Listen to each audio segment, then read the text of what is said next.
At the weigh-in yesterday at Lake Hartwell, Tucker Smith, the rookie from Alabama, weighs in 17 pounds and 2 ounces to ascend to third place in our top 10. Another rookie, Paul Marks of Georgia, cruising on top of the wave all week long, lays down 16.5, sets himself in second place.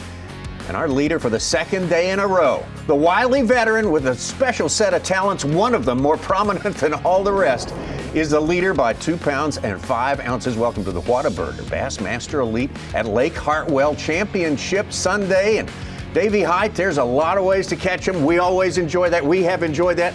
There's maybe different ways and different pathways to the lead, to the win at the end of the day. Absolutely. Here at Lake Hartwell this week, we've seen a lot of variety, and we're going to see it with our 10 anglers we have cameras with today on Championship Sunday. It's going to be very interesting. Drew Cook, the leader, has been just sight fishing along the shoreline the entire tournament, but he's got some very, very good young anglers right on his tail. Well, Ronnie Moore, the youth movement, which has been a little bit dormant compared to the last couple of years, has really emerged this time around. Let's take you to our playing field, and it's one of the great ones, a great place that offers millions of opportunities and millions of challenges, it seems like here. A tightly bunched group of 102 anglers, and 10 have fought their way out to be able to fish on this final day on Lake Hartwell, 45,000 acres on the Tougaloo and Seneca Rivers, forming the Savannah River and the border between Georgia and South Carolina. There's home base for us now, the Great Green Pond Landing, probably the most prominent facility for this purpose in our country, and we can't wait to get our coverage of the 8 hours of fishing. We've already got an hour of fishing under our belt today, but we're going to take you all the way to the end of it during the course of this day. Sunrise about an hour and 20 minutes ago, and we have got a great tournament underway. Paul Marks, as he did yesterday, took over the lead quickly from Drew Cook. Been a strong morning person for our field of anglers, Paul Marks has. And you mentioned it, the rookie explosion. We fully expected, if you want to talk about a chalk tournament, Tommy, this was a chalk tournament. You said we'd have some of the best sight fishermen, and of our rookie class, this is the best blueback herring group of rookies that we have. We have 4 rookies in our top 10 today. Drew Cook started with a 2.5 pound advantage over the rest of the field, over Paul Marks in particular. Sounds like a lot considering, Davey, how close it's been among all 102 all week long. It does, but the anglers starting on the blueback herring spawn shallow on those main lake points and shoals, they have jumped out to the lead or atop the leaderboard every single day. I guess other than Randy Howell, boat 50, his first cast on that first day was 7 pounds, 15 ounce. That was certainly a great start, but it's not unusual to see the anglers following those blueback herring catch limits of fish early on. But then things start changing up during the day as you see those anglers like Drew Cook, Randy Howell, looking for those fish with their eyes along the shoreline. When that sun comes up, they can see them better. Randy Howell, one of our big stories, giant fish on day number 1, 7 pounds and 15 ounces. That's almost unheard of here at a place like Lake Hartwell. Let's get out now to Tucker Smith. I'm excited to get out there, man. I don't know what to expect. I'm gonna probably fish new water again today, hit a few places that I've caught some the last couple of days, but it's gonna be fun. Hopefully just run into a couple of big ones. You never know what could happen. It's championship day, so need a couple of big ones to make this thing interesting. So you never know. I mean, it's Lake Hartwell, there's big fish everywhere. There's big fish on every corner of this lake, so hopefully we can pull into a couple of big ones today. Tucker Smith seeming very comfortable here on Lake Hartwell. He spent a lot of time here through his young career, but well-traveled already at the age of 24. This was earlier today.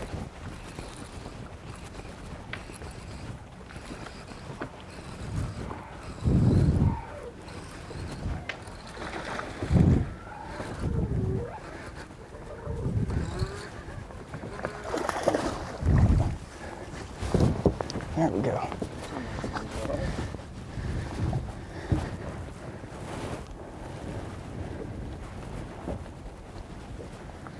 She was pinned.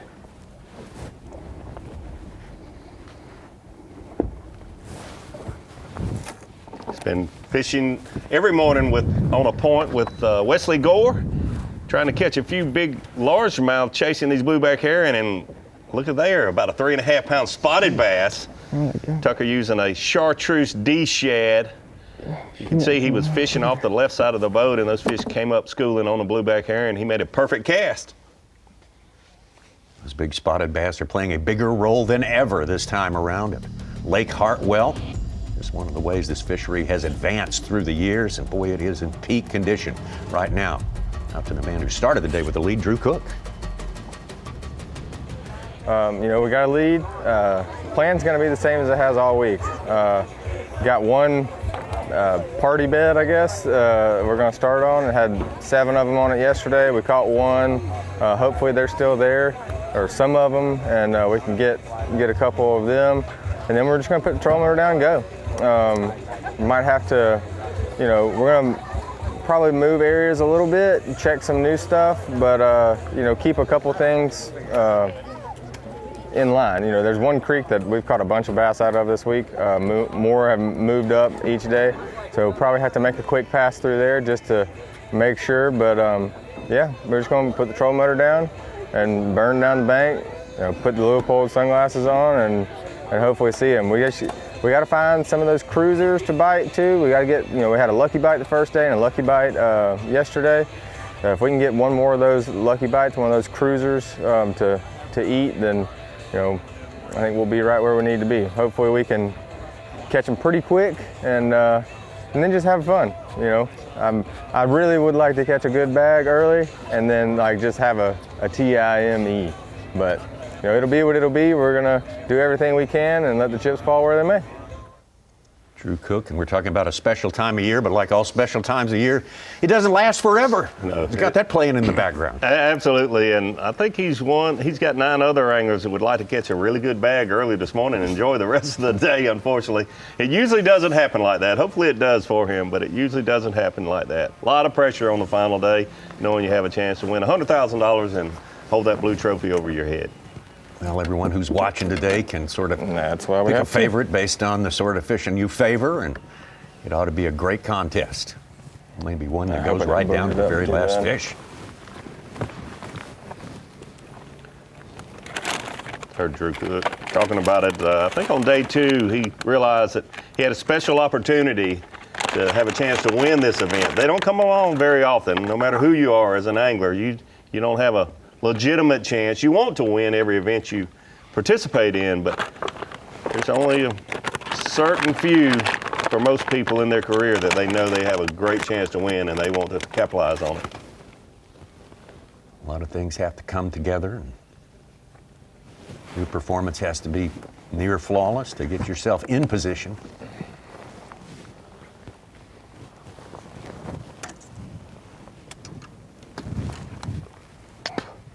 So many different ways it could go today for Drew Cook. Yeah. I mean, he could have 6 or 7 key fish that show up out of nowhere, Absolutely. just as has happened already in this tournament.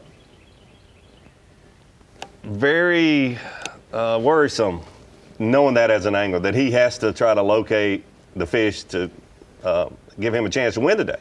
He probably has very few, if any. He mentioned that one party bed. He's got that one bed that had several fish on it, but he will rely on just going down the bank, hopefully coming across some new ones that have moved up. The good thing about our format is we have 8 hours out there, and they only need 5 bites. So even people catching 40 or 50 fish, he only needs the right 5. Also in our top 10, our reigning world champion, also a rookie, Easton Fothergill. Let's listen to what he thinks about it today. All right, guys, final day here at Lake Hartwell. Second championship day in a row for me. It's pretty crazy considering the start that I had in Florida. Feels good to get the season turned around. We're going out in 7th place today. We're quite a ways back from Drew Cook. It's going to take a pretty magical day to catch him, I think, today. So we're going to start on the herring spawn this morning. I caught almost 6-pounder yesterday doing it. So if we can get 2 big bites this morning, and then I found 2 great big ones on bed. So if all the stars align, we might have a shot. But everything will have to go completely perfect. But regardless, we can only follow 10 today. We're just going to go out and have fun and see what happens. This was earlier today with Easton, a good one early for him. Good one to start for Easton Fothergill. We've seen it happen many times. You get an angler like him that's obviously on a roll and nothing to lose, so to speak. He's back several pounds, and go out and have a day and not have to worry about a lot of the pressures that Drew Cook is worrying about today. 3.5.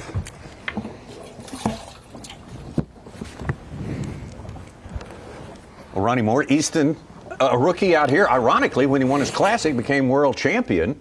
He was not a Classic rookie. It was just so strong was his college career. Yes, and the only thing he was wrong about in his morning interview is, Davey, this is his third championship Sunday in a row, counting the Bassmaster Classic, the third Elite Series event of the year, and now, man, to see Easton Fothergill struggle the way he did in Florida for our first two events and turn it around, like Such has said all week, 2 almost 100-place finishes, 2 top 10s. He's now right there outside the Classic cut. He's made up all of those damages he did early, Davey. Yeah, absolutely. So it's really going to boil down to, can Drew Cook hold on to the lead? A 2.5-pound lead is a big lead. We've seen this week. It's been so close, just ounces between anglers. But he's got 9 great anglers behind him, 3 right behind him, Paul Marks, Tucker Smith, Luke Palmer. They've had good weeks all week long. They've not been able to catch that bigger largemouth like Drew Cook has. Today, Drew Cook is going to have to happen upon, get lucky, whatever you want to call it, a 4 to 5 pound largemouth to win. All right. Well, welcome to the Bassmaster Studio, sponsored by Marathon. Great to have you with us here for our Bassmaster live coverage of this 4th stop for the Progressive Bassmaster Elite Series in 2025. Also in our studio, Mike Such, Sucon, and Such. Do we have anyone today who improved on day 3? From the other 2 days, yeah. From the other 2 days. I think everybody's been kind of pretty consistent with their weights. We've had guys go up and down. Even Drew Cook has done that. But the thing is, we've caught limits. Every angler has caught a limit, and Hartwell has really shown out. The average has been almost 3 pounds on day 1. It's now about 2 3/4 pounds.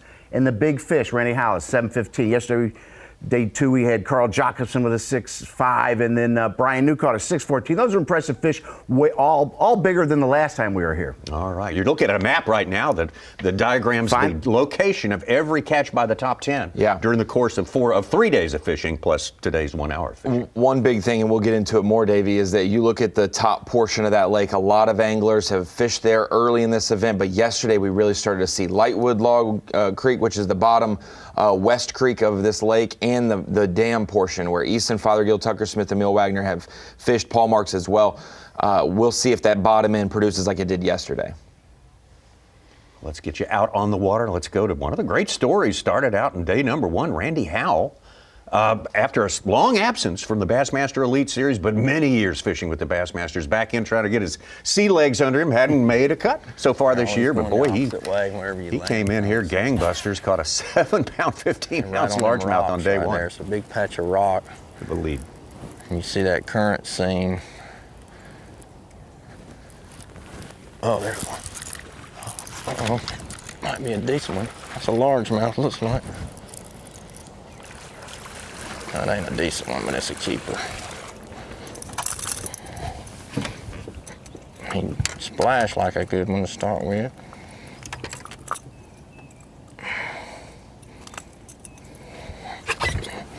There's a little 1 pound something. If he can zoom in. About a 1.4.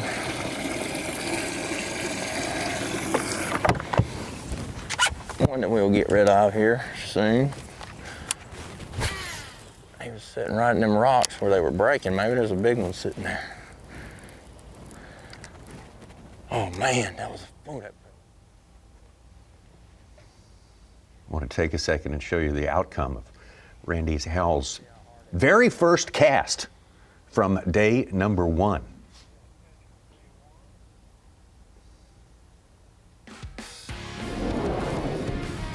That was the outcome I'm talking about right there. 7 pounds and 15 ounces, which is, that's not just a big one for Lake Hartwell. Yeah, that's a giant one for Lake Hartwell. That's a big bass no matter where you are. I don't care if you're in South Florida or South Texas, California, that is a big largemouth bass. And to do it, the first cast on Lake Hartwell to start off the Elite Series event, that's a great day for anyone.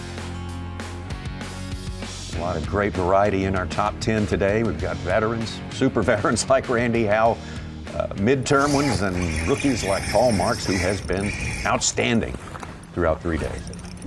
This was earlier. Paul Marks starting out, as you see, on a shoal, shallow water, blueback heron spawning, using a Zoom Super Fluke in the mornings. been able to catch a good limit every single morning of this tournament. Mixture of spotted bass and largemouth bass.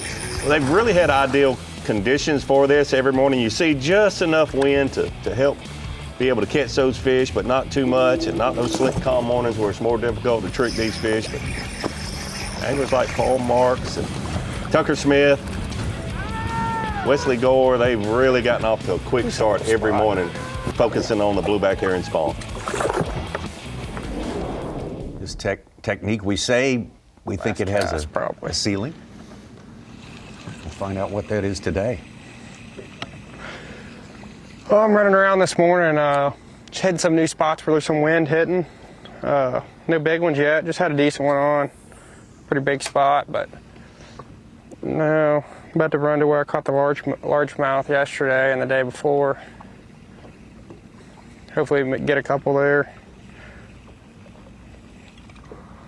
But pretty tough morning so far. Ooh, there's a couple giants.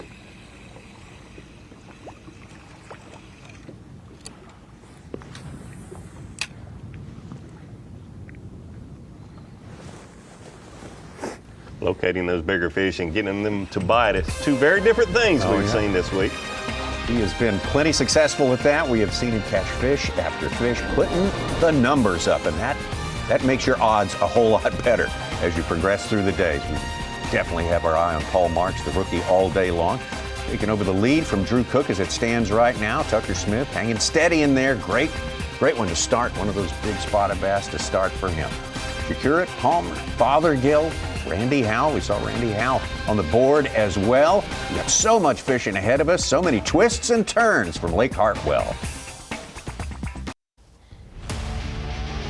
The Whataburger Bassmaster Elite at Lake Hartwell is sponsored by Ranger Boats, by Rapala, and by Yamaha. Good Sunday morning to you. We've got 4 hours plus right here on FS1 of coverage of this championship Sunday from Lake Hartwell, deciding the 4th championship of the year for the Bassmaster Elite Series. Very, very important day, and it's going to be a big day for one of 10 anglers who are left in this competition. Leading the way into today, 2.5-pound lead was the veteran, former Rookie of the Year, Bassmaster Elite Series champion, Century Belt holder Drew Cook from Georgia. 3 of them on this one.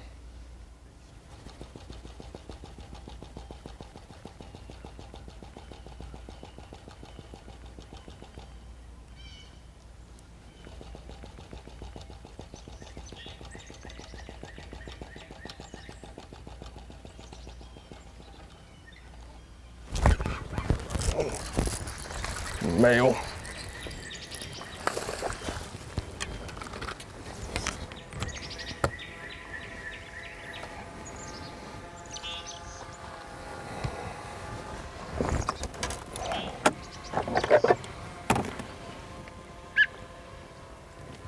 Maybe she'll get up there.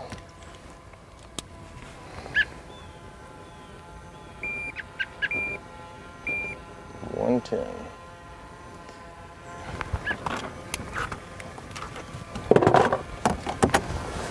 Number 2, $110. Heard him say 3 fish on that bed. That's unusual, but we've heard that quite a bit this week. 3 or even 4. Good news is, more than likely, that's the only male, and those other 2 are larger than the one he just caught. We'll check on that in just a few minutes. We spend a lot of time with Drew. He puts on a show out there when he's doing what he does. Tucker Smith again.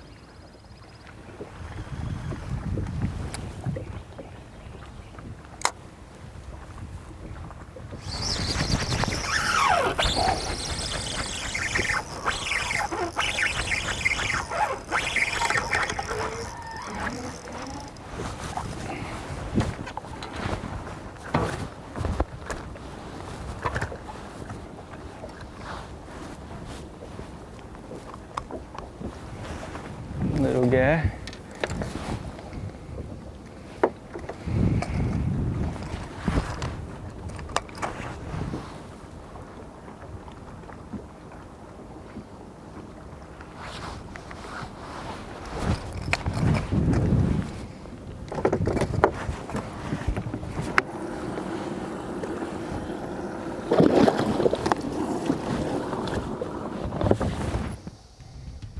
Tucker Smith hanging solid in there in third place. Kind of what he did yesterday. Just caught him when he needed to. Went on a couple of very strong flurries with larger spotted bass and some bonus largemouth as well. Now out to Easton Fothergill.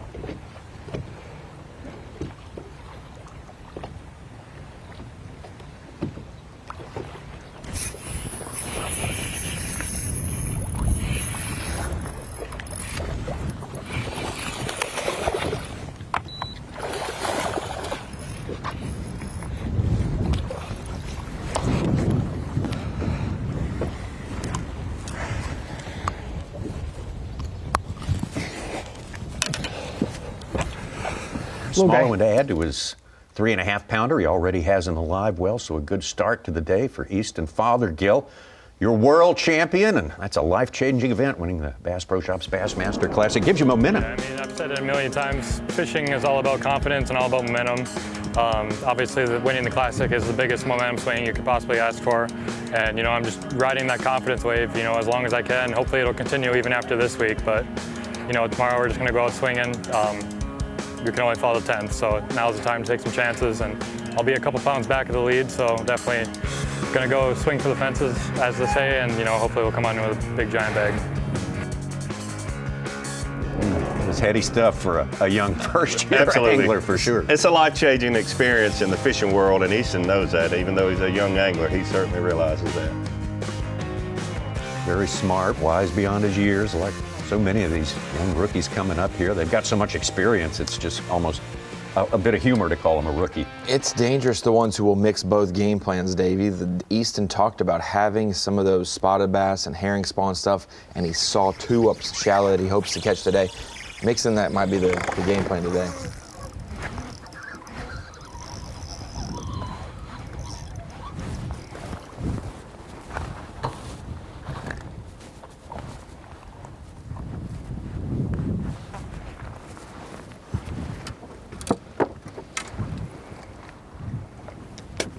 Another little guy.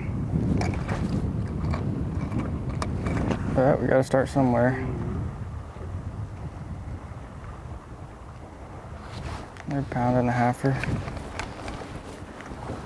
Catching these spotted bass like they're doing isolated cover offshore, you just have to go through numbers to hopefully catch those 3+ pound spotted bass. And that's fish number 3 for Tucker Smith. Truly was a bonus for him to be fishing this morning and have them school out to the right and catch a 3.5 pounder. That's just, you got to put yourself, you could say lucky, you could say put yourself in a good spot for that to happen, and he did.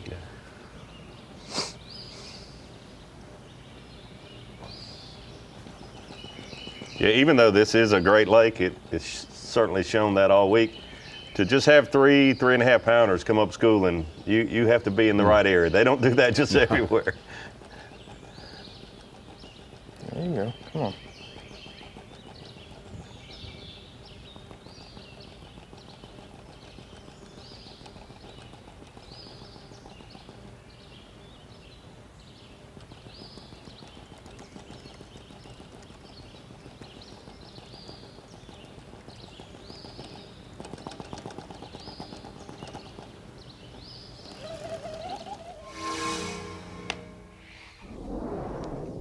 Drew Cook currently in second place right now. Look at the sun getting up a little bit higher today. Trying to catch a few out of the shade. He'll have the benefit of the sunshine later on today. We expect a good bit of that today. Partly cloudy, but with long periods of sunshine. High of 77 degrees, a little warmer. Actually a little cooler by a degree or two than yesterday. Tiny chance of rain. Should be great weather all day long. So another thing that's really been in Drew Cook's favor is the weather has been good for sight fishing for him this week. The sun gets up a little higher, he will be able to see better. He's not caught as many in the morning that he has caught in the afternoons, but he has been able to catch a quality fish almost every morning. Certainly started off the first day with a 5-pounder on a glide bait, and day 2 caught one about 4.5 off the bed real early on, but a couple small ones so far this morning. Boy, there is cloud cover expected to roll in around 10, 11 o'clock today. So Oh. it's changing from partly cloudy to totally cloudy. So I don't know how much that will hinder him. Where's the female? Now, Dave, you've closed out 8 of these Yeah, things female. and had the lead, and proudly told me that you're, so happy that you held leads most, but maybe one time. What's the mind going through Drew Cook's head coming out here with a 2.5-pound lead? He knows his program. He can get a 4-pounder on any swing. Yeah, I think Drew mentioned it. You realize after you've been out there a few years and maybe won a tournament or two or come close to winning, you just don't have these opportunities. They don't come every event. As competitors, you want to win every single event you compete in, but you know in your mind that there's a limited amount of events that you've truly got a chance. You just don't want to mess it up. There's so many things that happen out of your control, but you want to control the things that you can control and do your absolute best. It was interesting to hear I don't know where the female is. Drew talking about he gets his 3 big ones every day. He has, and he said, but really important to him were the 2 smaller ones he was able to upgrade before he came in. Yes. That was a big deal maker for him. And it happened late in the day yesterday for him. Yeah. Get rid of those 2 1-pounders. The race is all day long today as well. Let's take a moment to take a look at another important race that's going on. It's all-season race. It's our Progressive Bassmaster Angler of the Year competition. Who's on top in that one? Well, he's fishing out there today in our top 10. Jay Shakurit, ahead of Will Davis. Will came in with the lead here to Lake Hartwell to start this tournament here. Bryant Smith, California, had a good tournament as well. Shane LeHue getting into the top 4 there, and Lee Livesey, strong top 5. And it shows you when you're tied going into the lead or going into this event, how far you can fall. John Garrett to 16th place after being tied for the lead. Unbelievable. Yeah, it's still pretty volatile and far from being settled. That is for sure. Just like today. We'll see how much closer we get when we return to Lake Hartwell in South Carolina. All right, we are back at the Whataburger Bassmaster Elite. Fantasy, a big part of our season for everyone who follows professional bass fishing. Our newest game in the Bassmasters is TX Marine Fantasy Pick'em Challenge. And Ronnie Moore, it couldn't be simpler, but it's hard to win. It's this or that. 7 matchups, Tommy. 2 anglers. You pick this guy or that guy. And Kyle Jesse makes it a little difficult with some of the matchups. And we still got a couple going today. Paul Marks versus Emil Wagner will be a tight one we'll watch all day. We'll get an update on your particular situation on that a little bit later. Right now, let's turn it over to Tucker Smith out there, the rookie out there operating today with our Bass Pro Shops top tackle.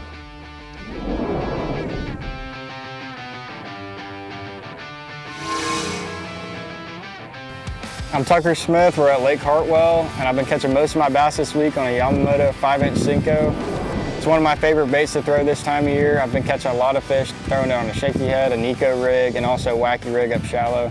It's a really good way to catch fish this time of year. It's one of the best baits in the world to catch fish after their post-spawn, spawning, and pre-spawn. It's a great bait to throw year-round as well, but this is a bait that I've been relying on this week, and it's been a lot of fun catching a bunch of bass a day. Hopefully we catch 5 big ones tomorrow. Bass Pro Shops top tackle and a setup that's been very prominent during the course of this tournament. Yeah, this tournament and a lot of other tournaments, Yes. a 5-inch Senko. For years and years. Absolutely. I'll take it out to Tucker right now. Off to a good start today, 3.5 pounder. I'm looking at a big one right here, but it's acting smart. But I caught a nice one this morning and caught a couple little guys, but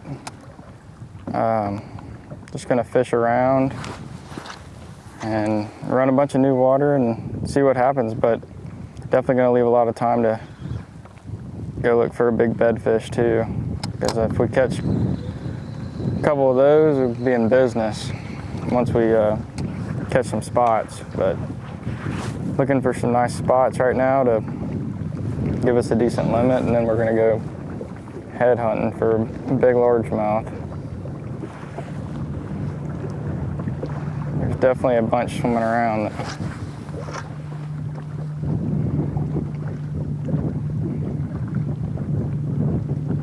Looks like Tucker Smith is fishing for those spots on isolated cover a little earlier in the day than he has on the previous day. He's trying to get a solid limit in the boat, 13 to 15 pounds, and then go look for a largemouth, he mentioned. I think it's on a lot of these anglers' mind that have a chance to win means you've got to find a 5-pound plus largemouth.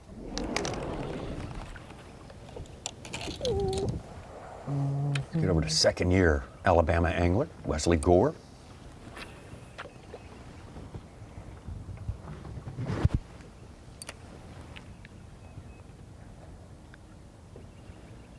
We got him.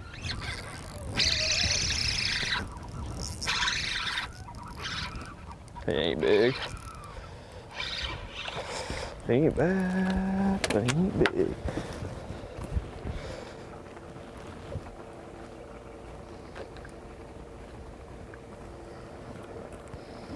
Little fat spot. That one's got somewhat of a belly. It ain't quite fat yet. It's number 3 though.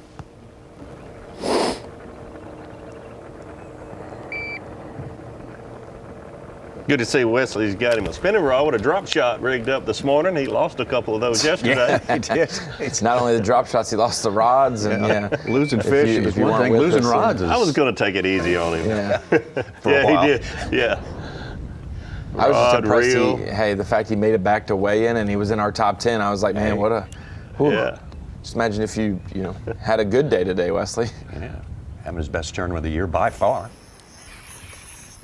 Easton Fothergill. Slow start to his elite season, but boy, he has turned this thing around. Winning a classic will help. Yes, absolutely. Oh, I just hooked my finger.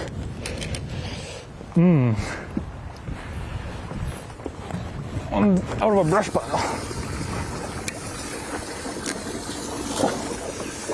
Ha.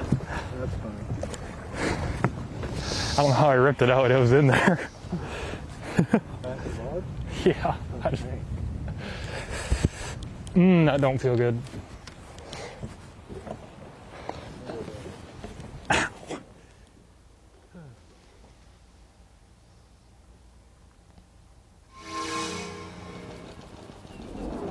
Well, if you got fish causing you to have a few injuries, you're on fish. That's all part of it. That's exactly right.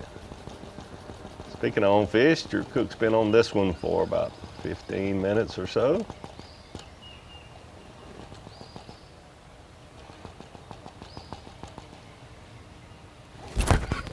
That's the male.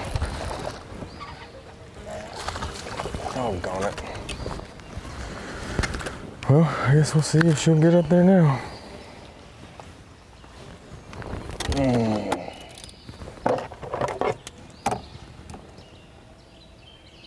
Can you catch 2 males and say, doggone it? A lot of that is the product of the shade, him not being able to see which fish is actually biting his bait. When the sun gets up a little more, he'll be able to. A lot of times just take the bait away from that smaller male, trying to get that female to bite.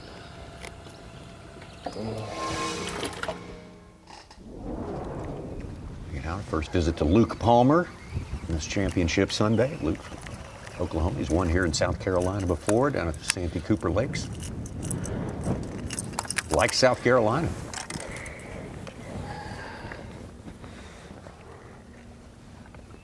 Why don't they just eat it, Chase?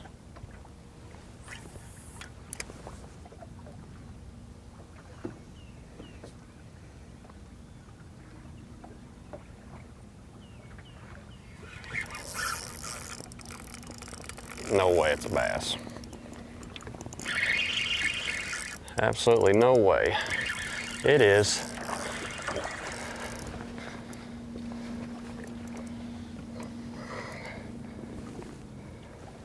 Luke questioning if it's a bass or not. We've seen him catch some catfish and striped bass. Big old stripe. This is a spotted bass. This is the right one. I didn't think there was any way that was a bass. Long and not as fast as I want the dam, but we'll take him. Yay! I didn't think there was any way. When he went the other way like that, I thought that was a striper, sand bass, something else other than a spot.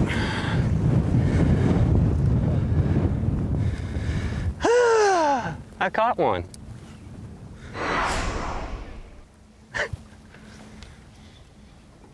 Palmer on the board. A slow start's kind of been his method, his narrative so far. First 3 days of this tournament, building throughout the day.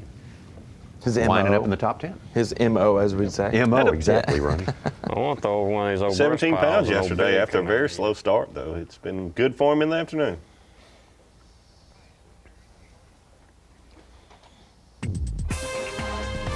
We prepare to step away for just a few minutes. I want to remind you about the Bassmaster Kayak Series, Newport Bassmaster Kayak Series.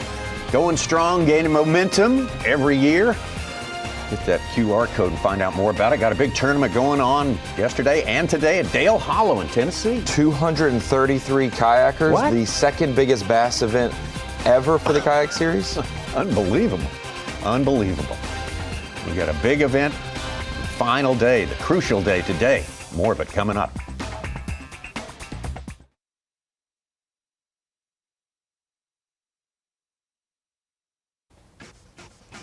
Ten anglers fishing 8 hours on this day, Championship Sunday at the Whataburger Bassmaster Elite at Lake Hartwell. Paul Marks started the day in second place. Quickly overtook the leader, Drew Cook. Now has your 8-ounce advantage over Drew as it stands right now. Tucker Smith, Easton Fothergill rounding out the top 4. We just saw Luke Palmer get on the board. Jay Shapiro, Wesley Gore, we saw him, and Randy Howell put one in the boat as well. We'll be getting around to all of our finalists today as it stands right now. And now it's the Dakota Lithium Screen of Knowledge.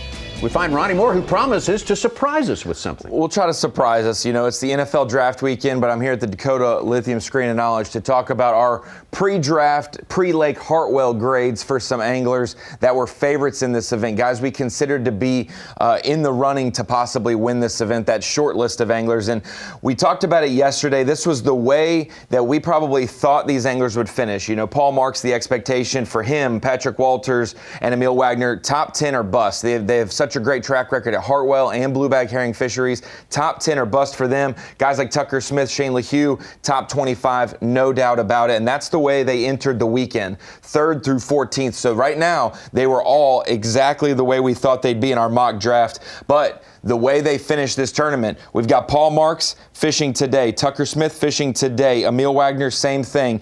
And for Shane LeHue, he got 22nd, and Patrick Walters 21st, or flip-flop. They fished back-to-back in the top 25. So overall, if we had to rank the way these guys actually performed the draft grade after the fact, I would say Paul Marks is an A. It can turn to an A+ with a win today.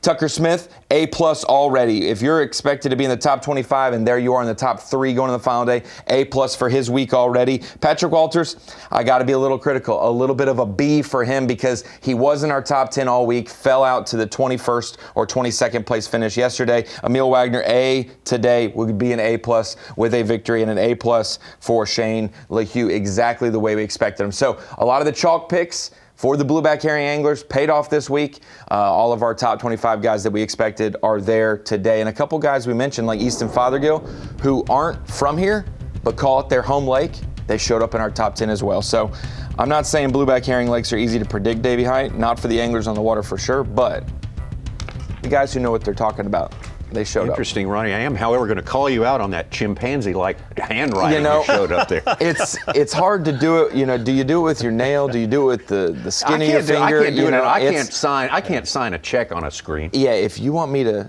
do my debit card and do my signature, it's fraud. That's not my signature. That's just not hit yeah. X. You know what? That's all you got to do. There's an R in there somewhere. I promise you, I rehearsed it, and it was a whole heck of a lot better than that. Back to Drew Cook.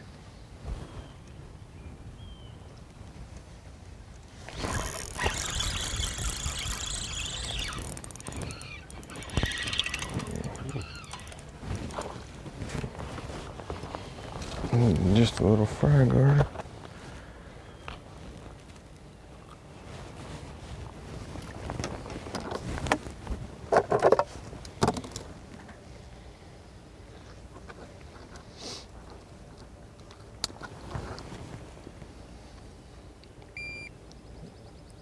Another 12 ouncer.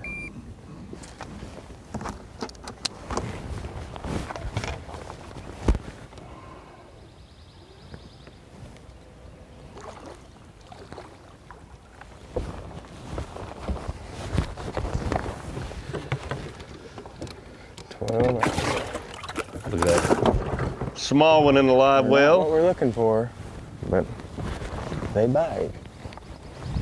He said not what you're looking for, but certainly will take it at this point. Don't know if he's going to be able to weigh in any of that size and hold that blue trophy over his head this afternoon. Maybe not. Maybe not. I don't know if he envisioned starting with a small limit. He hasn't done it yet so far, but it's got to happen sometime. So got the half-pound margin on Marks now.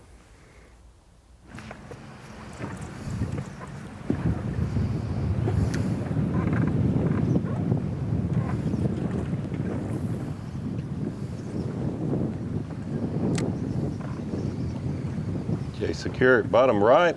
Haven't seen him out on the main lake this time of the day so far No, we this haven't. week. A little change in plans for him.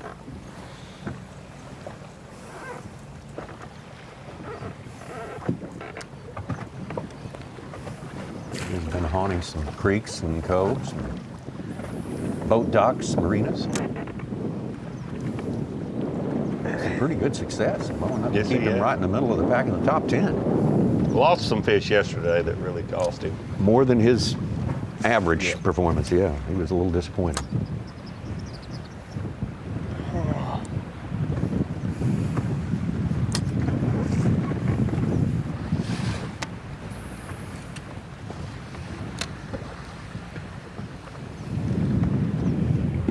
Smith hooked up again.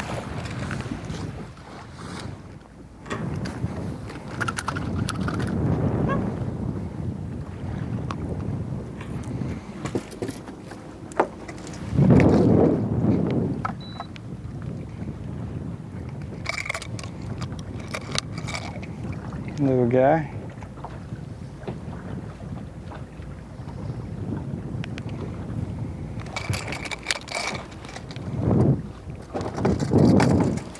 That's how we started yesterday, though. We caught 5 little guys and then upgraded.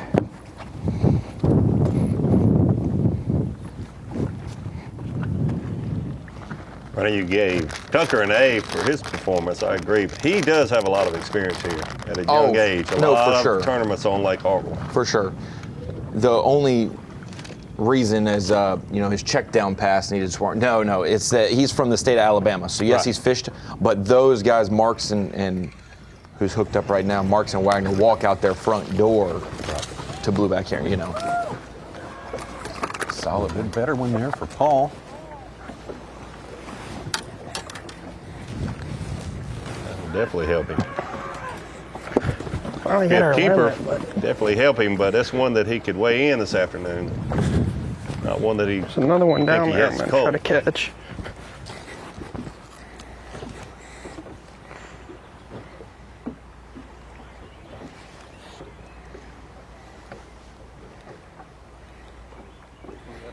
Right, white. I don't know, just fills my limit. It's a decent one. Hopefully it's my smallest one I weigh in this afternoon.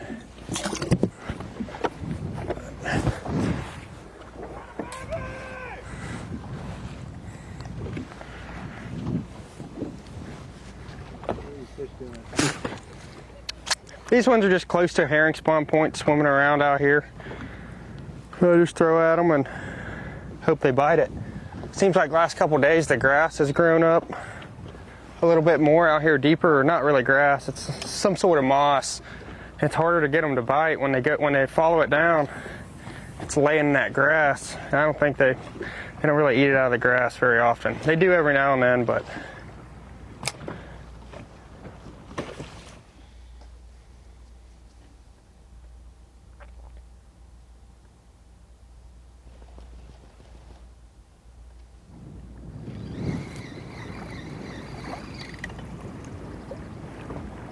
There's the big picture right there.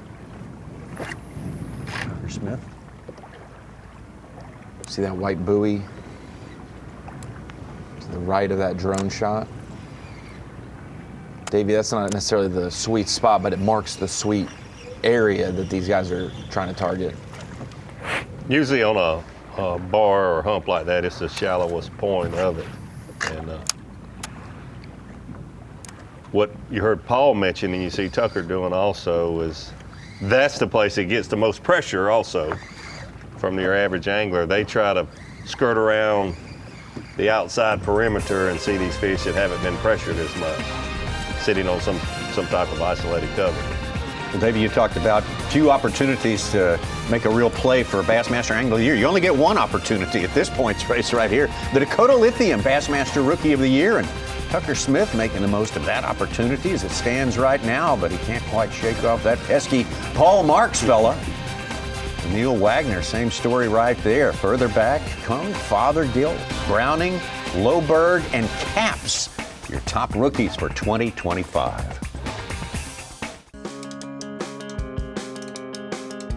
You know, the areas seem to change every single day, so that just forces me to run new water every single day. And that's how this lake's always been for me. It always just, you know, it really rewards you for hard work and keeping an open mind, which I really like, and that's why it's my favorite lake.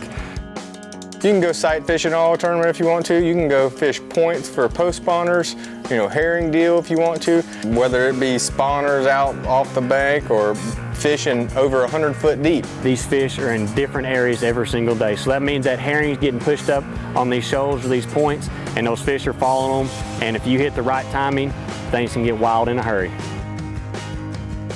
Some good clues as to what's happening out here all this week on Lake Hartwell. Great reviews from all the anglers here. Everybody, every single angler who fished in this tournament got his limit every day that he fished. Palmer, oh my the rest of gosh. this 9 have done very, very well. He's hooked up right now. Stay pegged, baby. Stay pegged. Stay pegged.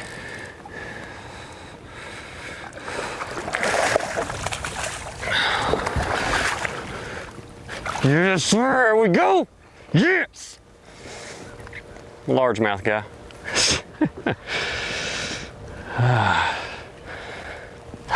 Man, he was stuck too. Man, I thought he was huge whenever he come up out there. Just want to get an idea what he weighs. If he'd been a spot, he'd be like 5 or 6 pounds, but he's not heavy.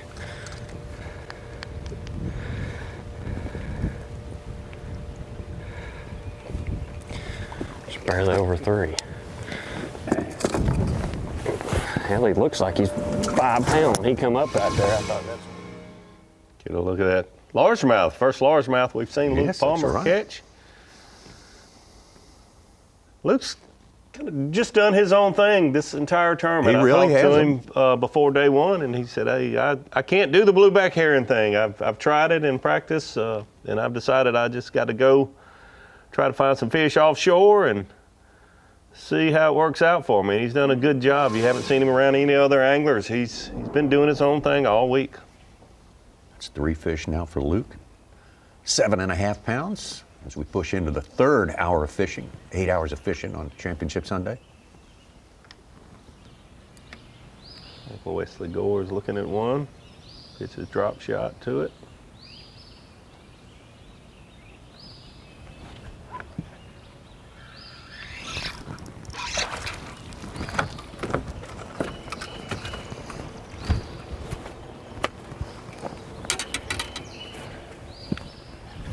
I didn't think he had it.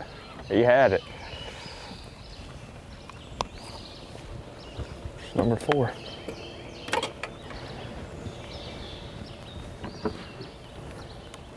Oh, look at Wesley Gore, a little move up the leaderboard. Now, Jacob Porosnik started the day in 10th place.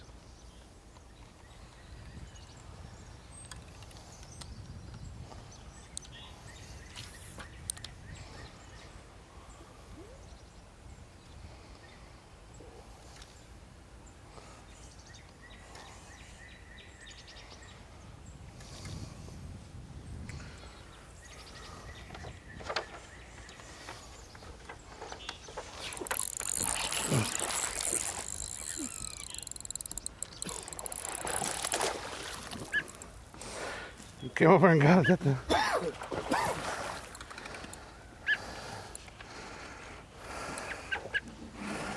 Well, I got it on like 8-pound test.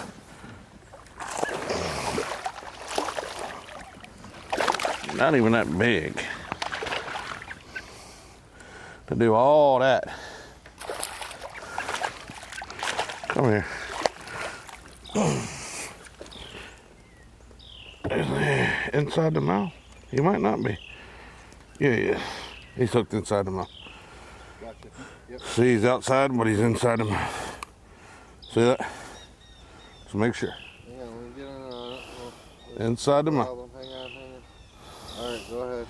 He is hooked inside the mouth. Yep. Just make sure. Yep, no doubt. Check it, browsing.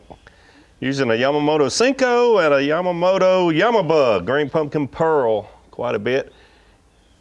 Saw him making sure the cameraman verified that fish was hooked inside the mouth. While fishing for bedding bass, you have to hook those fish on the inside of the mouth. And that was close to the outside, but it was clearly on the inside of the mouth. Yeah, that hook point enters in the. It's almost like you close the mouth, and if you don't see, if the hook point's on the outside, that means it entered through the inside. And did a little wrap or two.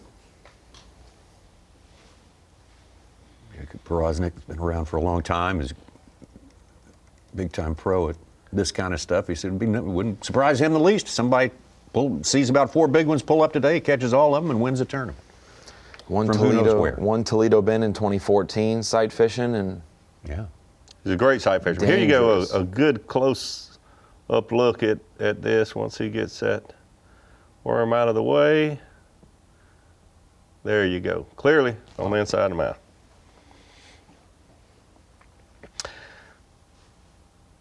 Third fish right there is going to bump him up into 8th place, tucked right behind Wesley Gore, who also just made a little move up.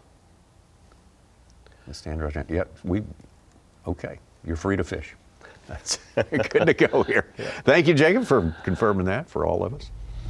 I think he wanted to correct me because I thought that was on a Cinco, but it was that Yamamoto Sensei worm. Okay. He was making okay, David. Sure. Get it right. He does have the chance today to move up. He's 10th. He can only go up.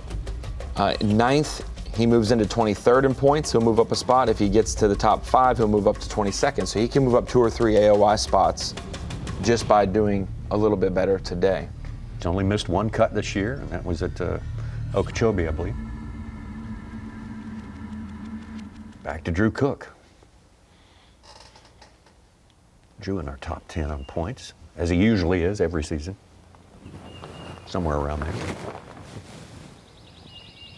Exactly right. He does seem to be in the top 20 every single season AOI. He doesn't have bad years.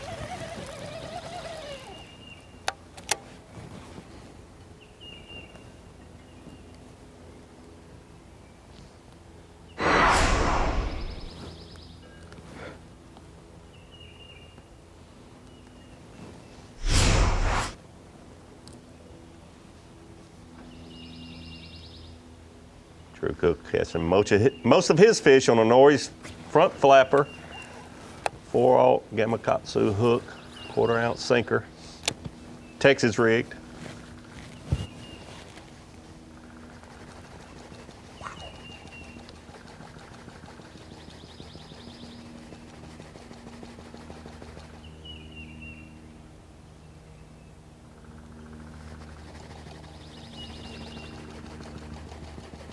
Is that her staring straight at me?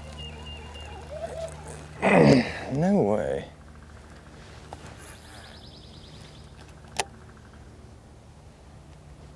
So difficult to see with the shade over the bed.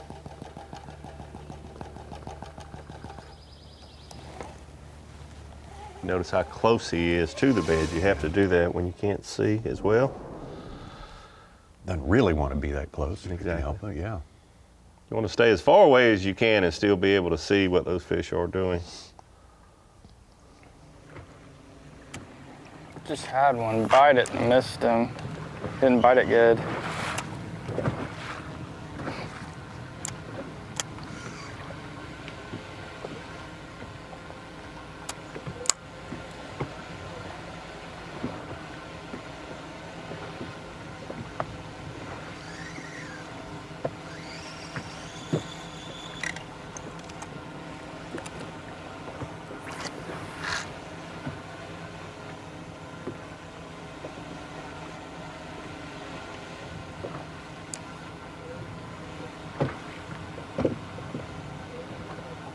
Tucker Smith fishing isolated cover.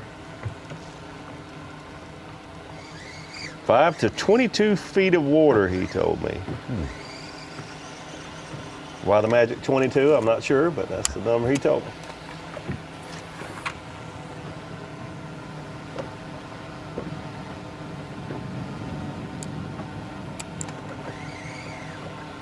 Tucker Smith again leading our Rookie of the Year race, 17th, and Angler of the Year points.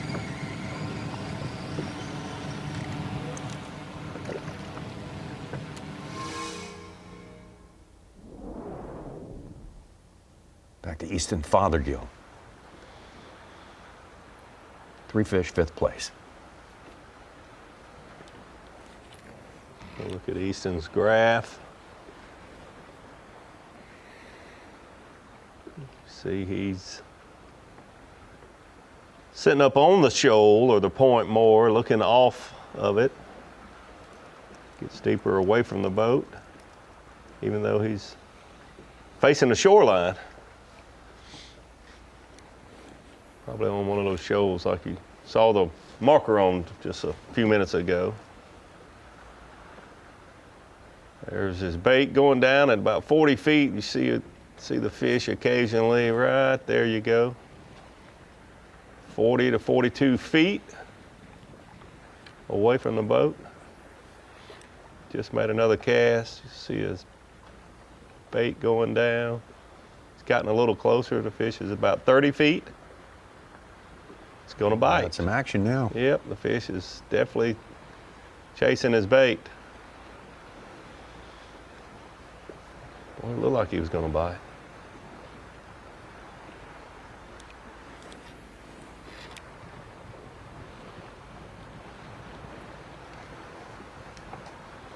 You'll continue to work on that situation for a while as we get back to Paul Marks. That looked a lot like my graph. Those fish look like they're gonna bite and then they don't. Not so often for Easton. It seems like they always bite. The sensitivity is not enough to tell whether they're smiling or frowning when they're looking at something. It might be there in 5 more years, though. Yeah. Oh, don't doubt it. Don't doubt it at all.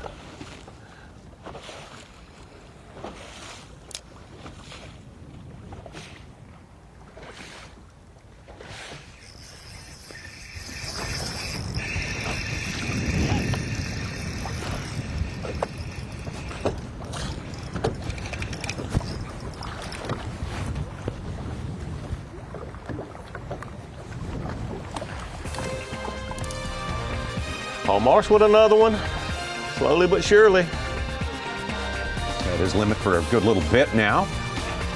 As it stands right now, the only one of our, well, actually, no, Tucker Smith has one. The board's not updated on my machine here, but Paul Marks, definitely the man on top, and increased his lead over Drew Cook.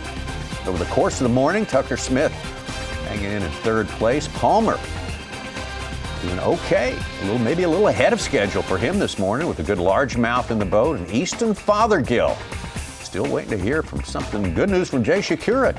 We'll check in later.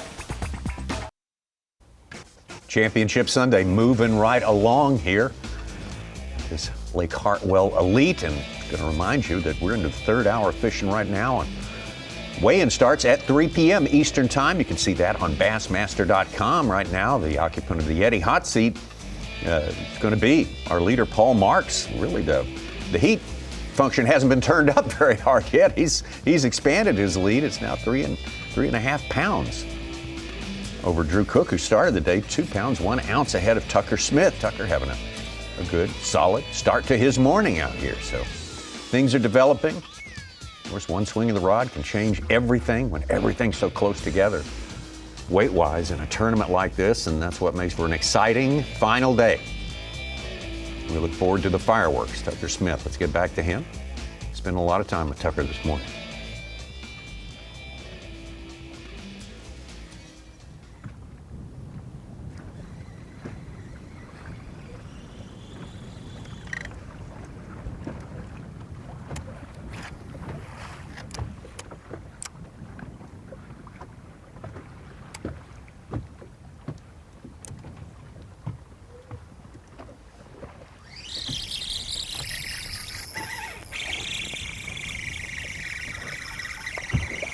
Little guy.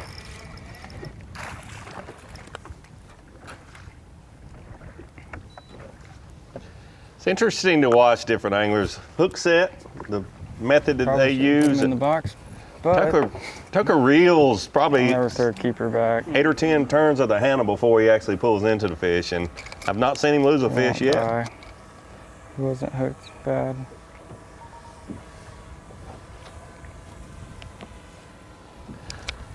Zona does that, smallmouth, fishing with a tube. Oh, yeah. Can't figure out if he's just popping his tube or he's got a bite. I'm not so sure he knows, but it works out for him. Normally when he's popping his tube, he ends up getting a bite, so they kind of go hand in hand. Yeah, they do go Chicken hand and in egg deal, yeah. Yes.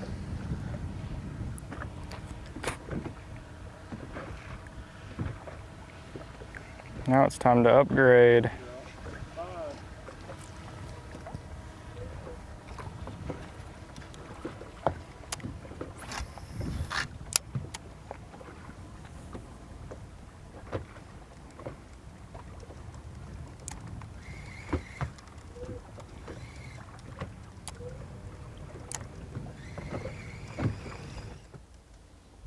Tucker's another young angler. Says it's one of his favorite lakes, if not his favorite lake to fish, Lake Hartwell. I would say South Carolina might be Drew Cook's favorite state to fish, for sure. Right now, he's falling a little behind, a little off his pace from the previous 3 days, but that can change, as we say, very quickly.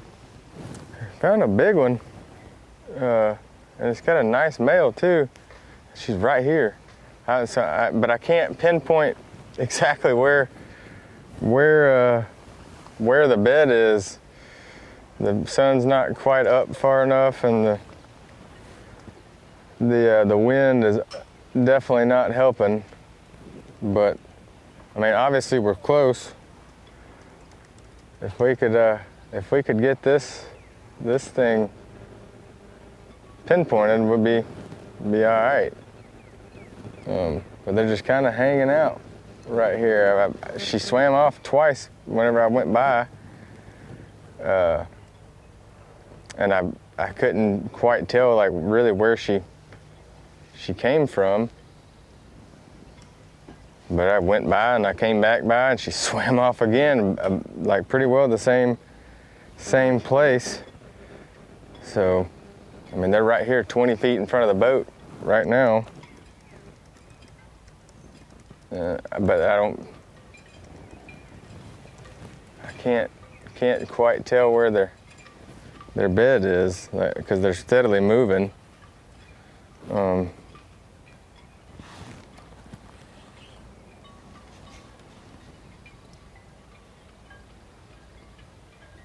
it's a nice one, that's for sure.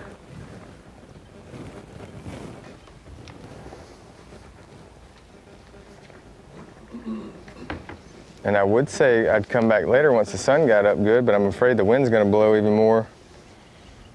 And then we'll kind of be in an even bigger predicament.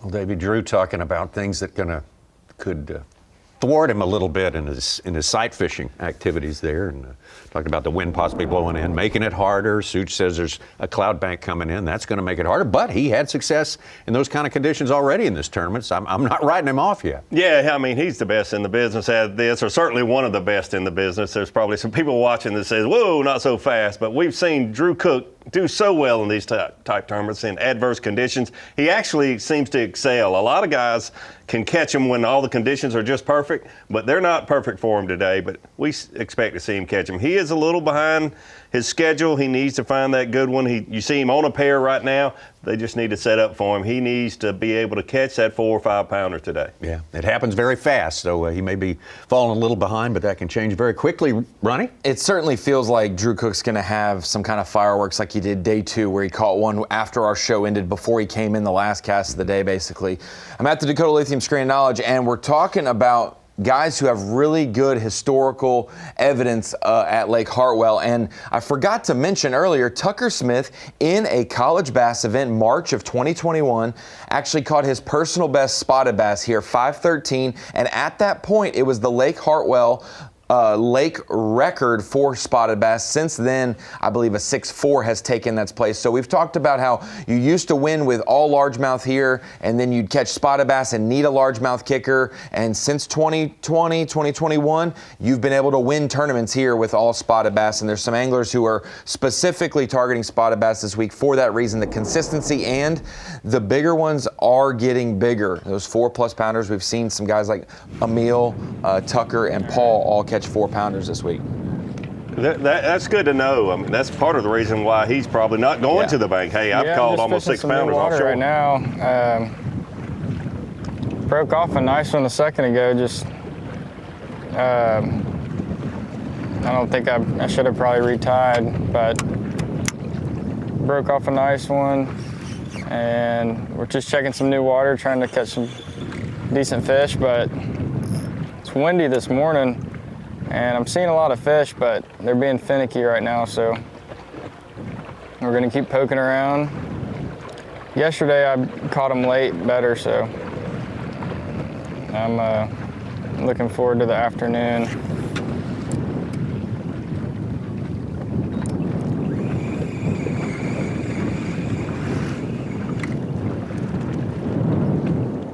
We're all looking forward to the afternoon. Even Drew Cook. Oh, yeah. Luke Palmer, a lot of these anglers get off to a good start early, but then end up a lot of the weight, their total weight of their biggest 5 comes in the afternoon. Totally redo their live well. Brand new limit.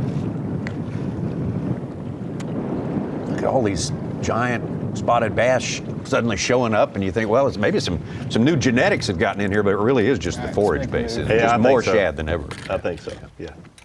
And, more shad, and more herring, hair. yeah. Yep.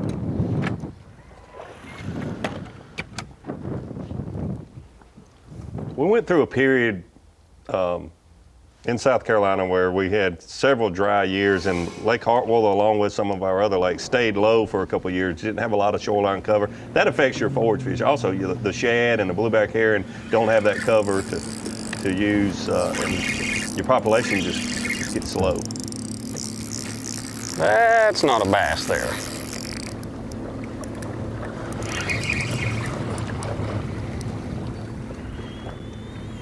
Because if it is, we got a giant, but it ain't no bass. Hadn't even tried to remotely come up yet. It's got a lot of weight to it. Luke Palmer caught a nice largemouth a few minutes ago that he thought was it a bass. You like that, don't you, Chase? Kitty cat.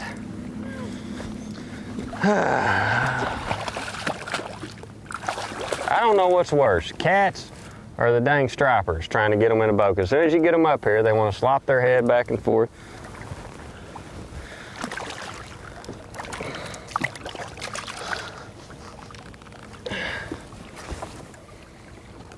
I grabbed that one this morning, he bit me.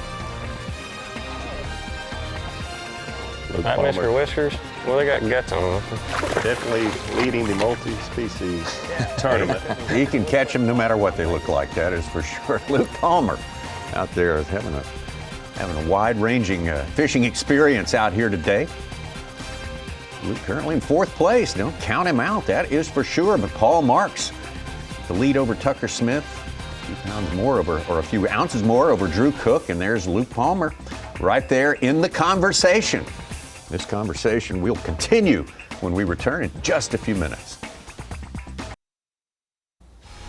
With just 2 races left before the Indy 500, the IndyCar Series hits Barber with the Children's of Alabama Indy Grand Prix. The fastest racing on earth continues live from Birmingham next Sunday at 1:30 Eastern on Fox. Now, this Sunday is Championship Sunday on Lake Hartwell. There's a strategy for making your way to the top 10. There may be a little bit of a strategy change as to what it takes to win it. And for Paul Marks, that may mean needing a largemouth. This lake's always been weird. I fished here a lot in the spring, and I've seen them bedding in the middle of May, so I don't know, it's a herring lake. They act weird. They'll go spawn for a day and swim back out the main lake, eat herring for a couple days, then swim back in and spawn again. So it's just kind of, you'll see them one day and the next day they're gone. There's a lot of big largemouth out here. It seems like they're, I don't know if they're post-spawn. Some of them are pre-spawn still, but all week I went in pockets, looked for bedfish, and it seemed like there was more and more every day coming in there. So the spots, I can catch them pretty consistently offshore, herring spawn stuff. But the big largemouth's what you need to bite. Not surprising to hear that. I mean, you know, as good as those spots are, everybody wants a little insurance. Absolutely, absolutely. I think we'll see him up along the shoreline some today, just like we have in the other days. It hasn't really paid off for him, but today could be the day. And he's at the point in the day where we saw him on the map. He's making his way to the south end, and we've seen more and more guys rise up sight fishing, or at least catching them on the bank down in that region of the lake. And so now he can kind of kill two birds with one stone. He can go and do his offshore stuff and still be accessible to maybe fresher fish pulling up like he talked about. That's another thing about what Drew Cook has done and is doing. All of these other anglers get their 5 in the live well and then they go do what Drew, to start off clean slate, no fish after the first day. All these guys at Sight Fish had some marked the first day, but every day he's just on a new venture to try to look for a new fish, and it's difficult. I want to show you something that we got to look at. This is actually moments ago, the screen of Paul Marks. Look at that. Oh yeah, that's a group of them. Drop on them. See them come up off the bottom a little bit, just trucking along.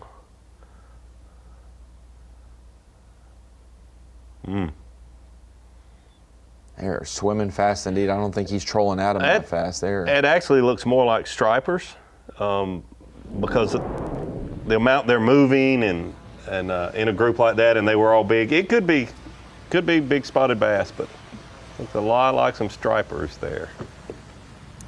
If they don't bite Davey, you're like, they were probably stripers. But if that's you what get I one would to say bite, anyway. yeah, make yourself feel better. Of like, here we go. We might find out.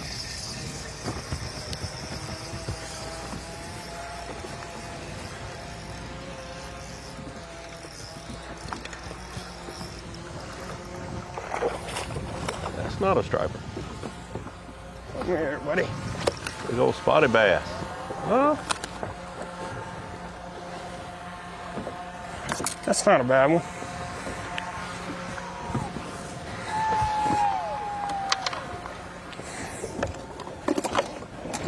yeah, big spotted bass. Might be his biggest fish of the day. Yeah, I think it is. It's a good spot.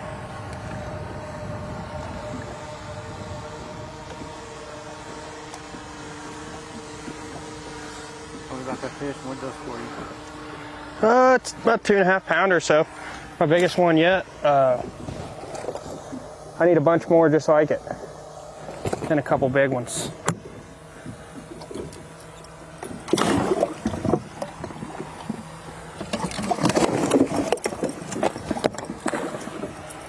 Definitely a good cull there. Pound upgrade, for sure.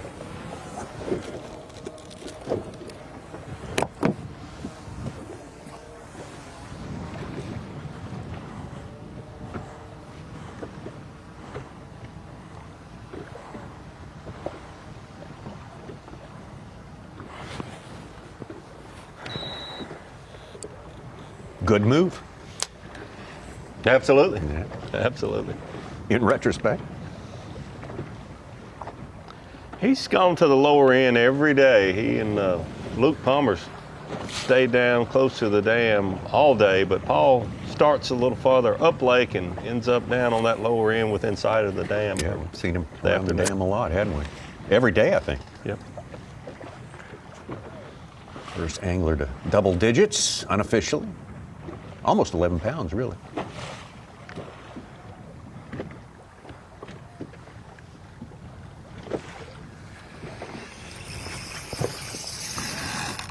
Hold on.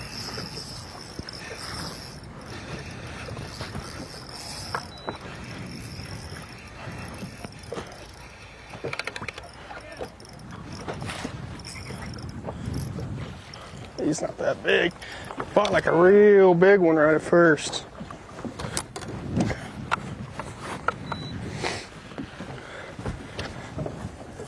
Smallest fish, 2 pounds.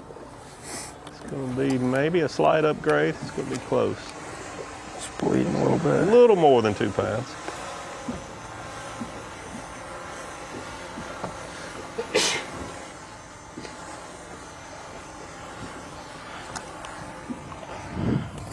Stop bleeding, buddy.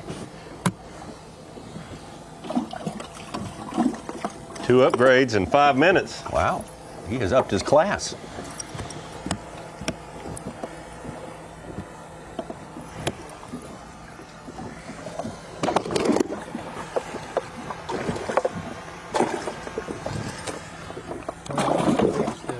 Yeah, baby steps. One of them looks rough. They're somewhere in size.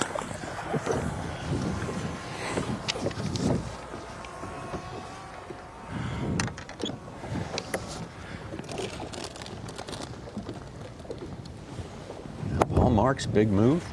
A little change in size there. Now let's check in with Luke Palmer.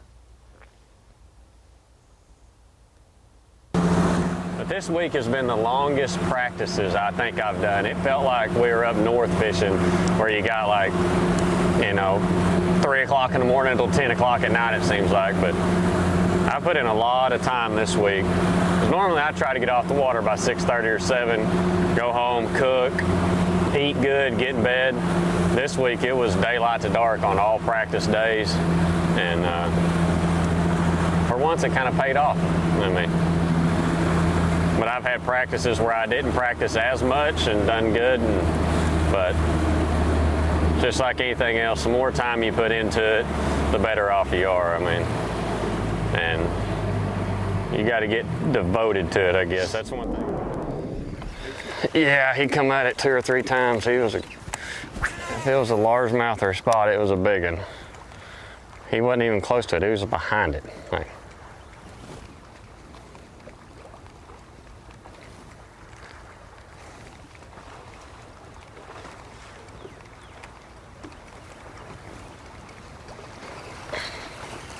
There's a wad of them up there too. First time we've seen Luke throw on top water. Yeah. So they're the targeted species right now because they won't eat it.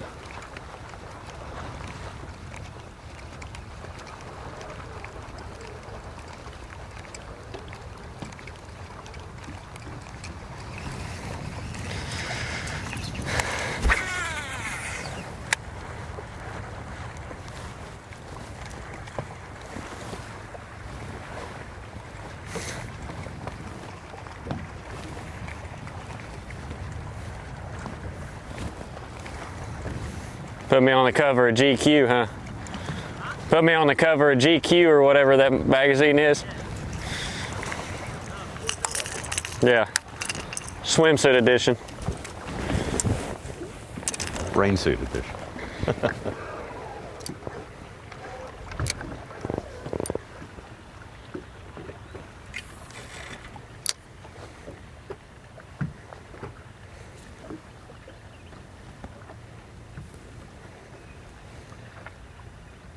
Good to hear Luke say there was a lot of them around this show, but no takers on the top water lure. Yeah. Here we go.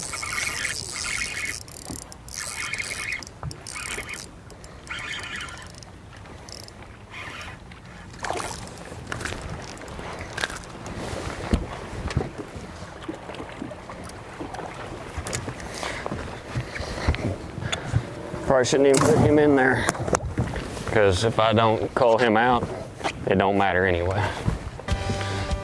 Fish number 4 for Luke Palmer. Telling us the harder he works, the luckier he gets. It's that old saying, or a version of that anyway. Yep. Paul Marks, though, must be working hardest of all because he keeps extending his lead. Now ahead of Tucker Smith by 3 pounds and an ounce. Drew Cook, our leader to start the day, falling a little bit farther back. Time is passing on this day. It is, but we've seen him do good things in the afternoon, sight fishing, and hopefully that'll happen for him today. He started in a different area this morning. Maybe he's saving that area that's been so good for him for the afternoon. Wants to eliminate some of these places that are stuck in his mind there. Yeah, absolutely. We'll see what happens when he gets back there and what happens with the rest of our anglers on Championship Sunday, Lake Hartwell. Whataburger, Bassmaster Elite. Well, the final reckoning is today. The Progressive Bassmaster Elite Series Whataburger Elite from Lake Hartwell, Anderson, South Carolina. Some Paul Marks fans right there. Our live coverage sponsored by Power Pole. These folks are settling in to see if their man can bring it home. Let's take a look at our unofficial leaderboard right now, and that's going to feature one Paul Marks sitting at the top and extending his lead a little bit throughout the last hour. Tucker Smith in second place. Drew Cook started with the lead today. As Davey pointed out, he hasn't been to his best stuff yet. He's kind of holding off on that for a little bit. Luke Palmer staying in there solid today. Easton Fothergill, Wesley Gore, Jay Shakurit down there in seventh place. Rosnick, Howell, and Wagner. The man on top has made the big move just a few minutes ago, and it paid off. Yeah, certainly the Mercury move of the day, the Mercury move of the morning for sure for Paul Marks. Overtaking Drew Cook for the lead of the Bassmaster Elite Series here on Lake Hartwell. Today's total unofficially 11 pounds, 12 ounces. Might be a little heavier than that, but got going early this morning. His first fish in the boat at 7:51 and filled out his limit at 9:38 a.m. with a 2 pound, 4 ounce bass. Mercury move of the day, Championship Sunday, Lake Hartwell, Paul Marks. And you think about it, those times for his limit, the second through fifth keepers there are all coals. He had a limit before 8 o'clock, and then he's coaled those out. So this last 45 minutes has been a coal flurry, not a fill the limit flurry, which shows you how many he's catching. That's a screen right there.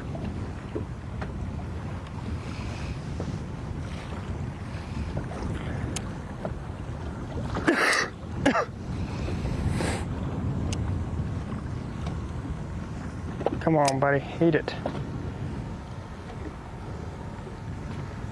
His bait was at about 30, 35 feet just a minute ago. I've lost it. There it is, 25 feet. Popping the bait up off the bottom.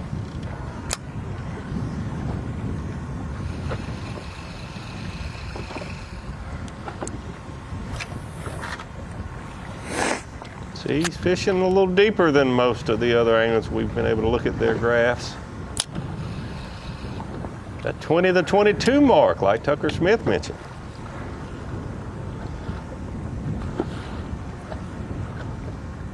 There's his bait going down, a fish going up to it.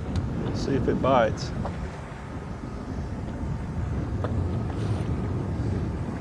About 25 feet out in front of the boat. First spot, he said he couldn't really get it all the way to the bottom because it had a little bit of algae down there, a little bit of moss and whatnot. Yep. But, here it looks like he has an expectation of getting a bit on the bottom.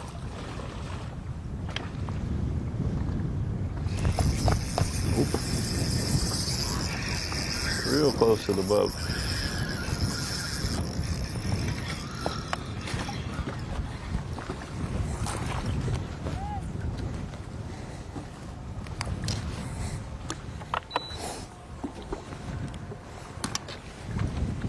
I don't think it'll help none. It's bleeding a lot too. Gonna make it for size. Another look, we saw that fish on his graph. The last we saw of it, it was only about 20, 25 feet away from the boat, but he did get it to bite. Probably about 10 feet away from the boat. Not gonna be a help for him though. It's a numbers game for these anglers that are doing this offshore fishing, the spotted bass primarily. Here we go. They just go through the numbers and hopefully come across enough 3+ pounders. He does have a fan club around him there. I think they're on their second cup of coffee also, Tommy. That's probably so. That looks a little bigger. No, not much.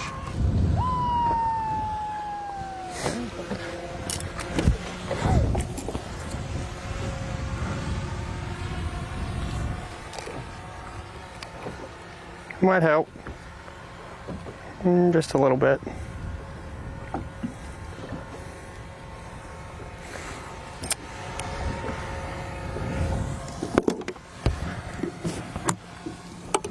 A little help could go a long way, as close as this tournament has been all week long. That's just the consistent nature of what these guys are doing. They're going to 2.5 to 3 pound your face in, Tommy. They're going to, every punch is going to be around there. Yeah. I think on day one he had his best fish, a 5.0 in his 19.7 bag, so he's probably looking for one of those. Catching most of these fish on a lead-headed jig with a Zoom fluke stick.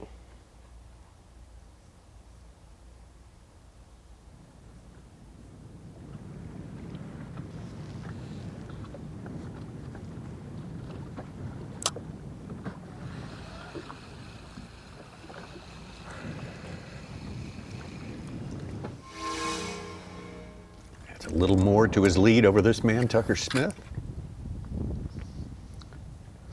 Tucker had his limit for a long time, too.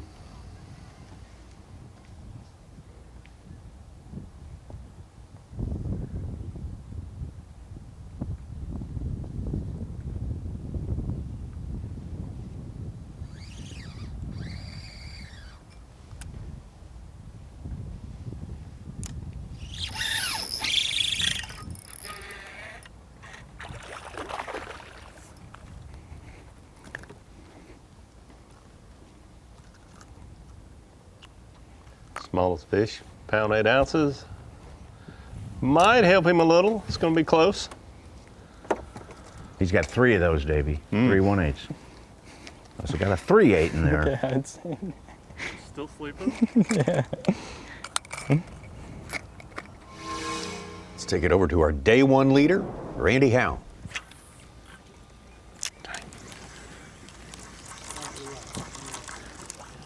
Well, slow start to the morning so far. We haven't located a good one. Morning really off this morning, and my top water had a lot of little fish schooling up there this morning, but we didn't ever have the big ones like we have been seeing. So I didn't spend a whole lot of time up there. Now I've come back up the lake to where I caught them yesterday afternoon. I'm kind of in that vicinity, not all the way there, but I'm hoping this area of the lake was really good yesterday. It'll be good today. You can tell the water has risen overnight a good bit. It's a lot of floating debris. I really don't know what's going on. If it rained a lot somewhere and the river's finally flushing it down, but it's a lot of water, fresh water, high. How y'all doing? Thank you. Oh, I got a fish chasing my bait right now. What is that? I got him. Here we go.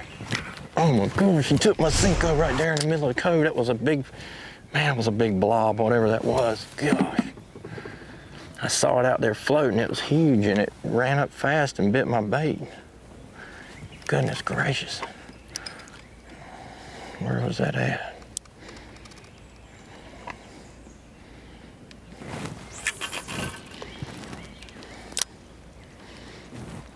Man, that was crazy.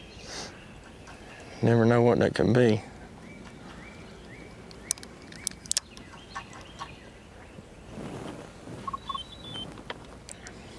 Sure did. It shot up and bit it. It was a really big blob. It's a bunch of big blobs out here in this pocket. I don't know if they're big spots or if they're what they are. But the walkways on the docks, that was our pattern that kind of brought us back to success yesterday. We did it a lot, and a lot of places didn't have fish. But then we got on the areas that had fish, and then it turned out good. So I'm hoping this part of the lake that I'm in up here is going to be better today.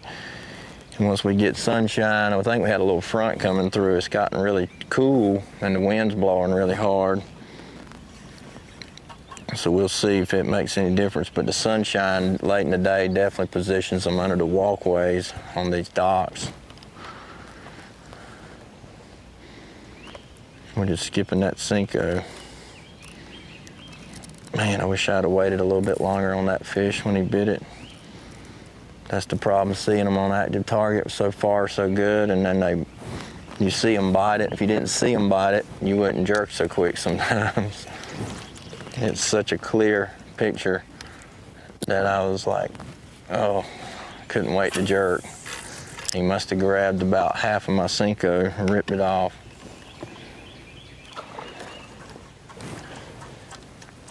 These ladies are enjoying them a nice day out here today.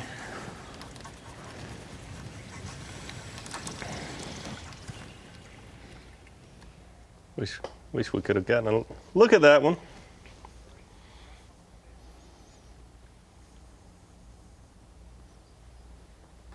Randy said it was a big blob on his screen. Sometimes big blobs.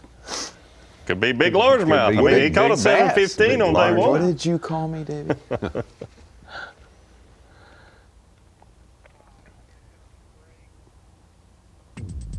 Randy Howell, Paul Marks. We'll get back to him before too long. See if that area Randy's in works out for him as he hopes it does. A little extra water in it. We come to learn this morning. We're already starting with a lake that was a tiny bit over normal pools, so we'll see how that plays into the narrative today. Rapala Bassmaster Fantasy Fishing, that's the original game right there, so popular. What a great way to test your knowledge, and test your predictability, the way you can predict what's going to happen. Check it out, Bassmaster.com. The Whataburger Bassmaster Elite Lake Hartwell in Anderson, South Carolina is sponsored by Minn Kota, by Bass Pro Shops,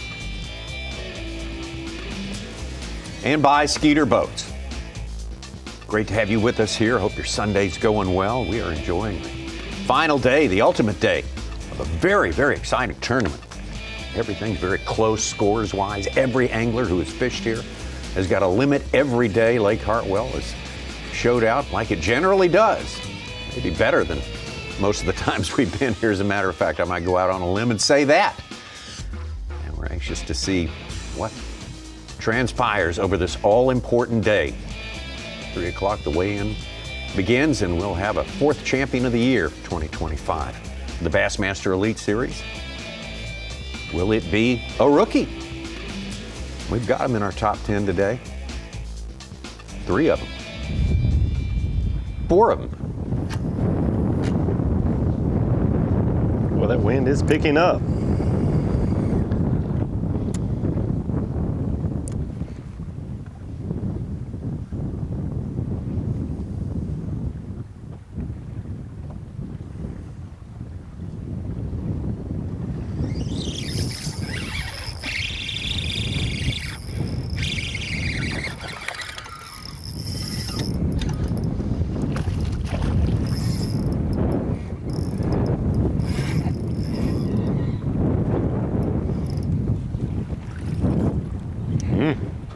Not bad. I think that's going to help him. That's going to Better. A little bit. cut that 3-pound deficit he has to Paul Marks by a little bit, probably. Still showing maybe 2 1.5 pounders in there. 3, this will make only 2 when he makes this cull.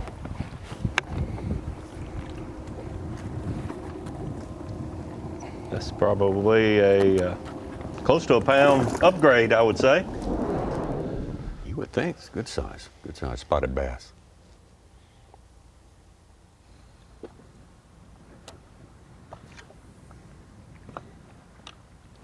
Our leader after days 2 and 3, Drew Cook, has yet to run into one of those big ones that have sort of paced him through this tournament and kept him riding high.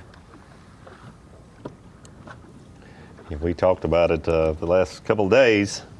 Drew's been able to find those bigger largemouth every day, but he's going to have to do it today once again, because these guys are going to catch those 2.5 to 3.5 pound spotted bass. Paul Marks, Tucker Smith, Luke Palmer. I'm doing it right now. Oh, chubby one. Chubby one. Yeah. Heard him say that about this time every day. Uh-huh.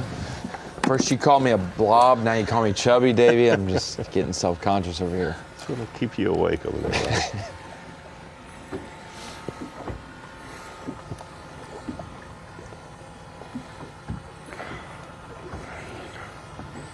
Right? Green, green, green, green.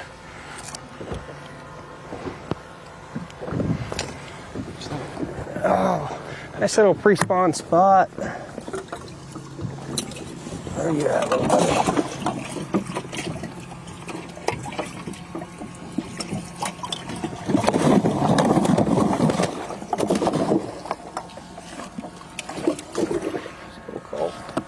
Sorry, buddy.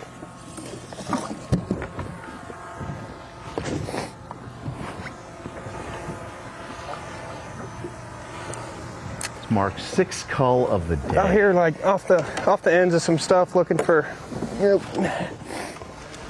big post and pre-spawn spots that are just around in the area, waiting for a big one to bite.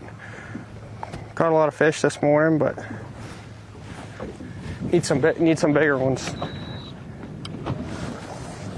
Because everyone else are gonna catch them. Here they go. Line's not moving very fast. Among the Ninja Turtles there.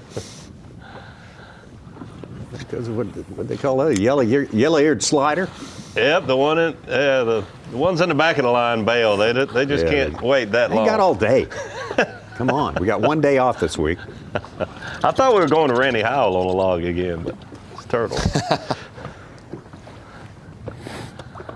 Yep, the ones in the back of the line bailed. They're going to go somewhere else. I know the feeling.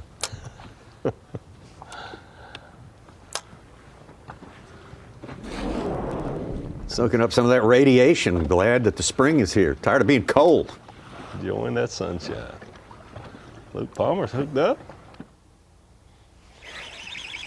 Or maybe not. Reeling into making up. No, he's got one. Small. Perfect.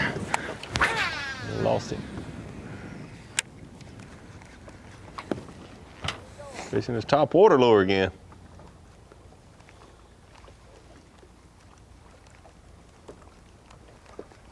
Paul Marks on the move after just catching a couple good ones.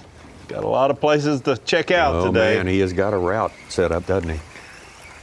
Probably moving closer to the dam is going to be my guess. Yeah. Put that in as a 212. He's up to 12.5 pounds on the day, 65.8 total, and extending his lead little by little.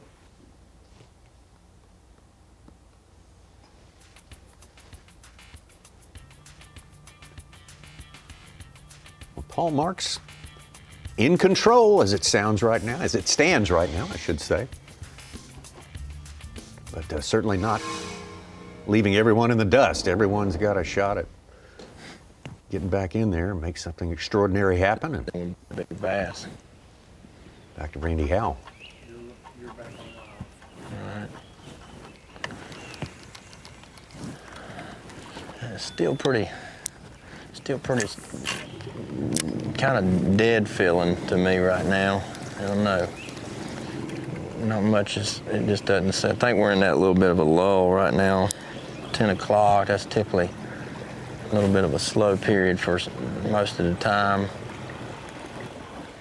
Oh, water's looking a little cleaner here.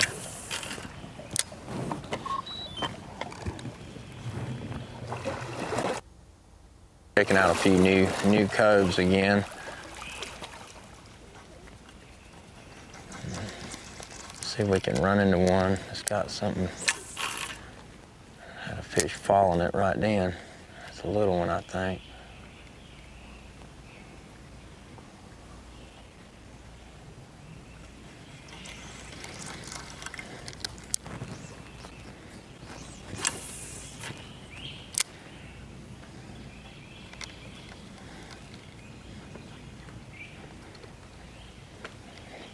Yesterday late, man, they got under all these little walkways like this. I skipped 1,000 of them, I felt like. But those last 50, they were 4 or 5 good ones.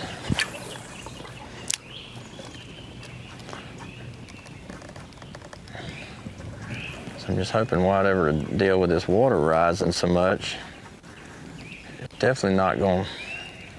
I wish it would make some fresh fish kind of start moving up, moving in, shallower, but I don't know. But all I know is a fishy looking place I'm in.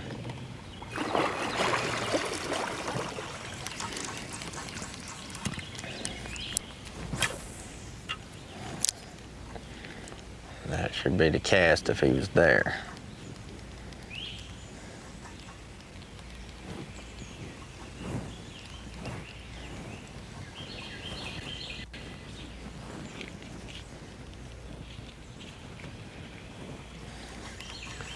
The risk you take exploring new water. It's a necessary risk, though, to look for some new fish. 4-day event like this. Some days you find them, some days you don't. Still a lot of time, Boroznik, you get the feeling he's looking at something right now.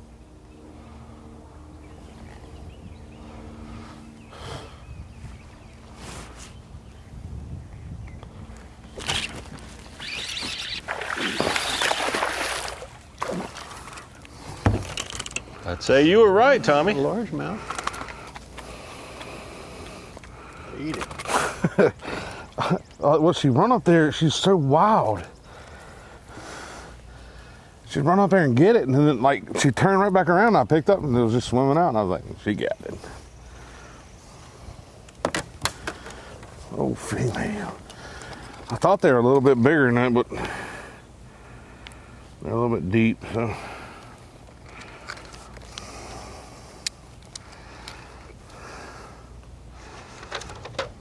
3-pounder.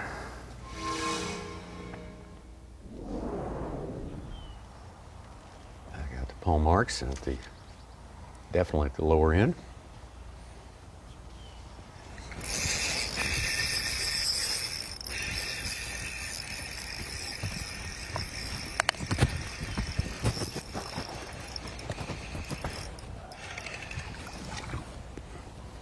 Very nice one.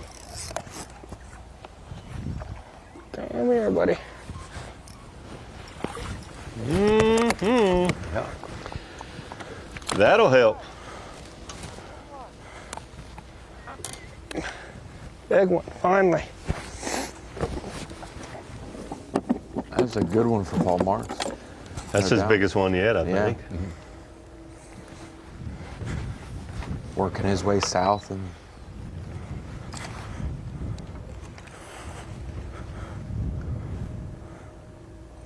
It's finally a 3-pounder. Man. Man, that's a good fish. Oh yeah. Finally. first 3 of the Big day. old pretty spot. Favorite bass. Color yellow. Hey, we got a Skeeter boat. What? Big fish alert. Chigger Brumbelow at Lake Fork, an 11-pound, 2-ounce monster. What? What are we talking about? Hey, we're going to Fork next. Oh, that's right. We are leaving the Eastern Seaboard. Our next stop at the Bassmaster Elite Series is going to be in the Lone Star State of Texas. We are headed to Lake Fork. 2 weeks. 2 weeks hence, we will be in the Championship Sunday on Lake Fork, May 8th to May 11th. Yes, sir. Looking forward to that. It's always a bomb, the bomb buster. We'll be on Might be last FS1 chance and for somebody to Fox. beat David Gaston's 11-8. Here and on Fox for Lake Fork, May 8th through 11th. Check it out. Championship Sunday. Glad you're with us for Bassmaster Live. We're covering the Whataburger Bassmaster Elite, Lake Hartwell. Final day of 4 days of fishing, and Paul Marks, the rookie from the state of Georgia, started the day in second place. And he has been at work, catching more numbers than anyone else. He just caught a good one, his best fish of the day. In the last 10 minutes, Tucker Smith in second place, Luke Palmer, and Drew Cook, who started the day with a 2.5-pound advantage over the rest of the field, now finds himself about 6.5 pounds behind our leader right now. But Drew Cook, what he's capable of is, well, making things happen with big weights, big largemouth, and moving the needle in a big way. We're wondering when he's going to sort of get that process started, if he can find the right ones and is able to catch them. That's what he's doing.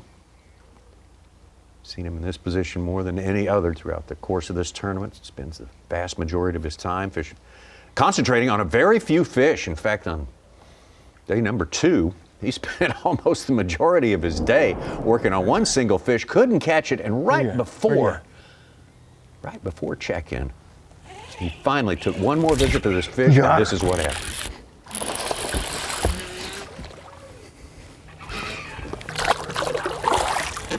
Yes! We got her, dude. Yes. We got her. Gosh almighty. It took all damn day, but we got her. Dude, we got her. Good work. How much time do you commit to one fish? It's a formula. It's math in the minds of these great sight fishermen. How much time you're willing to spend on a single fish and what's it worth? God, dude, he just hit her so hard. There's a minimum, you know, like the weight that you're looking for, which is a good one. Here is a 4-pounder. When you find a 4-pounder, you're only looking for 5 of those.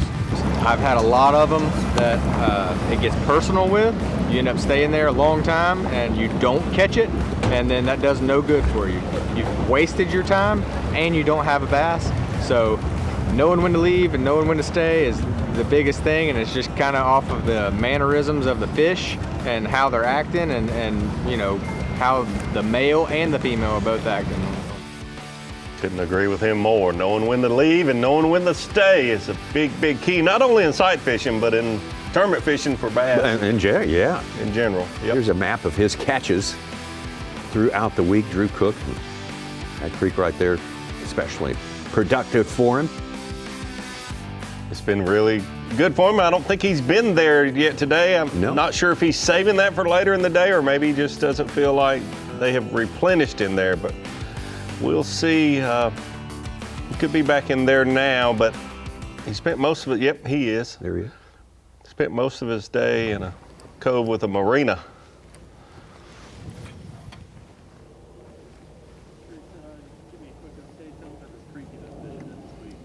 Yeah, this creek right here, I've caught, shoot, I don't even know how many bass I've caught in this creek. I think maybe 4 of my females, I'm pretty sure, have come out of this creek. I don't know what's so good about it, what's so different, or any of that, but it's been good to me. So we had to come back, because the first day, afternoon, there was a group of, like, I don't know, there was probably 6 or 7 of them out there at the mouth of this thing, and like they were fat, pre-spawn, and looked like they were coming to swim in here. And then I came here yesterday, and that was whenever, you know, I found that 7-pounder back there that was new. And so I figured we'd have to give it a try, just because. But I don't see any new females yet. I just had one commit suicide on my bait and didn't get it somehow. I don't know how. But I can't really set up on it because of the depth and the sun. But, and there's a big old brush pile out in the middle of this thing that's got a pile of them on it, and they just won't eat my junk neither. But one of them yesterday I threw at ate it like he was in dire need of it.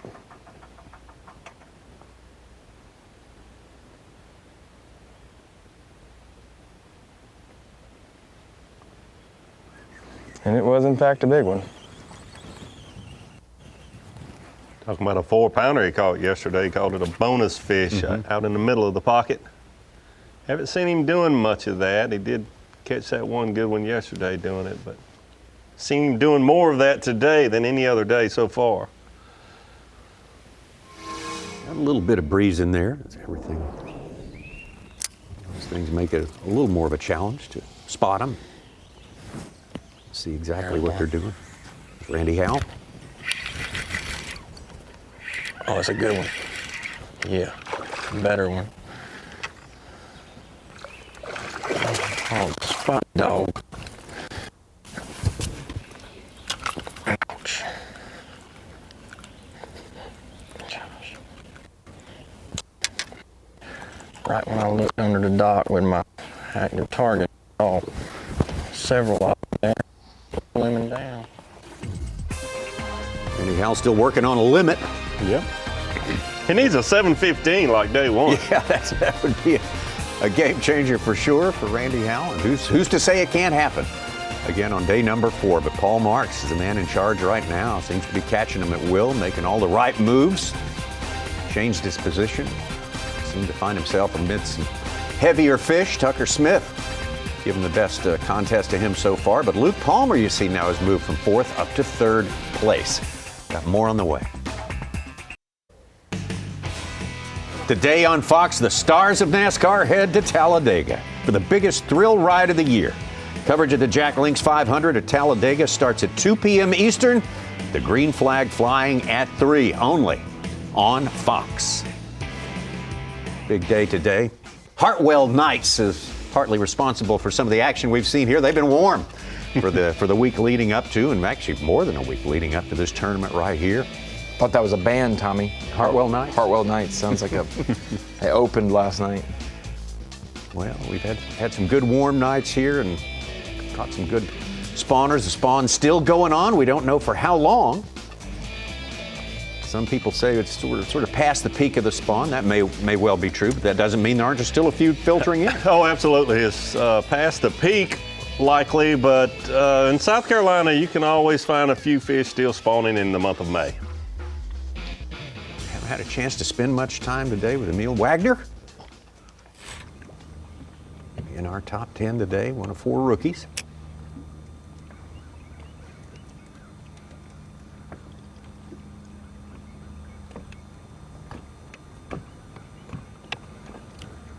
Emil also from Georgia, just like our leader, Paul Marks.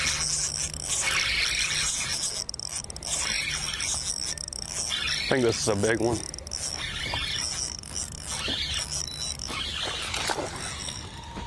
It's not that big, but I'll take him.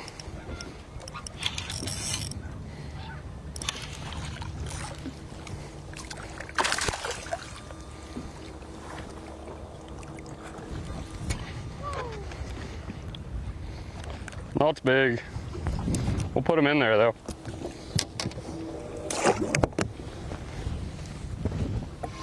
Slowest day so far. Yeah. Slow start today for Emil. Let's go over to Easton Fothergill. He is looking at a couple. You can see him right there, just left of center of your screen. Ooh.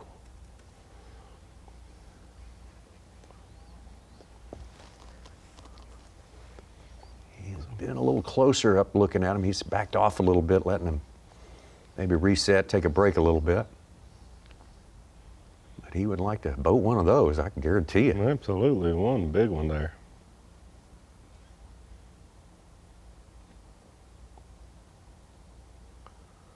Yep, that's a good pair of them. See that male making a big wide loop there. That's female. It's hard to tell from the overhead shot with the drone, but boy, it looked like a 6-pounder or so, a 5 or 6 pounder.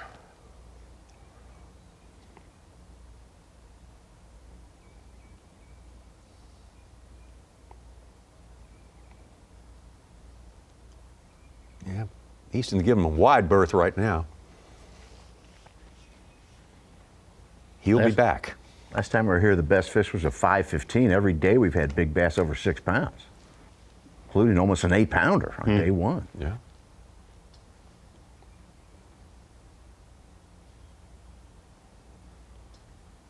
Biggest today are a pair of 3/8s.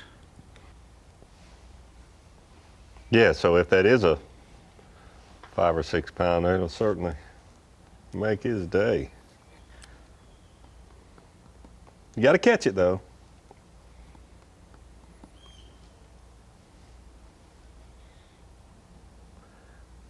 Kind of like his chances as the reigning world champion right now, though. Yeah, I mean, he's got a pretty good resume building up here. Might not be good news for the bass. Yeah.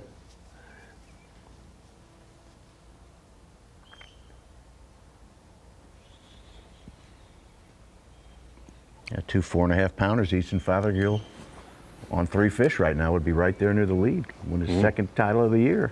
Just like last year, he won 2 opens.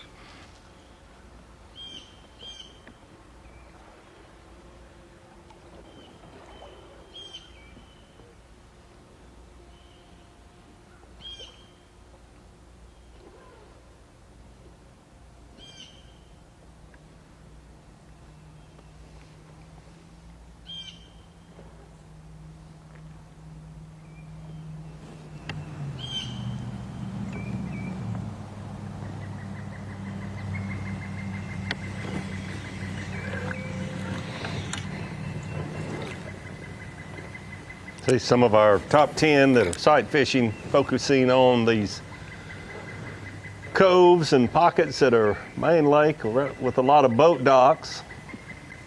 And some others, Drew Cook in particular, spending a lot of his time around these bigger islands, the little pockets on these main lake islands. Typically it will be where some of your later spawning fish pull up.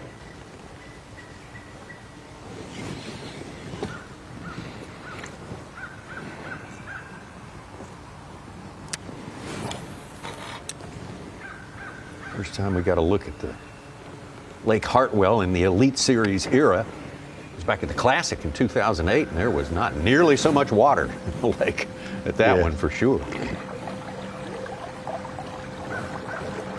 There was about a 3-year stretch where a lot of these man-made reservoirs were 6 to 12, 14 feet low even, some of them.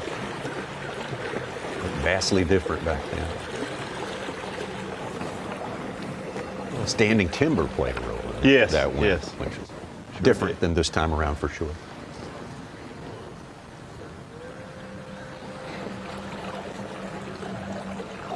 Like Easton is moving away from these fish, maybe not set up good. Sure was a big one there though. Absolutely. Might come back later.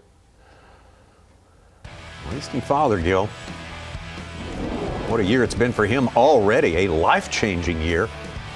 For a young angler, the 2025 Bass Pro Shops Bassmaster Classic took place at Ray Roberts, just north of Fort Worth, Texas here. And Easton was on to what was going on there from the very start, but really started to come on strong after the midway point on day number 2.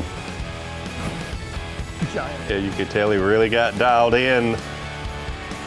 And the adjustment he made was absolutely incredible. He used a 1/32 or 1/16 of an ounce lighter weight on his Nico rig because these fish were set up in these trees off of the bottom, and being able to have the slower fall for that Nico rig, he said, was a big key to his success. And then day 3, it got very interesting for Easton. Things tightened up and he was kind of hit a wall midday on the final day. Had to catch this one at the end to seal the deal. Big old Texas bass for Easton Fothergill. See all smiles there. Tell by his emotions, he knew he probably was going to be the one holding that trophy. Oh, that was just before it was time to take out and head down to Fort Worth for the weigh-in. He was locked in it with Trey McKinney, but that one fish put him over the top. Easton Fothergill most definitely living the dream. Knocking out one of the most important accomplishments in the world of bass fishing, maybe probably the most important accomplishment in the world of bass fishing.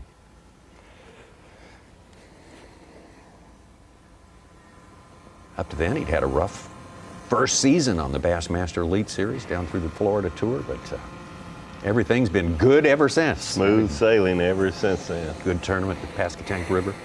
a couple of weeks ago. Second top 10 on the elites. As you mentioned, Ronnie, it's third top 10 if you count the classic. Quite a feat. I think you count classic top 10s as 2 top 10s because it's like just that much more important. I can't handle that much math. Yeah. I got to go back and You redo gotta- the record book. now. Just wait till you get to the math where they put letters in the numbers, you know. Then He made a bait adjustment there. Maybe he's going to try to throw at the bigger fish that he saw on the bed. Back to Wagner.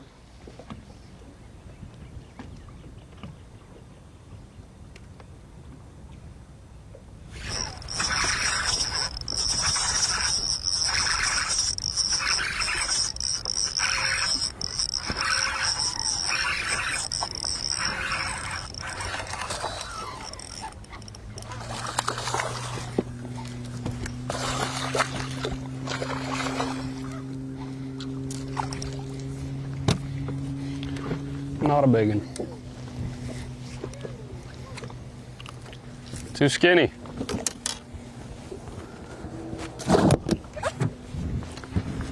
Certainly take it. Fish number 3. Yeah, got to have that limit for sure. we got to go perfect today, guys. Perfect for the tournament. 264 possible limits. 264. We got to do it.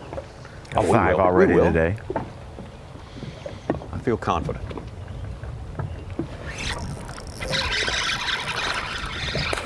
Oh, He's better. what a jump. Took me a second, but we got him. We got him. Leslie Gore. Good one, nice largemouth to add into his limit there, or actually use it to cull. Wesley's got a limit in the boat right now. Paul Marks again on the move. Moving has been productive for Paul Marks. He upped his game a little bit when he made a move about an hour ago. Been An hour and a making, half ago, I should say. been making all the right moves. Yeah, all week long. And it's showing right there. He is in the lead as we get closer and closer to the midpoint of our fishing day here at Lake Hartwell. More on the way.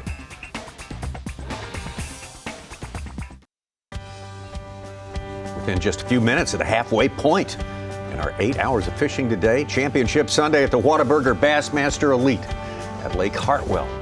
Progressive Bassmaster Elite Series, that is our national champion, our world champion right there, Easton Fothergill. He has got some spawners, big one spotted in a specific spot right here. You've been letting him rest a while. I think maybe he's moved back in on them. He has, it looks like, and he's repositioned his boat. Oftentimes when you're bed fishing, just moving your boat and getting the right angle, I went further away. She's more locked on now. it's very important. She's like suspended over the bed though, so. See the fish. Is that the male moving up top there? Yep. Yeah, I think so. But she's still, I can't get her to react to my bait good.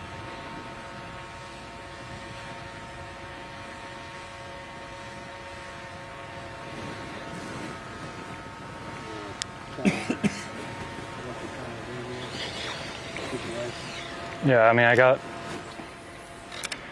a bed here that I saw 4 or 5 of them on yesterday. I caught one of them. It's a deeper bed, but as far as I can tell, there's 2 males and 2 females on it right now. Both the females are just giants. But just a couple more minutes. I'm gonna come check them later in the day, see if they're more locked on, but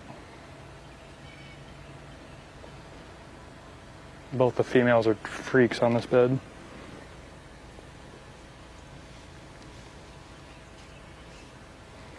I throw in there and they both do just loop-de-loops around the bed. And I've been trying to just let it sit in there until they come back, and as soon as I move it, it spooks them, so I think they just need more time. Hopefully by the end of the day they'll be more locked on when it gets hot out.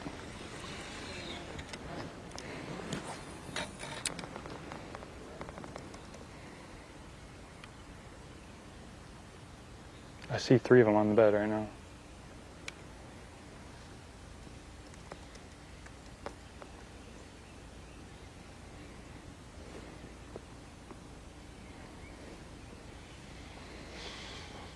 We'll see if he leaves anytime soon.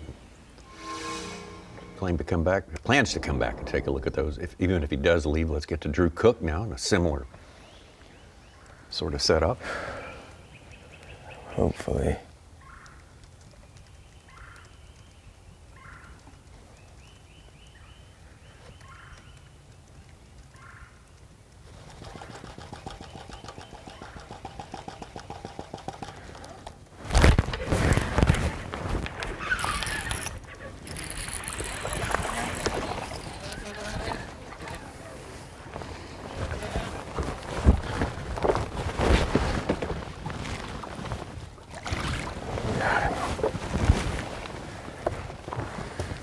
Came off. Much needed bass there for Drew Cook. Absolutely, sort of break the ice on a bedfish.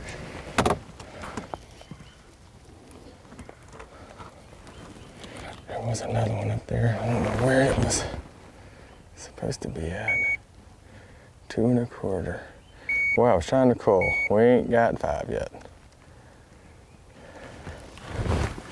Now we have Fish number 4, I think it was.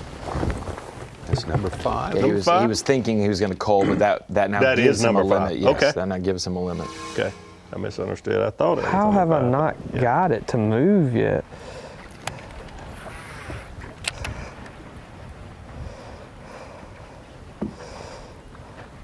I got it.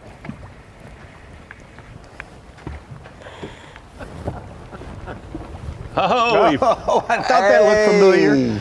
That is the place where he 6 had an incident yesterday. go. Hammer rods to be exact. Got her back. Now I can put this back up. yeah, I was curious why he was deep cranking all of a sudden around these boats. I told you I seen it. Okay, Well, how this 6 happened. fish a day than I thought This is now. a story that goes back to yesterday. We came up on Wesley Gore yesterday. It was right there at the corner of that dock. That's the right. Hooked up. Tries to boat flip this fish a little far over the cable, Davey. And Yeah. Unfortunate. He lost a then fish, and you boom. see the rod and reel he kicked off the deck of his boat. He didn't even realize it at the time, I don't think. No. He's got his shirt hooked, and everything just kind of going wrong there for him. But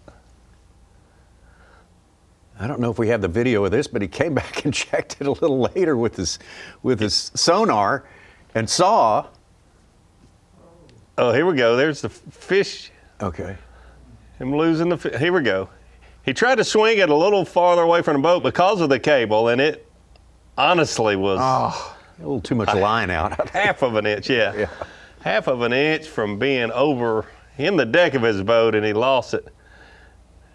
He lost a rod and reel at the same time. With his Now back if- foot, he kicks the rod in. There Right there there. it goes. now, if he could just catch that fish, then he makes up for both double whammies yesterday. And then he's even with that Yes, old boat dock. absolutely.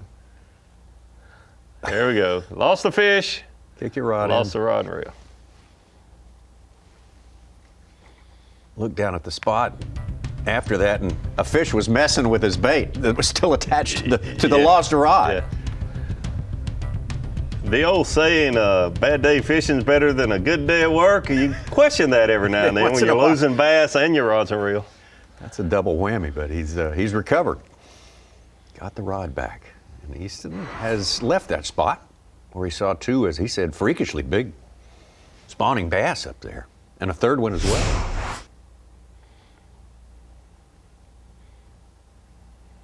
Hopefully he can come back and those fish will be in a better mood.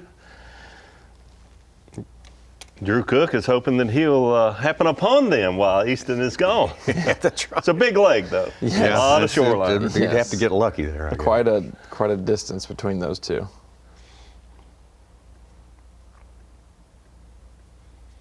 Now I've seen some good post-spawn bass caught out here. We're past the peak of the spawn. Where are the first place they go to set up after that, and are they catchable? Well, a lot of the largemouth in particular on this lake go straight to those shallow bars and points where the blueback herring are, and it's like that's where they reload and they feed a lot, and that's part of the reason that they're so aggressive. But that transition doesn't seem like it's happened as quickly. Usually, like, they go from the bed straight to those spots with the blueback herring on. And I'm still surprised that we don't have someone in our top 10 strictly fishing that way. Yeah. About half of our top 10 is starting the day out, or maybe more than half, starting the day that way and then leaving it. But by this time, there should be enough of population of the largemouth in particular that you could fish those blueback herring places all day long. Yeah. But I think because of the unusual high water for this lake, a lot of those fish they're staying in these pockets around the bluegill and that sort of thing, not straight to the blueback herring spots. Well, the fishing goes on here as we, in just a few minutes, will move into the last half of our championship day session. Show people what they're doing. Here we go, Progressive Bassmaster Elite Series. This is the Whataburger Elite, and we are pushing into the afternoon.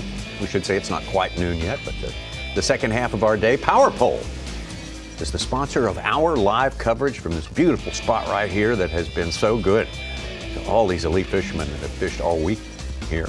We only have 10 left, though. The 10 have fought their way out of the group of 102, with everyone catching them out here, but they did it better than anyone else, and Paul Marks doing it better than anyone else so far on Championship Sunday. Drew Cook just caught one. It moved him back up into second place. Within 4 pounds, he was 6 pounds back at Paul Marks not so very long ago. Different things developing. We expect plenty more changes as we make our way through the next 4 hours. Weigh-in time, 3 o'clock Eastern time. We just watched Eastern Fothergill look at 2 freakish size bass that he mentioned, so we know this certainly some that size up along the shoreline that any one of these 10 anglers could come across and catch. It would change everything. He left them now to do some more looking around and hope they get in shape to bite a little later.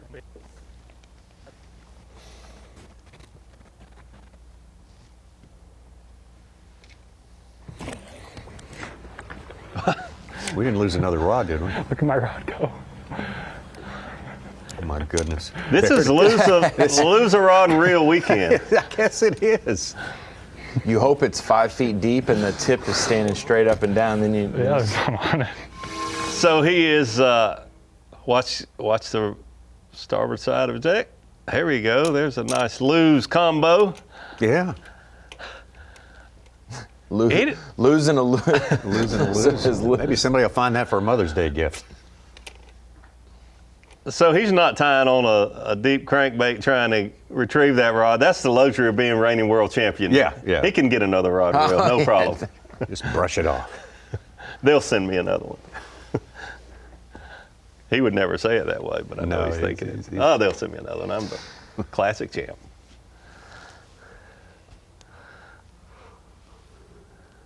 Can we get a mark on that cove there, Ronnie? Maybe I can go there when I get home. I just sent a buddy there to get it for me. Sorry, Davey.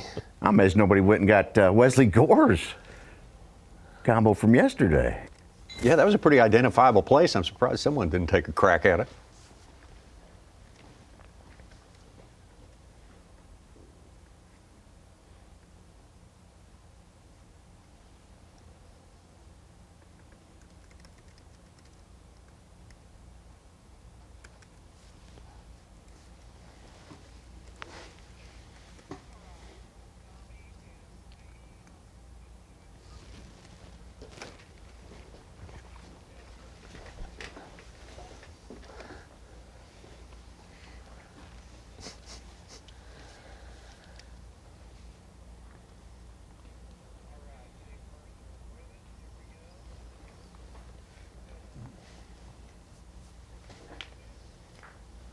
We mentioned the weigh-in coming up at 3 Eastern time, local time here at Lake Hartwell. Master of ceremonies for that and so much more at all of our Bassmaster Elite Series events. The great Dave Mercer. Dave, Good to see you, and thanks for making a little time with us on this day. It seems a little bit slower. The slowest day perhaps starting that we have had so far, and the onus is on Drew Cook. I mean, he's the one that started with the lead, and things haven't quite ignited for him yet. A little glimmer of some activity just in the last few minutes. But how do you see the rest of this thing playing out? Well, it's kind of one of those stories of the more we know, the more we prove the least we actually know. Because when you look at how this tournament's played out, we've had thunderstorms a lot of evenings, and anglers have talked about how, that regresses the fish, that makes things a little slower to start.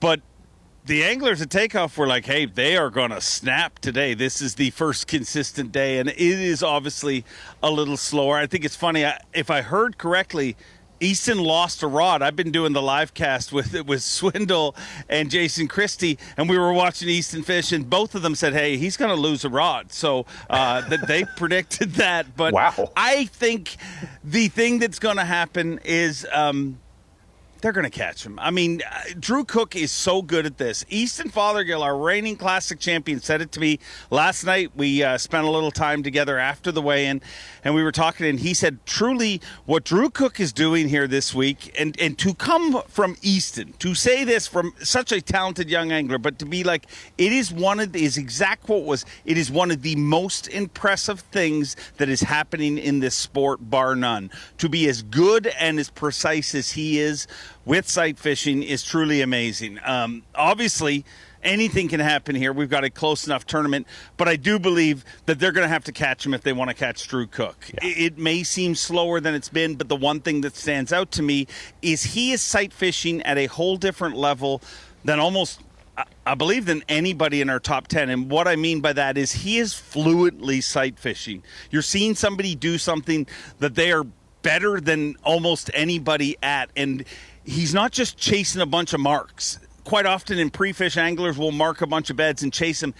He's having fish come to him. He's having, he's moving into bays, and it's like watching somebody almost pre-fish. I mean, he is just so relaxed, and he's feeling pressure. Obviously, it's Championship Sunday. Sure, you're feeling pressure, but he's fishing different areas, and that is what he has done all week long. He has had situations where he's gone to fish where he knows where there's fish, but he's found more fish in that area, and he's just fishing the right areas. And I do believe that if you put Drew Cook on a body of water like this, and it's this time of year, and he has this many hours ahead of him, he is going to catch him. And I don't think there's a soul on earth that knows anything about bass fishing that would bet against that. The question is he going to catch enough to not get chased down? So, Dave, we talked about this a little bit yesterday, but I've thought about it a lot, and for those that are just watching today and didn't hear us talk about this, we've seen in the north go from being all largemouth to smallmouth, a mixture of the two, and now if you go up north, most of our tournaments are won, especially along the St. Lawrence River, with all smallmouth. We've seen it change completely, and it looks like Lake Hartwell is doing that. You've seen so many fish come across the scales over the last 10 years from Lake Hartwell, and you've noticed, I'm sure, the spotted bass getting bigger and bigger. Do you think there'll come a time, kind of explaining what has happened up north, that we'll see the same thing happen with Lake Hartwell, that you'll see a lot of the tournaments won with all spotted bass?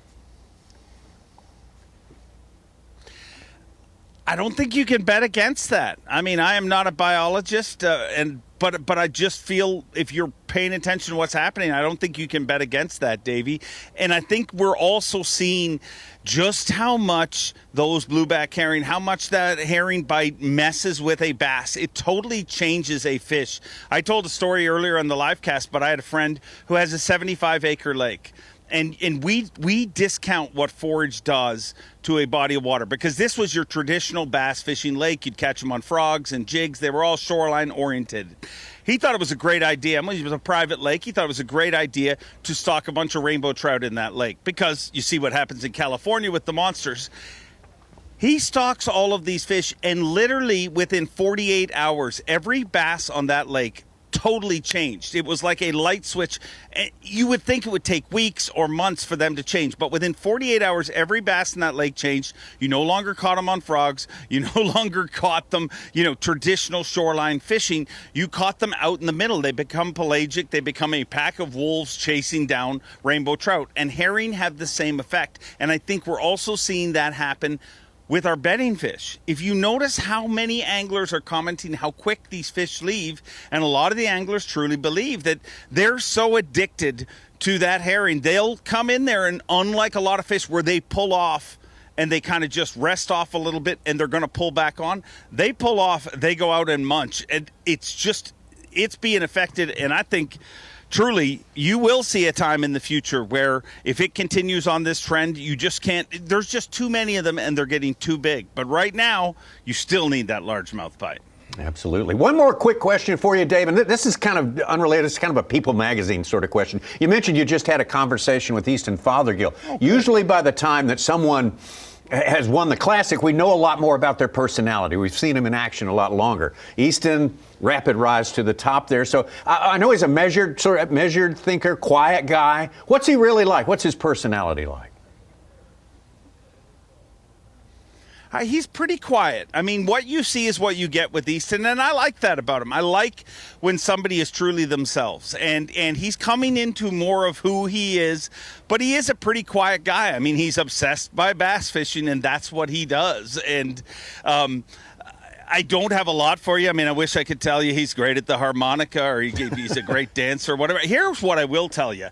He takes that hat off, and he's got a heck of a head of hair. I mean, he looks ultimately instantly cooler as soon as he takes his hat off. I mean, you looks like a totally new dude. But, I mean, he's just obsessed with fishing. He is bred to do this. Easton Fothergill is, and I think we're seeing that in bass fishing. I think you've seen it in other sports. You guys know I'm a big fan of pugilism, a big fan of MMA. And for years in MMA, you saw fighters come along that were, you had a fighter that would come along that's a striker, and a fighter that would come along that's a wrestler. And now in the last 10, 15 years, you have people coming along that are MMA fighters. They're strikers, they're grapplers, they're jiu-jitsu, they do it all. That's what we are seeing happen in tournament fishing. We have people, previous to now, we had anglers come along, and halfway through their life, they decide, hey man, I love this enough, I want to find a way to do this for a living. People like Easton got into this sport to be tournament anglers, and that is why they're as well-rounded and polished. And I wish I had more little notes and nuggets for you to give you on Easton. He is just a fish-catching freakzilla. That's all he is. I mean, if bass fishing goes away, he's lost. I mean, but a lot of our field is. I mean, what does Cooper Gallant do without bass fishing? I mean, Lord knows where he would end up. Where's Corey Johnson? Where does half these guys end up without bass fishing? But Easton is meant to do this. He has got the perfect personality for it. He is a student of the sport, and that's what I can tell you about him. He is a fine-tuned droid put on earth to take titles from everybody. And remember back in Florida? It was so cute, those couple of events that Easton forgot how to bass fish. Well, all of a sudden he's remembered. And now if you include the Bassmaster Classic, this is his third championship Sunday in a row. Unbelievable. He has recovered quite nicely from his trip down to Florida. Thanks for filling in the additional bio info. The great Dave Mercer, what he does best is he's going to do at 3 o'clock today. So you definitely want to check that out when weigh-in time rolls around and we crown a champion here on Lake Hartwell.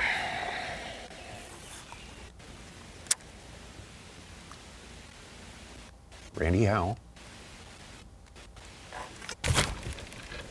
Come on. Yes. Thank you.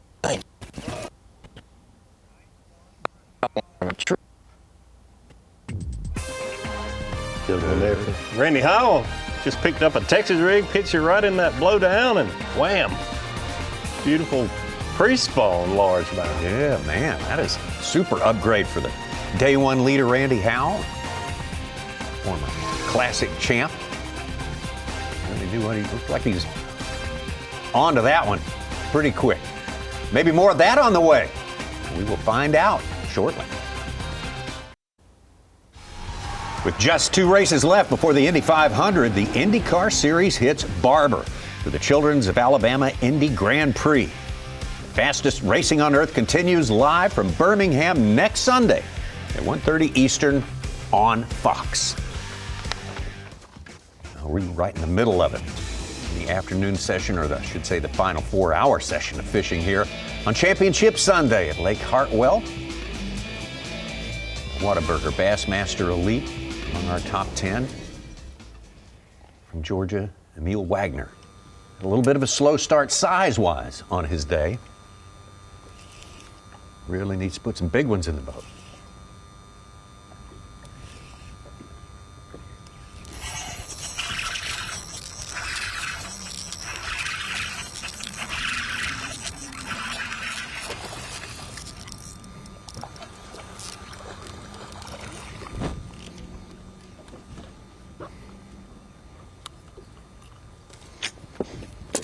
Little guys. Still wanting bigger ones. Let's get to Jay Shakir. It's been a little slow for him this morning. Doesn't have a limit yet. Yeah, I wouldn't have thought that we'd be talking about Jay or Emil without a limit at this time of the day. I'm sure they didn't think so either. It's only need 5 big ones, though. 5 big ones. Yeah, that's what today's all about. He's already done great work with regard to his cam fame for Progressive Angler of the Year this week.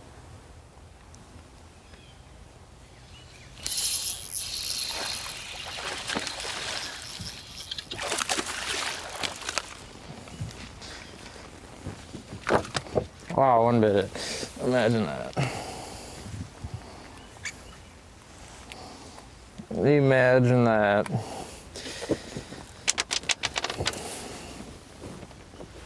And I think Emil Wagner kind of went for it a little bit this morning, caught a first 1 or 2 real quick, and then went farther north than we've seen. He was farther north of the Seneca than Randy Howe, maybe looking for a largemouth in the morning to get him going, but now he just came down where we expect him to be on the lake. Let's get back out to second place, Tucker Smith.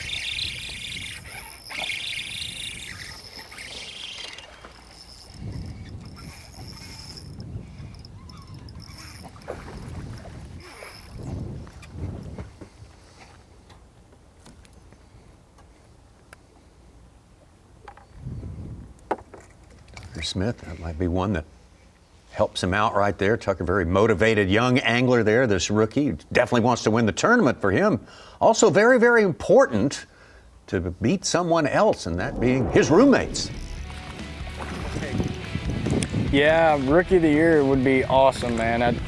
I really don't look at the points. I try to have that Brandon Polinick mentality where just kind of fish as hard as you can, see where the cards lay, but I've had a lot of fun, and I'm looking forward to battling out with the rest of my roommates for Rookie of the Year, man. It's anybody's game. These fishermen are so good, anybody's got a chance to do it. So just gonna fish as hard as I can and look at it at the end of the year and see what happens.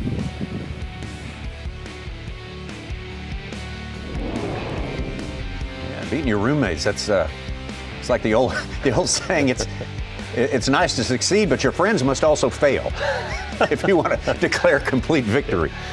So that's you set the bar with how good your roommates are and where they are in the standings. You know, if you room with those guys that consistently do well, that's not a bad thing to try to just beat your roommates.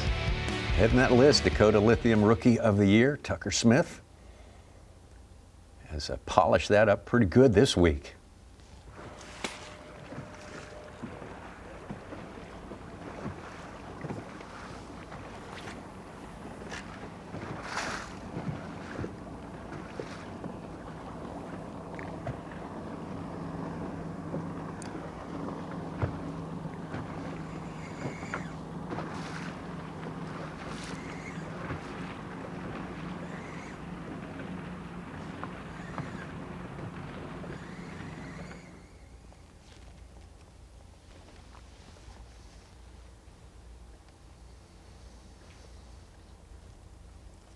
Tommy, we talk about Falcon rods drain the lake. 8 anglers per tournament. So we have 10 tournaments, including the Classic, 80 anglers overall. So 20 won't be picked this year if you pick the Elite Series roster. And Tucker Smith, I have to say, I feel good about picking him on Drain the Lake this week. works out pretty well. I would say him, Paul Marks, Emil Wagner, guys that you would want to use this week and not save. And that's what we knew coming in. So it's not like there's unknown. It was chalk. It gets real different after this week. Yeah, this is where the dicier, I changes. think, depending on who you're talking about. For sure. Yeah. Having 3 events, including the Classic, in the state of Texas, you're splitting similar anglers. Do you save them for the Classic? Do you use them? You know. And our northern swing's a little different than it has been in recent years too. It's just 2 events, and one predominantly smallmouth, one that's going to be a river that'll be both species. That's why I didn't wait to use Easton. Didn't expect him to win the Classic at Ray Roberts, but I didn't use him or save him for the northern swing. I used him this week. That was her. And so that's worked out as well too.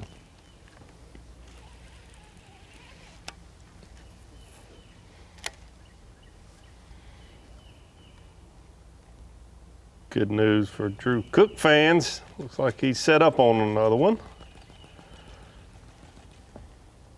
Dead it twice. Surely couldn't have been too big.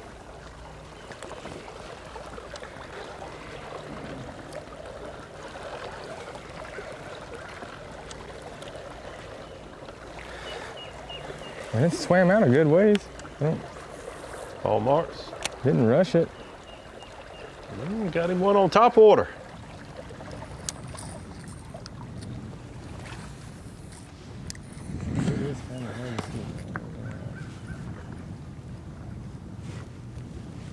It's going to be close. 2/8's the smallest, so.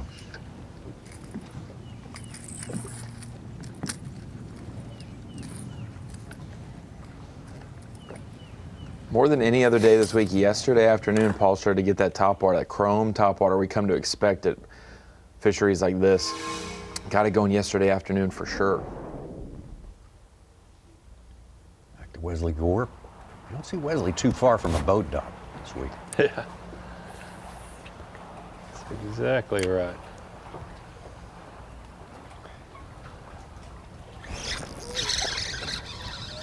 Oh boy, I think that's the backside of the cable. Did it jump the cable?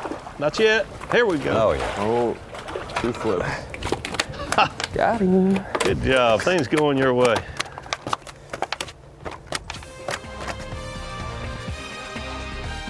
Ronnie? That's a good largemouth. Look at the size of that bass. Look at the size of that bass. Good keeper for Wesley Gore. Now just do a quick rod inventory and keep her going. Yeah. I'm sure we still got them all. Like a true professional today, make them jump over the cable for you. Good job. That's the way it looks right now. Paul Marks still with the good lead. Tucker Smith 4 pounds behind. Drew Cook. Couple different tiers of guys on that leaderboard. Yeah, absolutely. 56 group, 58 group, 62 group. Yeah. Top 4 starting to make a little distance between themselves and the rest, but still, anyone can do big things and win the big one. Winning on the final day, it takes everything and God's grace to line up for you to win. I was fortunate enough to win at Santee Cooper, and everything was going right for me that week. No matter what, I couldn't do anything wrong, it didn't seem like. This week, it's going to be, I'm hoping it's hard-headedness by me is what's going to take the win, because I have literally devoted my time to deep water. And I said, I'm going to go catch 20 pounds of spots. The first day I was real close, had almost 19. That doesn't mean you can't go catch 20 pounds. And hey, if that random largemouth shows up out there, you could have well over 20 and things can get right in a hurry. Hold them high and get loud, South Carolina! So many great anglers that have never won one of those, never hoisted one of those trophies right there, and Luke told us why. You got to be good, but a lot of things have to come together as well, and that's when that thing happens. Yeah, you're fishing on these public lakes. It's late April, a lot of recreational traffic out there along with fishermen. There's so many things that are out of your control that could happen on the final day. We're still burning around. It's been a morning. I've actually had the best morning I've had since I've been here, really. So I've got a couple pretty solid fish in there. I'm going to have to, definitely going to have to get rid of them, a couple of them fish for sure, to have a shot at this deal. But we're way ahead of schedule compared to what we normally are, so that's a plus. It kind of, you know, got things going this morning. Got a couple of largemouth, which has been shocking because I haven't caught, shoot, I ain't caught 5 largemouth all week probably.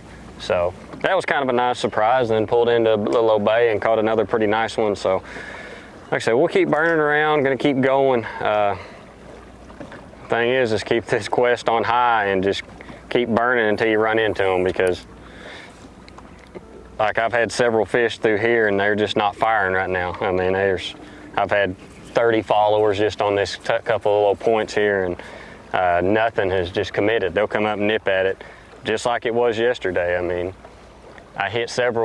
we hit several points and stuff yesterday morning, and nothing would fire. I mean, they would just follow it big time, and that's kind of the way it was. And then all of a sudden I pulled up on a couple of points and they started biting. So it's definitely a timing thing.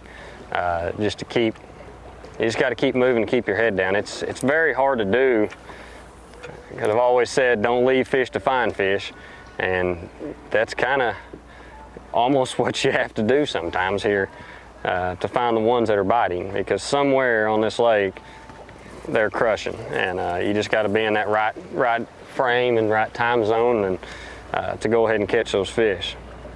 But we're gonna keep it burned down and see what we can do. Like I said, right now is about whenever I start getting bites normally. So we got just about the right amount of wind. Kind of wish it'd back off a little bit, but we can't always have everything perfect. So it'll just be a time. We'll buzz around. We'll run into them. We just got to keep at it. It takes time. It's been a really a struggle for me every morning. So to have a few nice fish in the box early definitely kind of helps you want to settle down a little bit and maybe go ahead and catch them. It's like I got one right there. He just bombed up after it off the bottom, and now he's going to follow it all the way to the boat and turn off of it. It's weird. Like, you can tell just by the way these fish, when they come up to it, what's going to happen. If they ever get up and get horizontal with the bait, it seems like they're done. Like, you kind of might as well reel it up and throw it to the next one. But we'll get them. Just got to keep firing around. It'll happen. Luke Palmer has caught himself a couple key bass every single time we're at Lake Hartwell, whether it's the Bassmaster Classic or this week for the Bassmaster Elite Series. I'm at the Dakota Lithium Screen Knowledge, and I wanted to jump into the Deep Dive app. We've been talking about the Deep Dive app all week.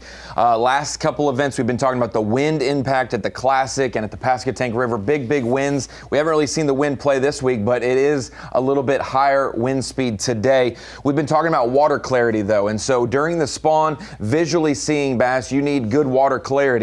One thing that we think about in the fall and winter of Hartwell is the drawdown. When the lake is lower, drought season, things like that, when you get those spring rains, it tends to dirty up lots of the lake. But we just got a brand new water clarity readout, and if I wanted to put the filter on here, I just shut off the whole lake, and we're right here dead middle. Not dirty, not clear, but perfectly stained. If I start to scroll this scrub bar down a little bit, you see here's the most stained portions on Hartwell right now, the backs of the creeks. Some of these places that flow in from the north or from the west from these rains from the mountains, you start to see another little added, a little clearer section of Hartwell and the Tougaloo. Then the Seneca and 6 and 20 starts to pop in as another level of clarity. And when you get to the main lake, where you see a lot of the people like Luke Palmer, Easton Fothergill, Emil Wagner, all these guys on the main lake, Tucker Smith, Paul Marks, it is the clearest it's going to be. Those fish love to be out there on those points, blueback herring, things like that. Another thing I noticed, Randy Howe, somebody who's been at the top of the lake sight fishing like Drew Cook, he mentioned, hey, this area is looking like the water rose last night. There's some debris in the water, and the water rose. We don't normally think of Hartwell as a quickly rising lake, but I was looking at the Deep Dive app, and it actually shows over the past week that it has came up about half a foot. So 6 inches may not seem like a lot, but really when you see it, it hasn't came up at all until last night. Here's the readouts from Tuesday, Wednesday, Thursday, Friday, Saturday night. It starts to come up. And Sunday, it is now 6 inches, 4 to 6 inches higher in some areas, especially those ones where the mouths of the rivers come in. And that takes us over to another tactic we talked about. We've talked about the guys on the lower end with the blueback herring, all those baits, top waters, jerk baits, soft plastics. But Davey, the guys up shallow, like Drew Cook with the Norris front flapper, sight fishing, and then all the guys going around the docks and Randy Howe fishing both. It's been a couple key soft plastics. Yeah, there's a couple keys, but this has been a bait that's been around for 25 years or so, give or take just a year or two. I remember when it first hit the scene on the Bassmaster tournament trail, and now you'll see 90% of the anglers on the Elite Series this time of the year using a wacky rig, Yamamoto Cinco, typically with like a #1 finesse hook. This Redline Finesse Nico is something a lot of the guys use. Different hooks, exposed hook. It's just a very effective bait. Clear water, spawn, post spawn, you're going to catch a lot of fish on this bait. It's one of the most used baits, soft plastic baits, in the last 25 years for sure. You could rig it wacky rig, weightless, like you said. You could put maybe a 1/32 ounce in it and just get it a little easier to cast, maybe on those shallow points like we've seen. We call that a Nico rig. We've also seen anglers Texas rig it with a light tungsten weight. Yeah, absolutely. That's the one thing that's so amazing about this bait, that really, if you look at it, you think it doesn't really do a whole lot, but it absolutely does. It has a great quivering action, and you can Texas rig it without weight, with weight. You can wacky rig it, a lot of different things, even sometimes fish it like a floating worm, just move it across the surface of the water. A great bait this time of the year, and a lot of companies make a bait similar to this. Here you see the Crush City version. There's a lot of good baits like this, but this is the one used by most anglers. Well, that's the Bass Pro Shops bait and tackle section and our deep dive look at the screen of knowledge, breaking down Hartwell a little bit more. We've got a lot of diversity. Tommy, we've seen more rods on the front decks of anglers' boats than we've seen all season long because they've had to keep a couple things in play. Right now is moving time. We saw Jay Shakurit right there, and now Luke Palmer. He said he's got to keep moving all afternoon long. That's when his bite through the week is fired up best. So we'll see if that plays out. He's less than 5 pounds back of our leader. So, and you just never know. Luke's in that top tier you mentioned, Davey. Now to Drew Cook.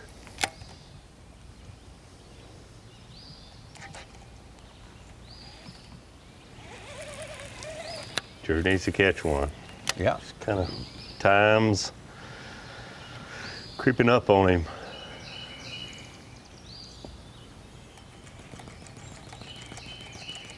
3.5 hours until check-in.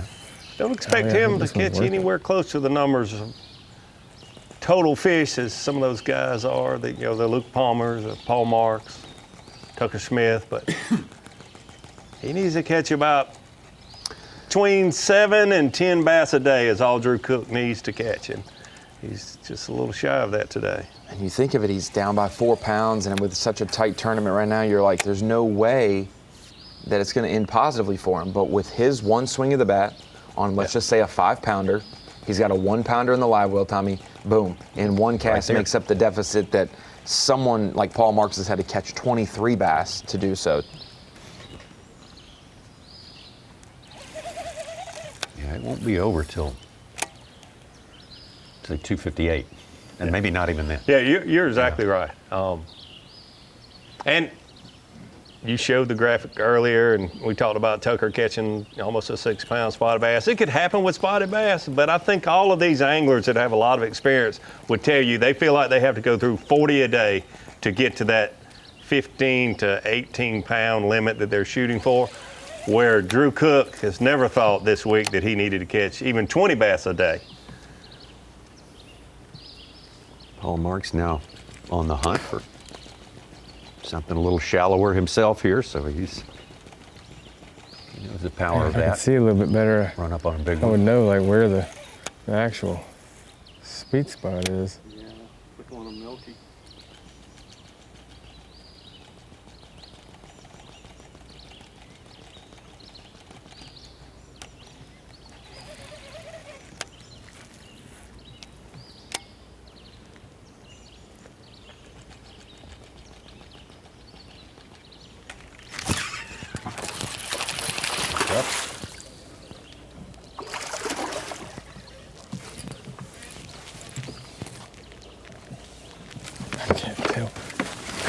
Good boat, swing it. But no. Oh man, he's missing half a gill.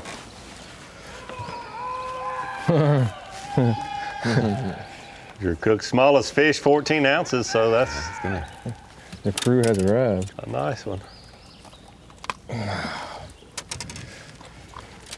Sound like someone's been waiting a little while. If that was one guy, he's got a set of lungs on him. I'll tell you what. He's on his 4th cup of coffee. There's about 4 rascals, Tommy, mutual friends between Cook and I that I know are watching. Oh, that's right. Your buddies are over there. They're grilling hot dogs. They're having themselves a time watching Cook. Okay, I'm glad to hear that wasn't one guy because I don't want to meet that guy if that was one.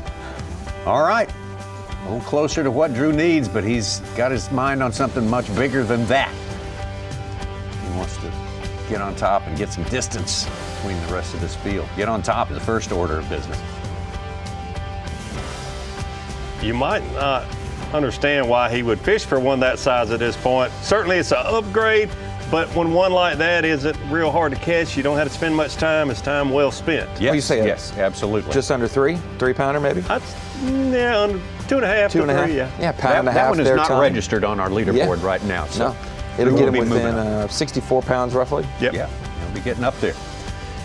All marks, though, still going to be on top as it stands right now.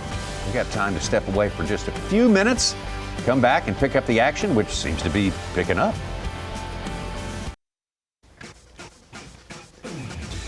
Championship Sunday forges onward toward the afternoon here. We're almost there. Noon Eastern time. A little time left, and you see now the new updated leaderboard according to Bass Track and Drew Cook. Now moving up, cutting the margin just a little bit between himself and Paul Marks. Drew Cook, of course, started the day with the lead, 2.5 pound lead. We knew he'd probably sang back, at the start. He always has a slow start every day. And honestly, we talked about it this morning.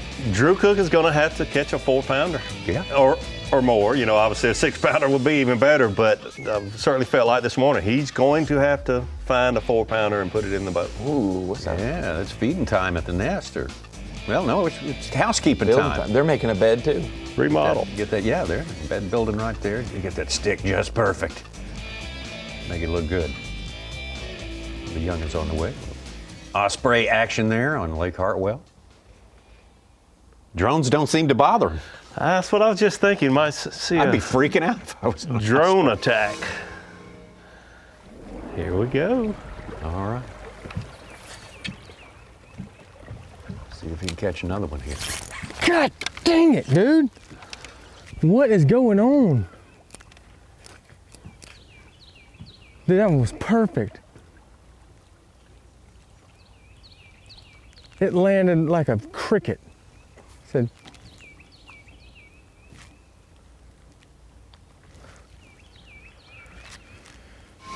saw this a little bit yesterday. Drew seeing some cruisers, which oftentimes, we talked about it a little bit earlier, Tommy, but could be immediate post-spawn bass cruising the shorelines, working their way back out, searching for those blueback herring. Here we go. There's the gang that was hollering for that last catch. They do have a cooker on the pontoon. yeah, I hear you.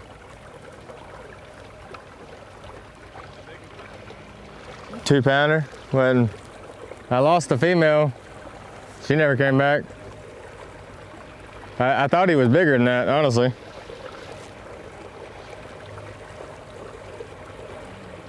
I got a 6-pounder on the other side of the lake. We're fixing to go to it.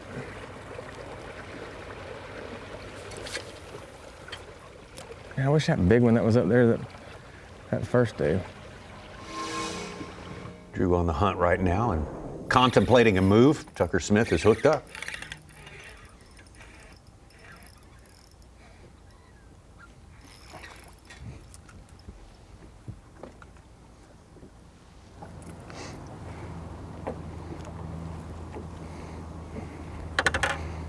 Maybe an upgrade, not 100% sure. Oh, the smallest fish is 1.8 pounds. Yeah. Okay. Didn't realize he still had one that size, but it certainly will help him. Yeah. Close to 1 pound, probably.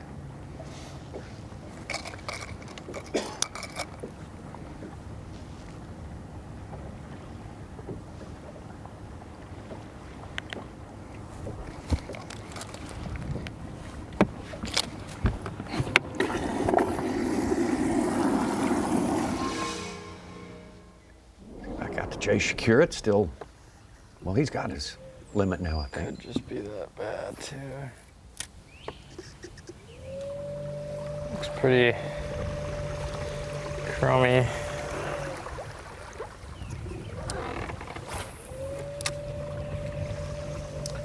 Cook with that last upgrade just surpassed his total from the last elite here, where he got 4th. That was cool. I mean, it's bigger than that one I got.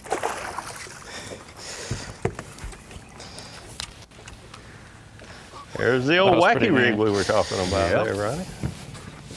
It's bigger than the one he's got there in his live well. So, upgrade, no doubt. Watch him come up. Eat it. There we go. Gets rid of that last one. Yeah. Jay using a 4-inch Pretty neat. Ocho for his wacky rig this week. Okay. Maybe we'll stay in here. Another variation of that. Yep. 4-inch. That's what he A little said. smaller. That looked more like a 5 there, but he has 2.5. been using a 4 a lot. Calls out number 5.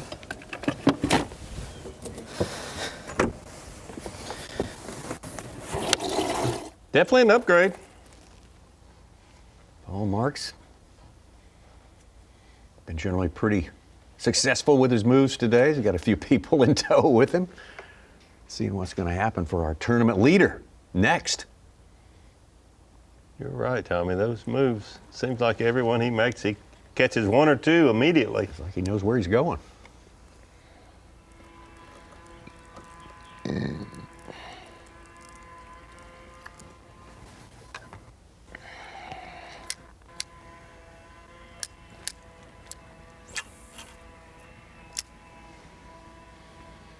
Those fry garters with today's technology are in trouble when They've been found out, haven't they? just these floating docks. There's really nowhere to hide.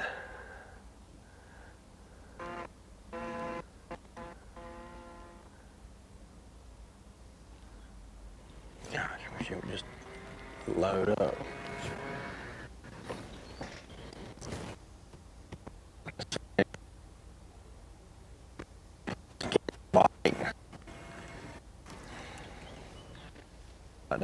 Something that ain't really happened much this week. Surprisingly, I thought from practice it felt like it was going to be good. So I caught quite a few skipping under them and didn't even really do it much. And I thought I might kind of roll into that a little bit as the tournament goes on. That stuff run out.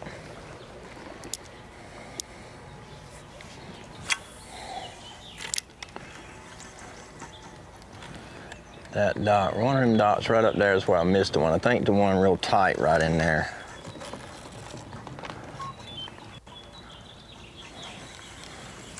Now I'm feeling that warmer feel to the air.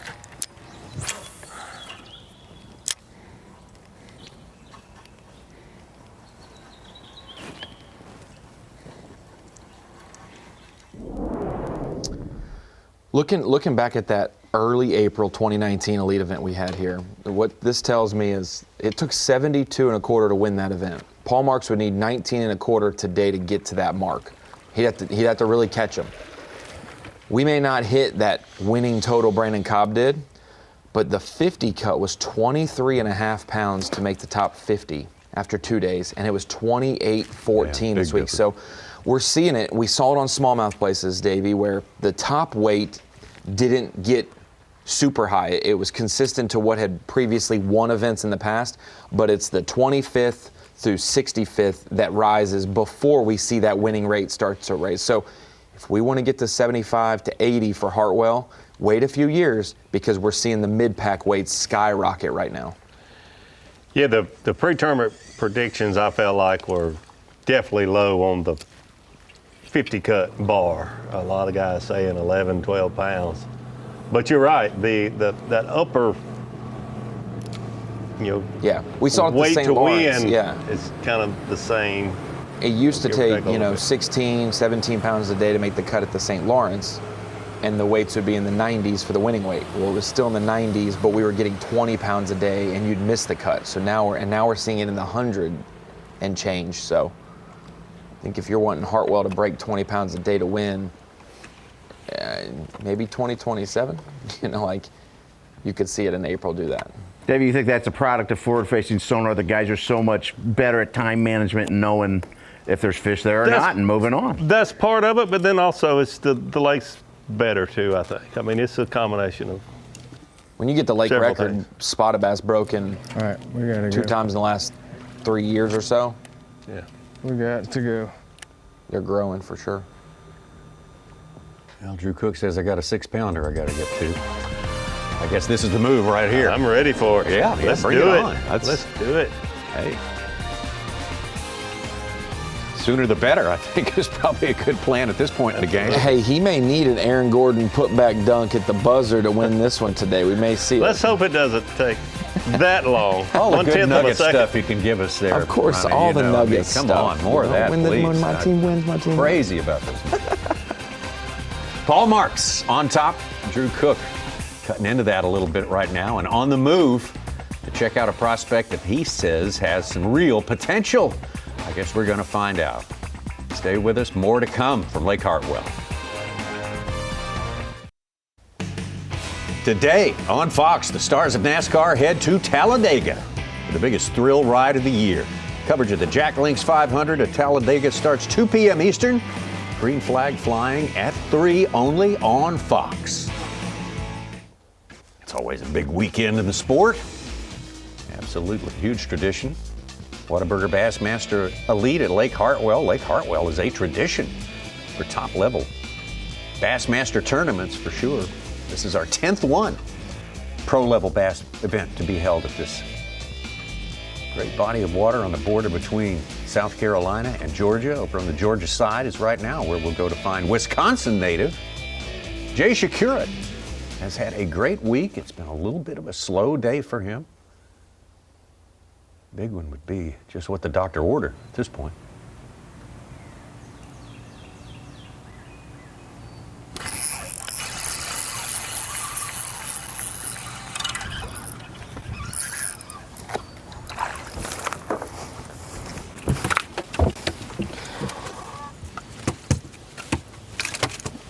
There we go. There's some fish back here.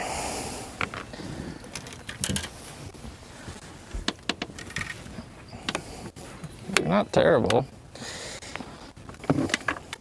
They're better than what I got, I know that. 4.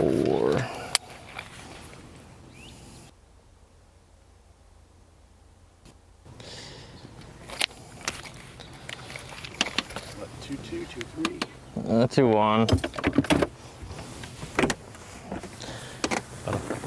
5 or 6 ounce upgrade. Yeah.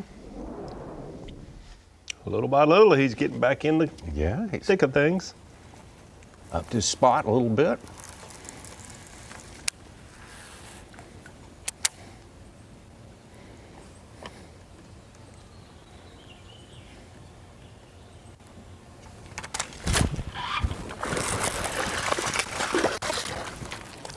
There we go. Another bite on a Cinco and a brush top. A little flipping bite too. Gosh, I love it.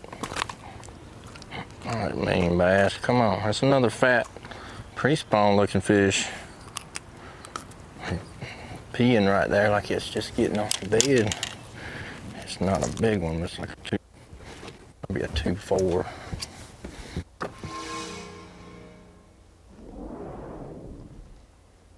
Okay.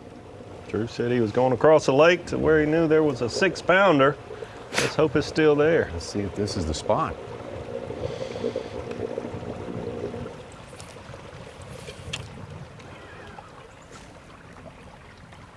This is where he was this morning. I guess he started on that fish. I don't know if it was a dang bass.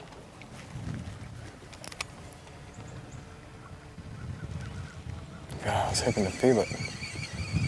There's one.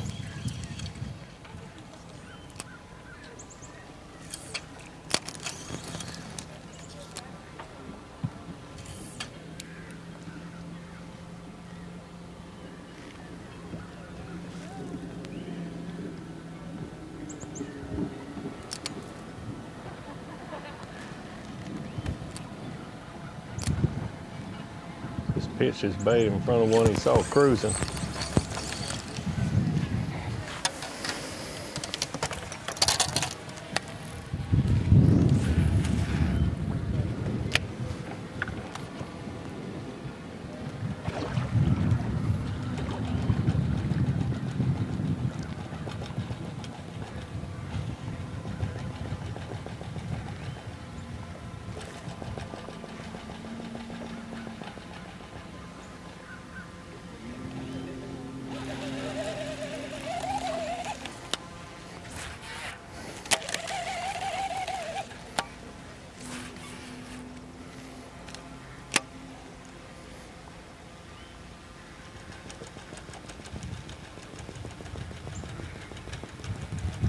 See the fish there, but I can't tell how big it is. A stump or a rock. I kind of thought that one was fixing to be a fish is set up. A game, set, match type thing. That's why I was going to fish for it now.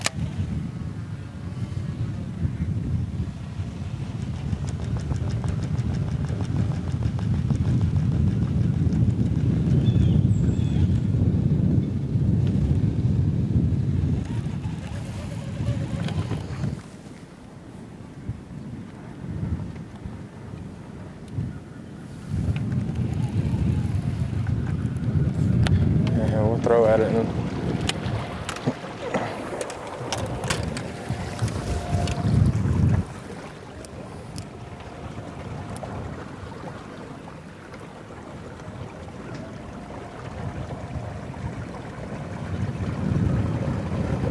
I swear the wind has picked up now.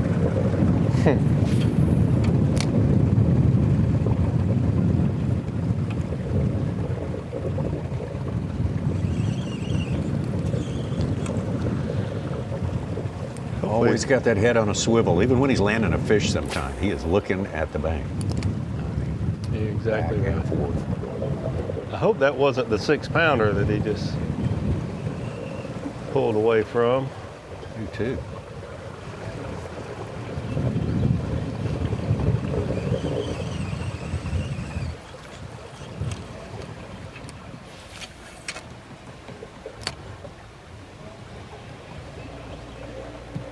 Was that the 6-pounder you're going for back there, or are you still moving into it? It's right here. So that's good info. We appreciate that. Or the big one. That was not the 6-pounder. I don't know what it is. It's a lot bigger than anything we got in the box. I do know that.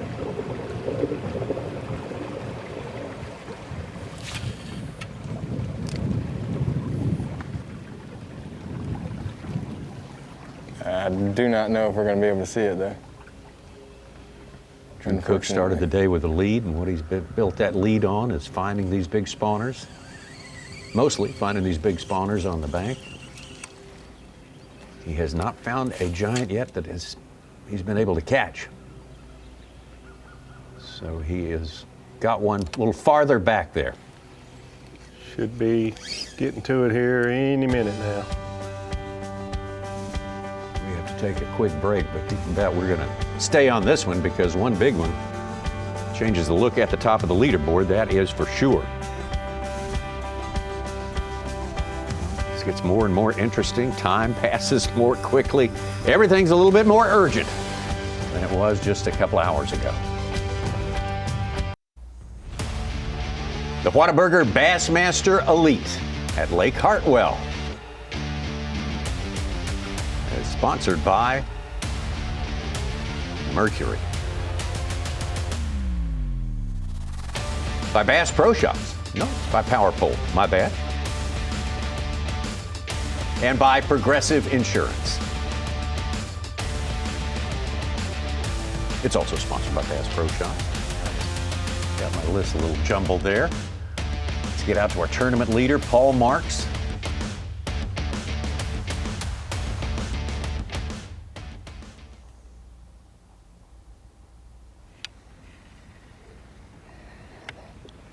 Rats.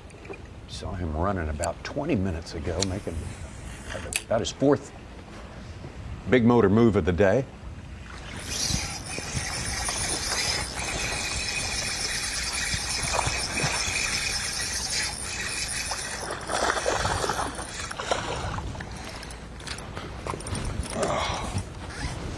think it will help.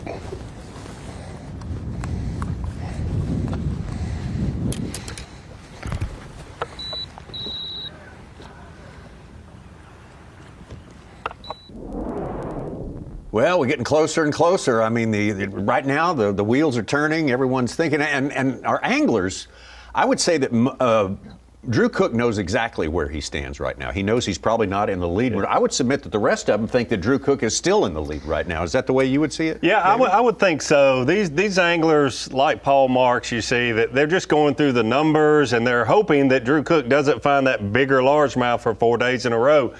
If he doesn't, then I don't think he's going to have a chance to win this tournament. We could see it shaping up after day 2. Really, there's some guys playing the numbers game, thinking in 4 days I will have the total weight that it needs to be to win this event. Drew Cook's thinking I'll find one big largemouth every day and I can win. It's really going to boil down to that. He has to find a 4+ pound largemouth. Ronnie, we figured, probably all of us figured that by this point of the day it would be Paul Marks and Drew Cook at the top. It's just not maybe in the order that we thought it was going to be. I think that's the goal, is that bed that we saw Drew Cook with the awesome drone shot above it with 4 good ones on it yesterday, that he would have gone straight there and made something happen. That hasn't been the case. But Tommy, we talk about 3 or 4 pound deficit for Drew Cook.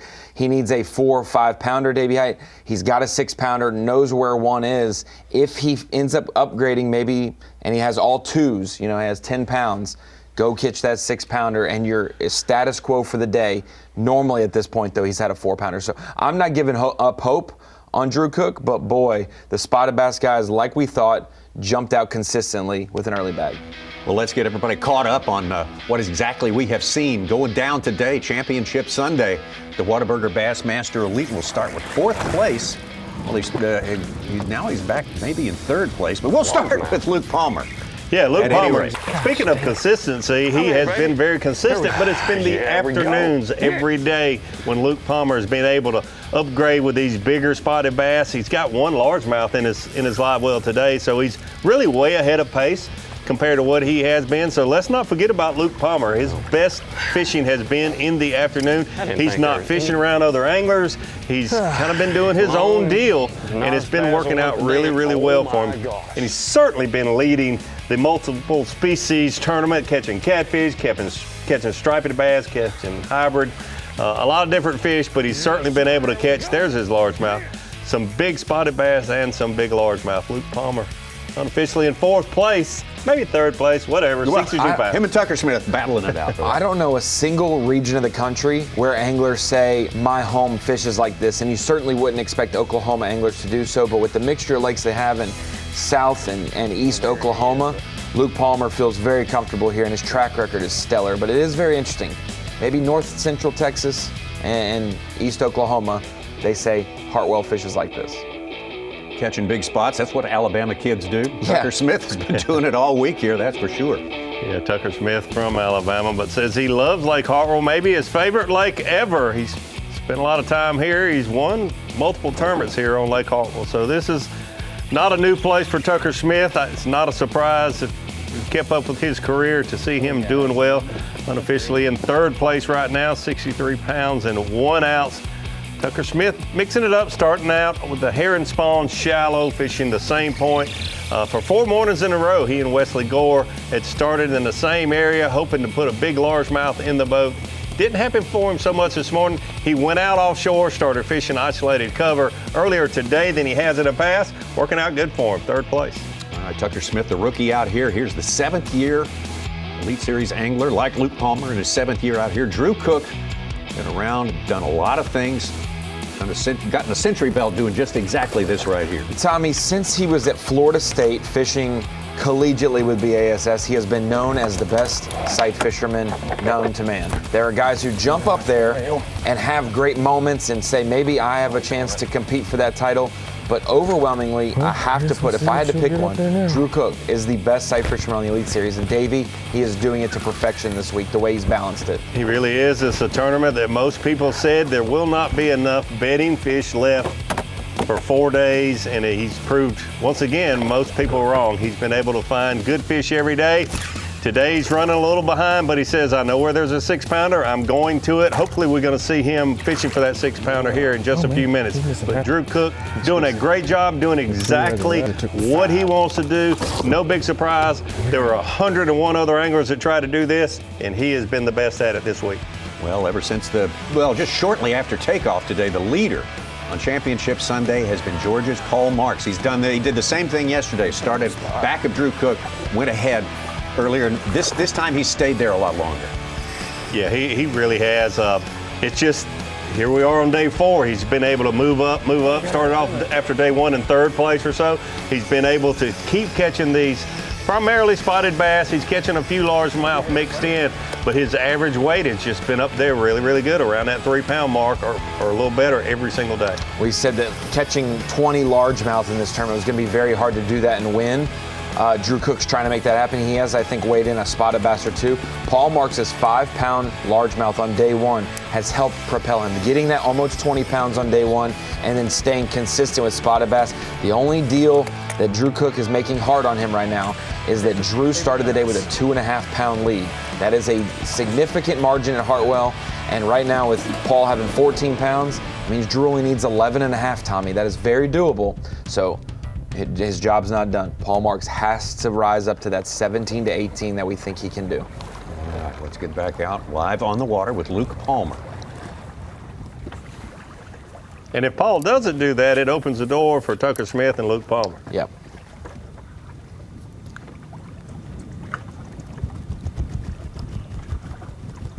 They were about a pound back and a pound, or 2 pounds. Pound back and 2 pounds back was Smith and Palmer.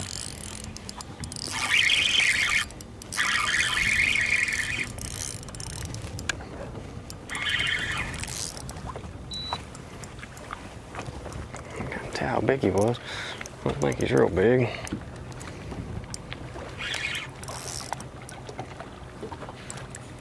Digging too hard to be real big. Yeah.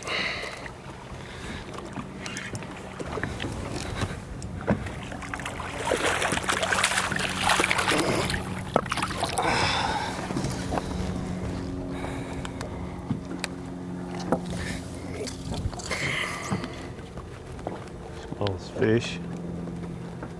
1.8 pounds. That fish is bigger than 1.8 pounds. I think so.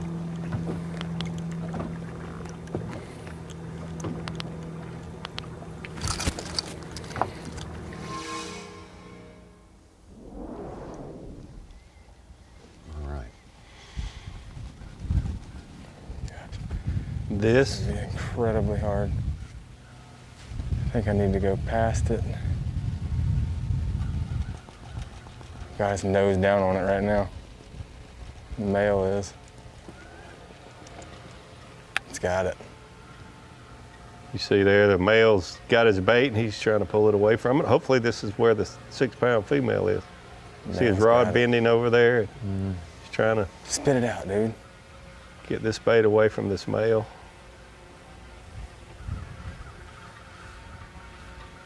Spit it out, man. Come on. Spit it out, dude. Please spit it out. Spit it out. Afraid he's got this fish hooked, unfortunately, it looks like. Does not want to have to catch it. Gotta catch it. What it's come to. Dadgummit.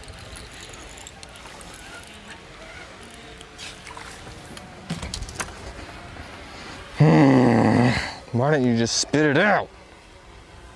This is not what he wanted. You're just tuning in. Oftentimes, male and the female together on a bed, these anglers that are so good at sight fishing do not want to catch that male because it'll make the female act crazy or possibly even leave the bed totally. That's another one of his amazing skills is how fast he can read that relationship between those two fish. We've seen him put them in the live well, Tommy. Yeah. And then end up culling back down to 4 fish to release it to see if it swims up there back on the bed. Yeah.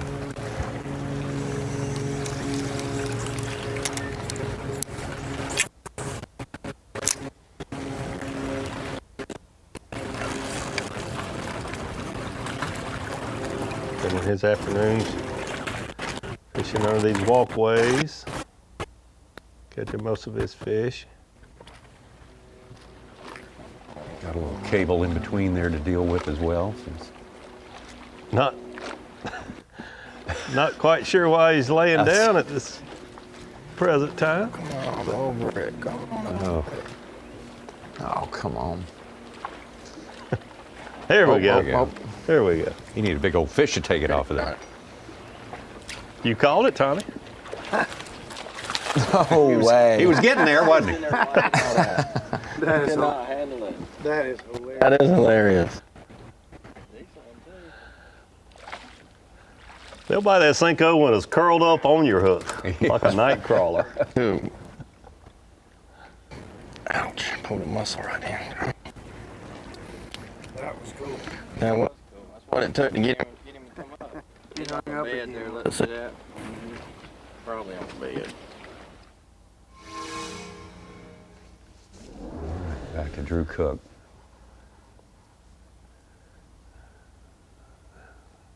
Where she needs to be.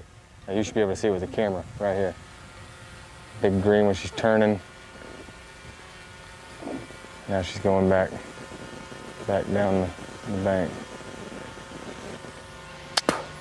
Very, very critical few minutes here to see if this female is going to settle back in on the bed or leave.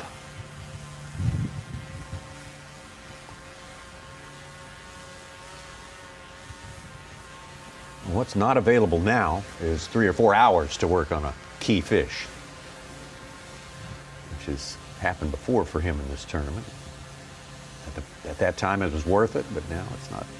That kind of time's not available. No. I think if there was one that's 6 pounds though, and he has no confidence in finding another one that would bite. You got to commit to that. Yeah, you might take your 3 and know that, hey, I'm gonna get 16 pounds if I get this, and I got to go home with that. If she stays, yeah, for sure. She may not even stay.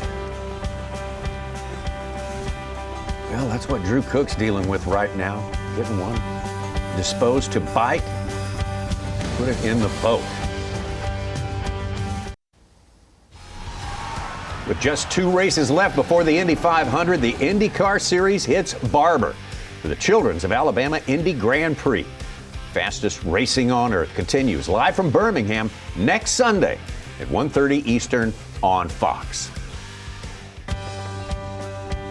Well, we are racing toward the completion of our Whataburger Bassmaster Elite at Lake Hartwell. Still a couple hours and change away, but 3/4 of our day have come and gone, and Drew Cook would like to be farther along than he is right now. Started the day with the lead, 2.5 pounds over Paul Marks. Paul took that lead from him, and now he's 2.25 pounds behind. And needs a big one. Now she swam up there shallow over there. He's got a big fish scoped out, but not quite in position. Well, that he wants her. Not technically scoped out these days. Well, that's with his you're eyes. too sensitive. Well, Yeah, no, you are. Just yeah.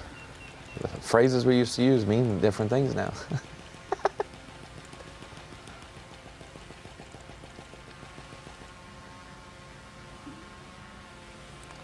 I don't know if she's gonna do it without him even.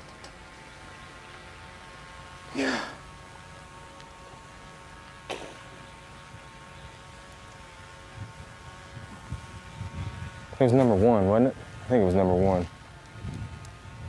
He's contemplating getting that fish out of his live well and releasing it. She'll go up there when I shake it though. She's not like, oh, you know.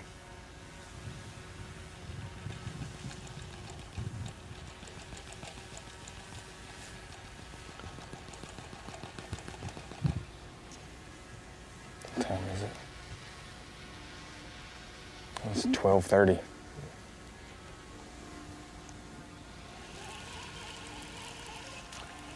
You mentioned it earlier, Tommy. These anglers don't know the score, but they have a good idea. Great idea. What they need to do to have a chance to win. And he's looking at the time, he's looking at that fish and trying to figure out anything he can do, even if it means taking one out of his live well and chancing the fact that it would swim back up there and that female would be more cooperative.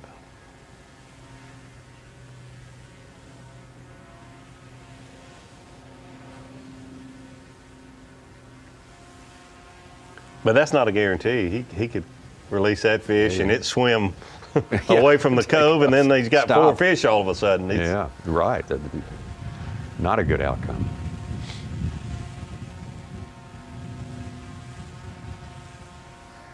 That's why your first hope is that it doesn't bite. It's the only way to win. That's what he's going to do.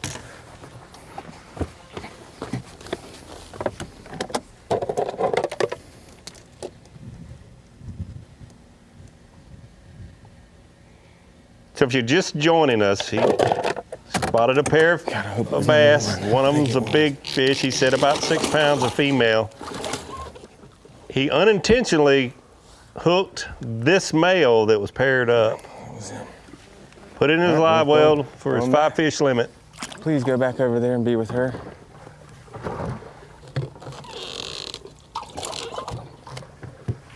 Very risky here. He's certainly playing to win here. Yeah. See, bold strategy, Cotton. We'll see if it pays off.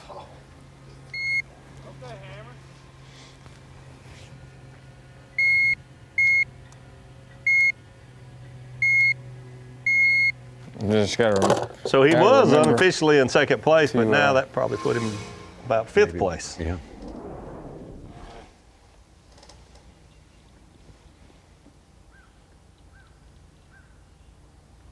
Easton Fothergill. Easton has dropped a little bit in the standings last couple of hours. Some other anglers, including Luke Palmer, Randy Howell, have moved up. He's got one on. Don't know if it's a helper. That will help. Got the limit now. I think. Can't even remember. Only Jacob Prosnick does not have a limit. Dun dun. Oh gosh. Come on, come on, come on.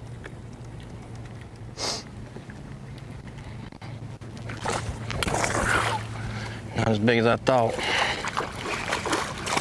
It's a chunk. It's like I'm power pole button. I hit my button every time I'm trying to move forward, and I hit my button and my pole goes down.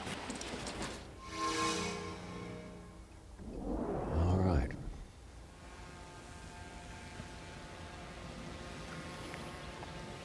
Did the male companion go back home? That's the big question.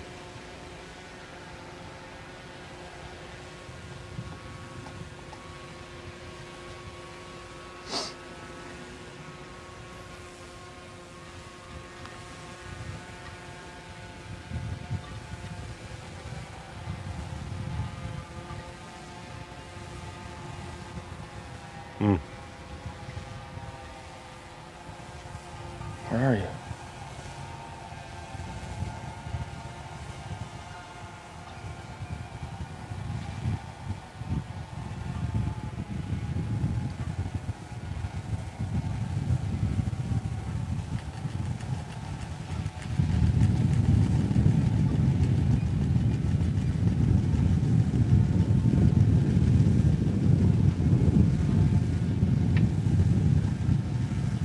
Come on, wind.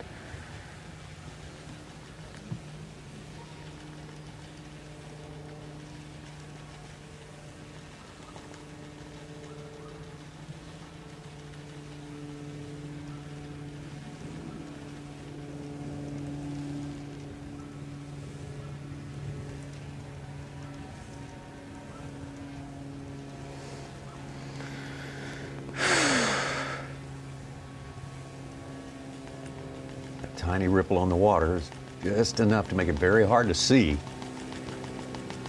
the subtle moves of these fish up there. We can see it far better than he can. Yes. Don't know if the male went back up there or not, but seeing Drew tap his butt of his rod tells me that the female is still in the area at least. He threw back a 114, Dave. He put him 4 pounds, 2 ounces back of Paul Marks. Wow. So if he's got a 5-pounder, he'll get that 1.5. Wow. It is a bold move, Cotton. It just goes to show what we talked about a little earlier. He knows these opportunities don't come around very often. Take that risk, try to win this tournament.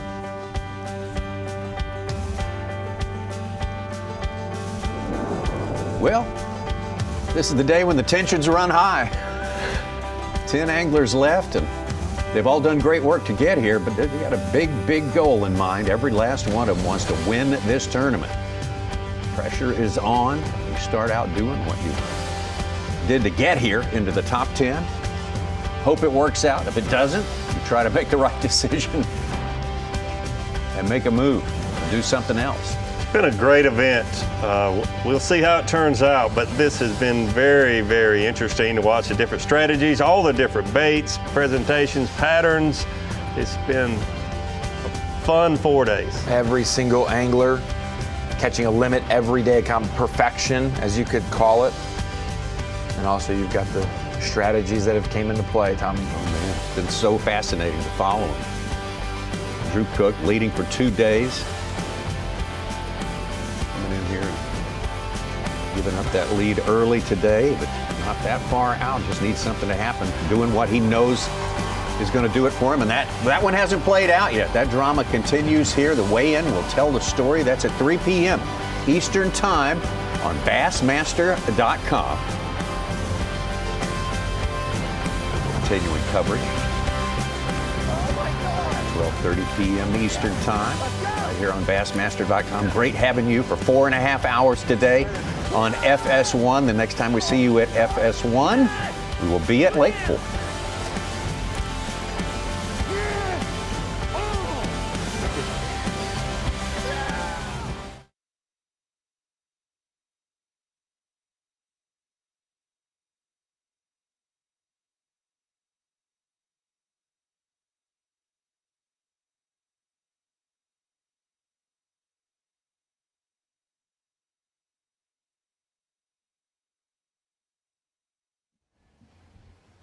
The stuff that you can run on plane a lot quicker. Yeah. Yeah, and the same goes for in between docks. Yeah. Like you're going down, you're like, oh, I'm not gonna just look in that 4-foot section in between that dock. Well, there's a 6-pounder there, and he does it. Stop, wind.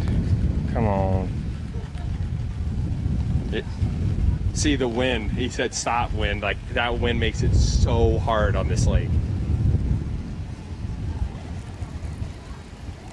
Guys, gotta catch this fish.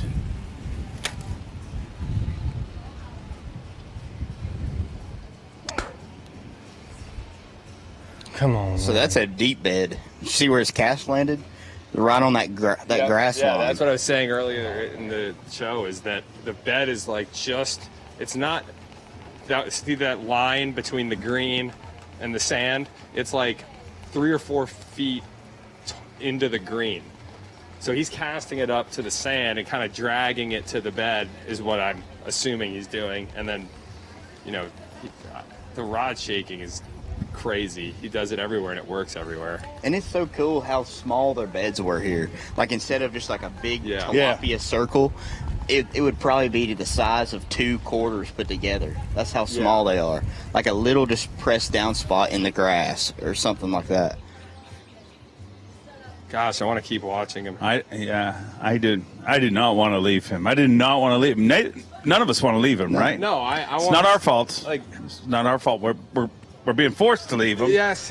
But the good news is we're not going to go anywhere because we'll be right back after this commercial break, and we will keep our eyes on the guy that literally has his eyes on the prize. Our tournament leader, after 3 days of competition, may have the tournament winning fish right in front of him. Just has to figure out how to make it bite. Rob G, you still backing Paul Marks? I still am. You know, he's a herring master, and You're I think insane. I think he's got it in the bag. I want Drew Cook to win. I'll say it. Even more. I think Rob G is pushing you to want him more. Exactly. And the way Brian New said that to me bothered me. Very disrespectful. Very disrespectful. Well, we won't disrespect Drew Cook. We'll be back very, very quickly, so don't go anywhere. We're back in 2 minutes.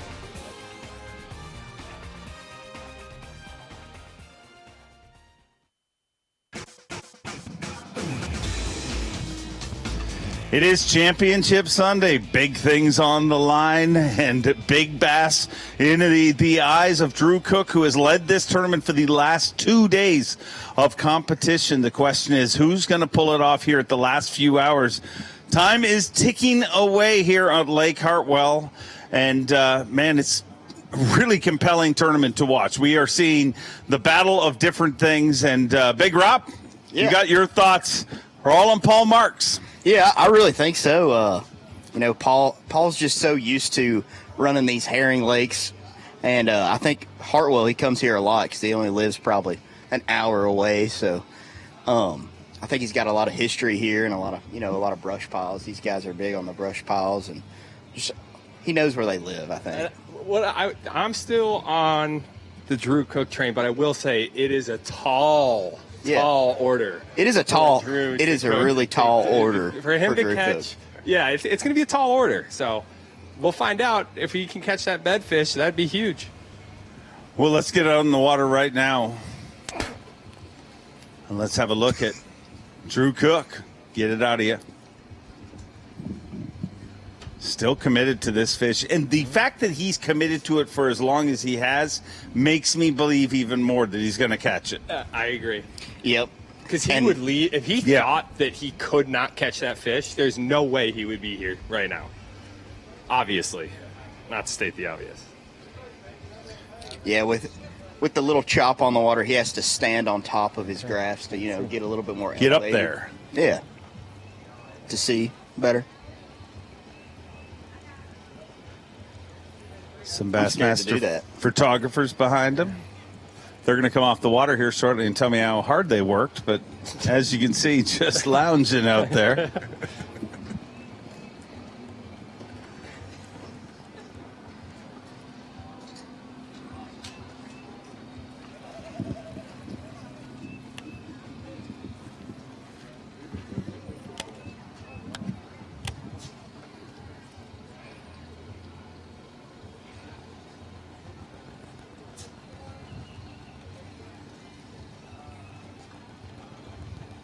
Oh, she might have just rolled on it.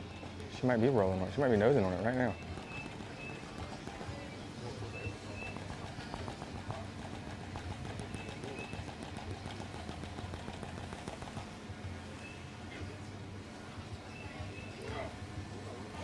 Oh my goodness.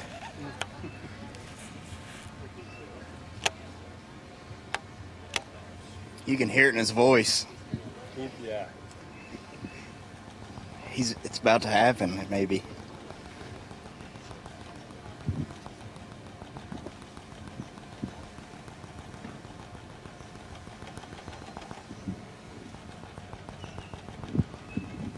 I can't tell which way she's pointing. Can't really tell where she is.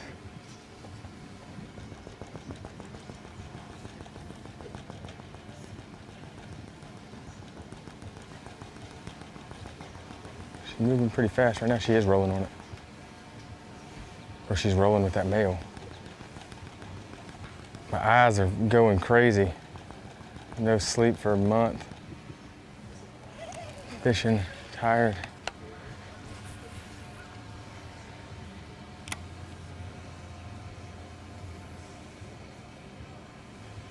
Oh, you can see the black spot. That's where they are 100%. I didn't even see that earlier.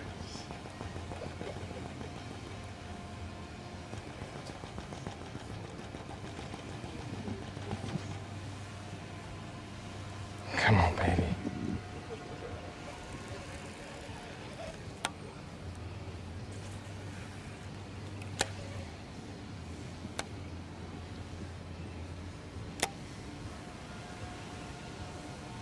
Scoot up there. Please scoot up there.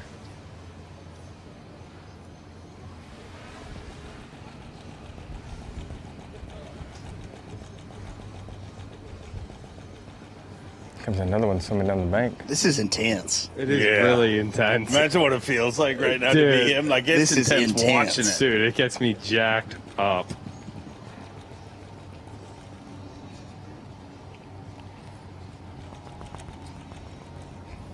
Gosh, I wish I could see better. Or I wish I'd just bite.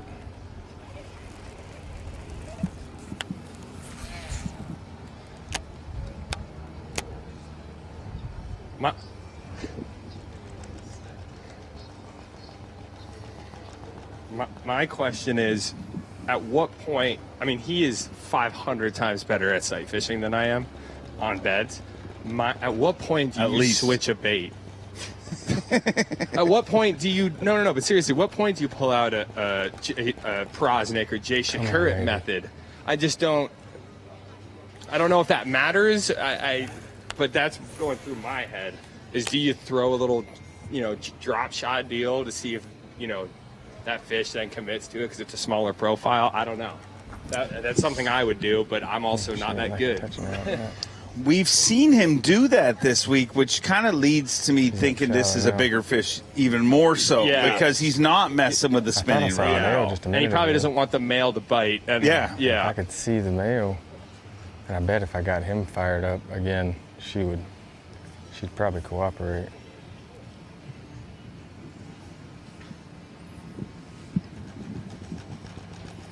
Just the amount of patience and confidence this guy has right now is. You still picking Paul? It's unbelievable. Are you still picking Paul Marks? I'm still on the Paul Marks train. He's not wavered. Rob G has confidence. I mean, in his pick, it's quite impressive. But that being said, with every minute that passes, it's looking stronger and stronger. Like the odds of him winning each minute that passes, she does not like it if my line touches her. But I would have gotten in early, so my odds would have been good.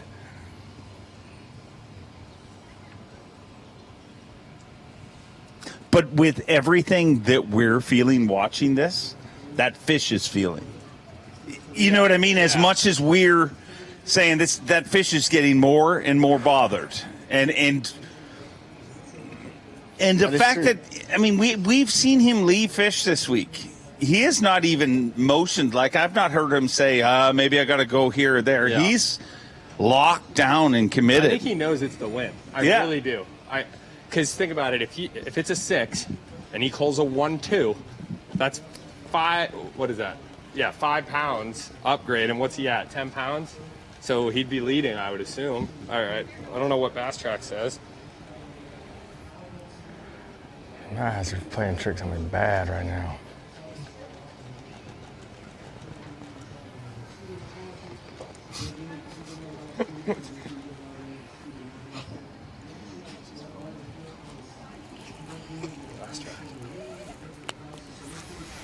Is that the male right there? Yeah, I think so.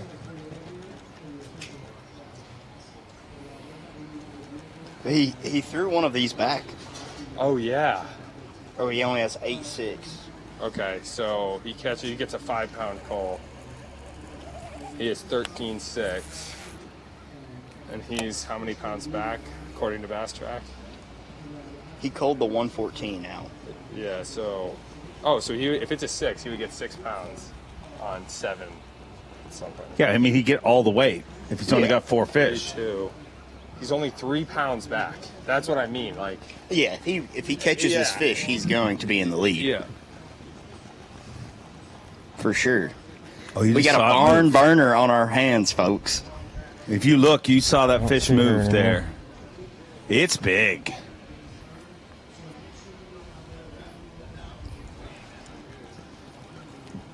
Yeah, I do. I see her. She's nose down on it.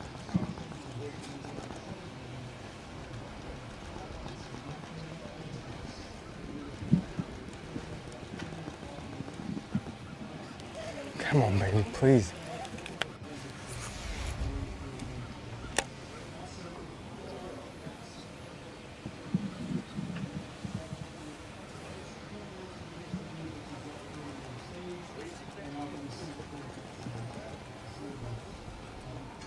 I could literally watch this for days. Me too. Get it out of you.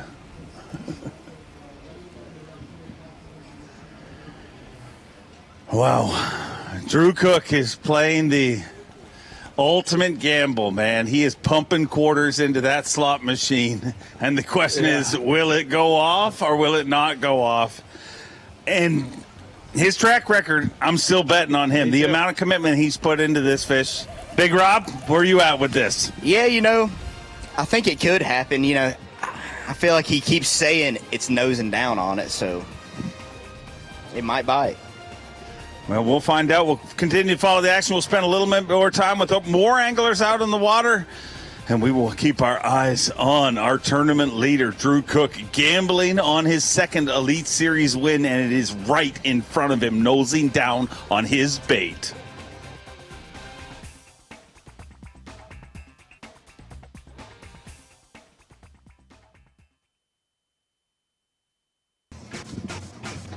It is Championship Sunday, and this is the Whataburger Bassmaster Elite at Lake Hartwell, and Hartwell has showed out in a big, big way here this week. The fourth stop at the 2025 Progressive Bassmaster Elite Series. Welcome everybody into Bassmaster Livecast, and we have been keeping our eyes on Drew Cook, our day 3 leader. He's led the last 2 days of this tournament, and he's been looking at him.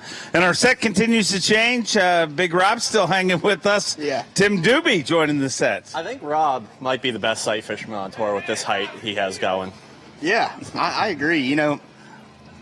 I would really What love has to be happened? Jason Williamson so I can see in the water like this. This is truly incredible. But this is going to hurt your scope game because now you're going to be further away from the screen.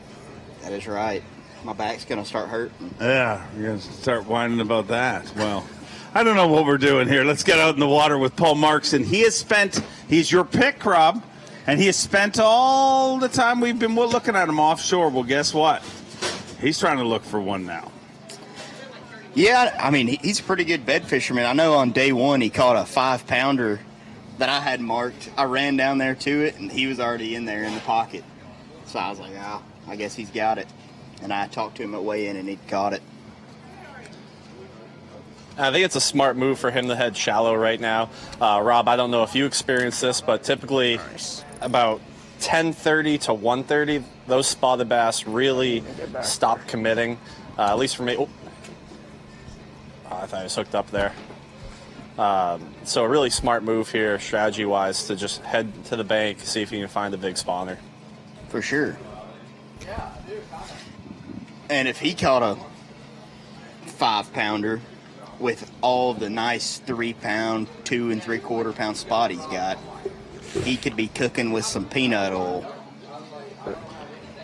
We're hearing word that the fish that Cook is fishing for is a 7-pounder. If he's able to hook up with that fish, ooh. I would spend some time on that one, too.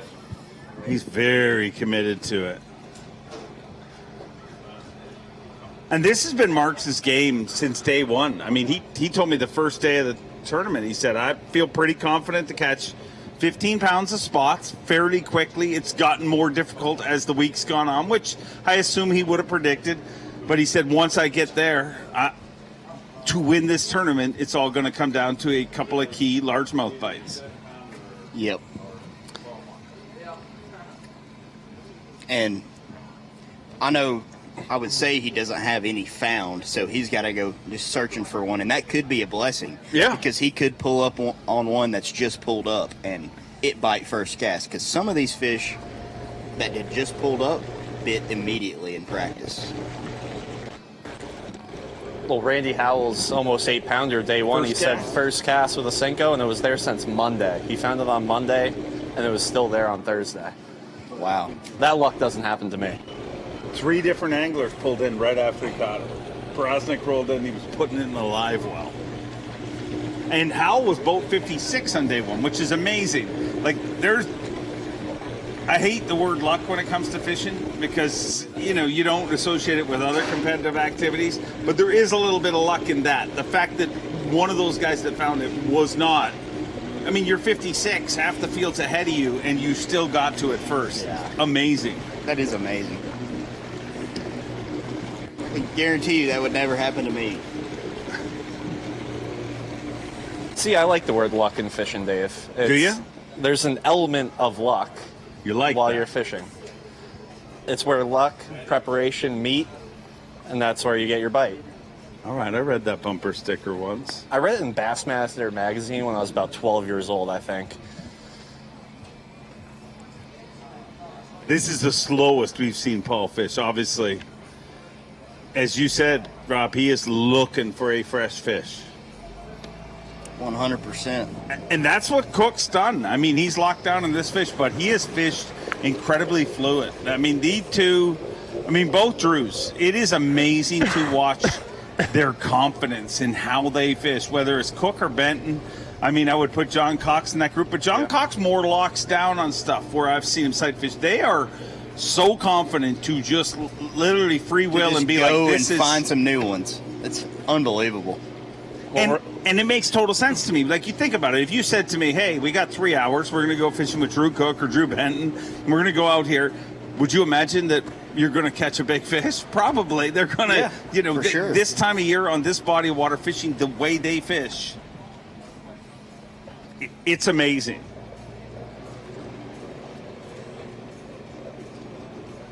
And I think in some ways it doesn't get as much credit as it deserves. Like, peripherally, like from the Elite Series anglers, you hear the respect. I mean, Easton Fothergill told me what Drew Cook's doing is one of the most amazing things in the sport, in his opinion, to be able to. But most people look at this and be like, it's just patience and whatever. But there's so many subtle little adjustments, and to have the kahunas to release a male the way he did, it's unbelievable. Mucho bravado. It is.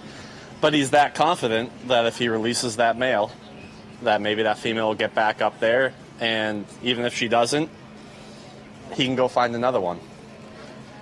He made the switch that Kyle Patrick was talking about. Switch up to a spinning rod, something a little different. You know, Dave, I'm starting to kind of think Drew Cook might pull this one off. What? This fish. Well, you have been so confident. I know. I think being up here kind of got me a new fresh Where the air's air, clear. new fresh air, and I got to thinking a little bit more. Different point of view? Yeah, different point of view. Yeah. From a higher place. You got to turn around. I see the white. Big Rob. From earlier.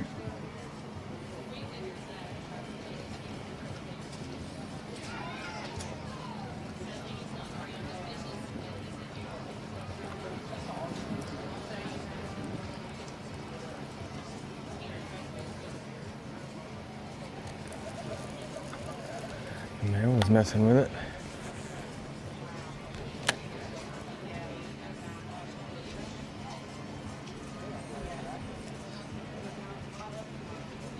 I could watch him bed fish all day. Yeah, I mean, this is...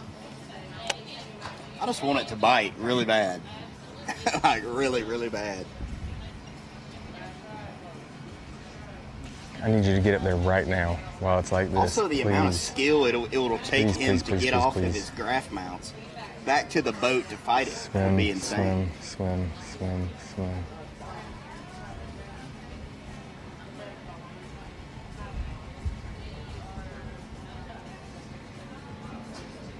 It's going to happen.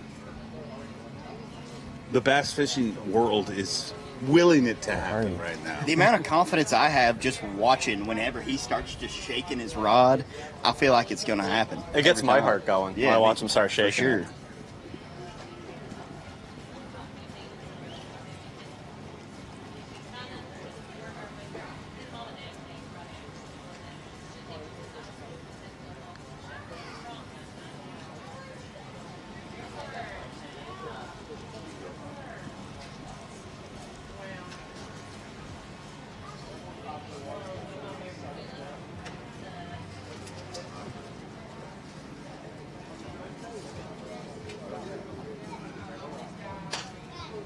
Oh my gosh. Please keep going.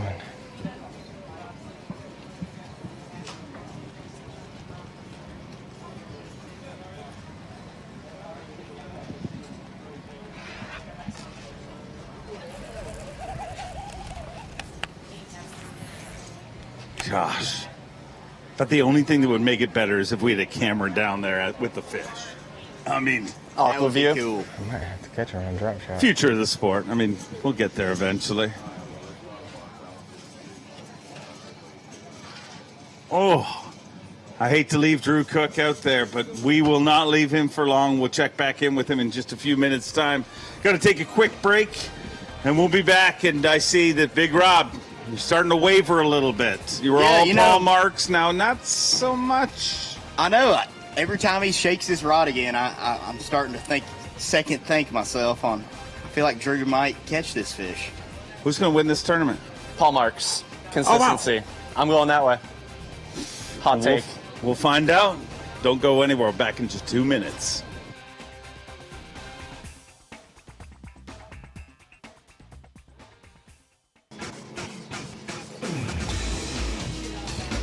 Once again, is my favorite day of the week, Championship Sunday. And this is what bass fishing is all about. It is coming down to the wire. Time ticks away, and everybody is focused on one thing. The entire venue is focused on Drew Cook and wanting to see if he pulls it off. What we are hearing is a 7-pound fish. If you don't believe me, look at how big our set has gotten right now. Hey, guys. We're joined, obviously, by Trey McKinney, Matty Wong, Tim Doobie hanging out with us still. And, I mean, you just said it a minute ago, Trey. You're like, I just want to see that 7-pounder. Absolutely. I mean, just to see somebody with that much skill trying to catch a bedfish that big and that wise, like, I want to see every minute of it. Matty, what have you been up to today? Well, I've been doing a few errands and getting my all my things in order, the ducks, if you would say. But I'm also fascinated in this fish catch because day 3 I spent bed fishing my whole day. And so I think with that excitement that, you know, when you can have your eyes on the prize, literally, and then to be able to actually get that fish to commit and to eat is a good feeling. So he's debating the amount of time that it takes to spend on a fish. But you know what? A fish of that caliber, I believe, is 100% worth it.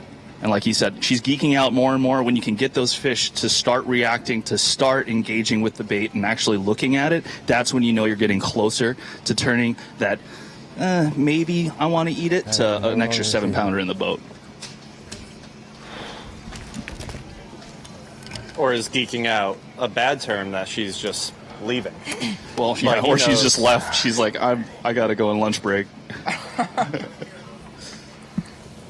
He might pick up a big But he bag. knows this is the tournament right here. If he catches that, he pretty much slams the door on the other 9 guys out there. 100%.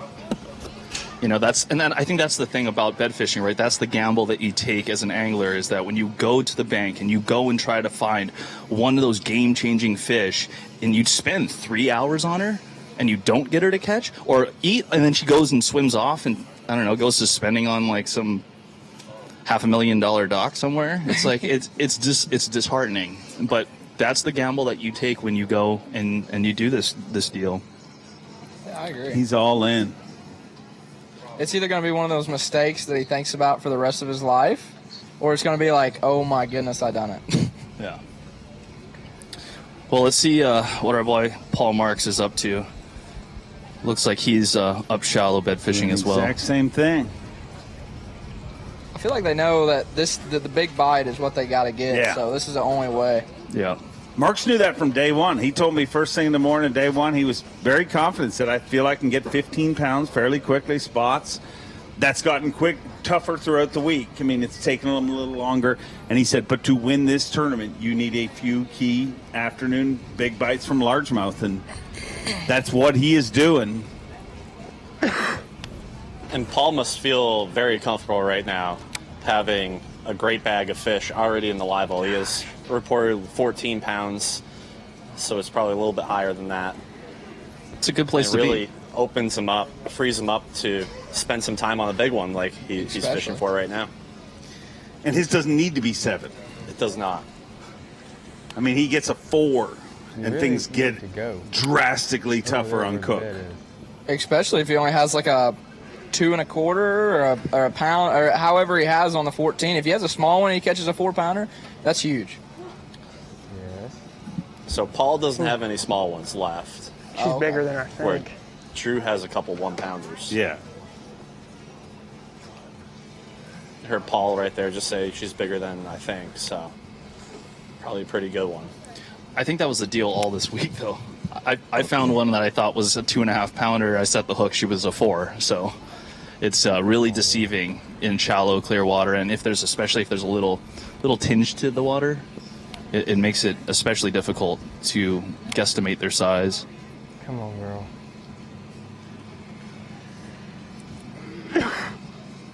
It's got me nervous just looking. I'm like shaking. I'm shaking, but because I had an energy drink.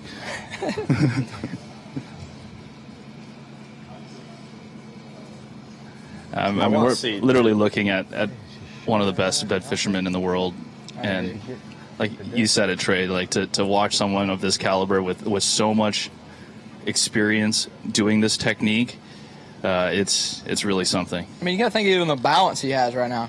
I would definitely fall off if I ever thought about it. He's at the very edge of his hummingbird and like With tippy toe. Oh. Hey, when they say so you just said the male has it? yeah, you want the male to release. Yeah, there you go. He already caught it and let it go. Oh, he did? Had it in his box. Took it out and let it go. Yeah. So now he's sitting with 4 With 4 fish? Yeah. Oh my goodness. Wow, this is even more. The plot thickens, boys and girls. It's a 2-box for the tournament right now. Yeah, this is incredible. I mean, this is let it go. Yeah. You know how much confidence you and like you have to do that? To let go a male and be like, oh yeah, because she won't pull back up without him. That's crazy. I mean, I've also seen it like as soon as the male lets go, she'll run over and eat it. Yeah. So maybe that's what he's trying to do. Yeah, she started acting funny when he caught the male, and he thought she was going to leave, so that's why I let the male go right away. How big was the male?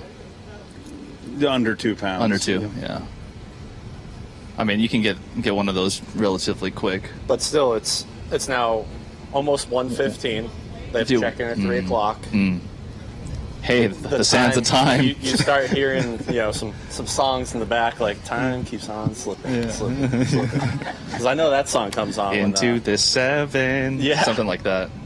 But he knows. Yeah. He catches this, and I mean, it can also break his heart, hard too. for everyone else.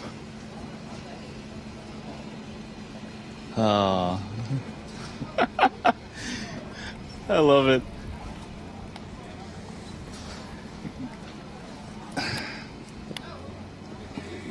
The suspense of watching 2 guys flip at a fish that's sitting in the same place. Whoever gets it to bite. Oh my goodness.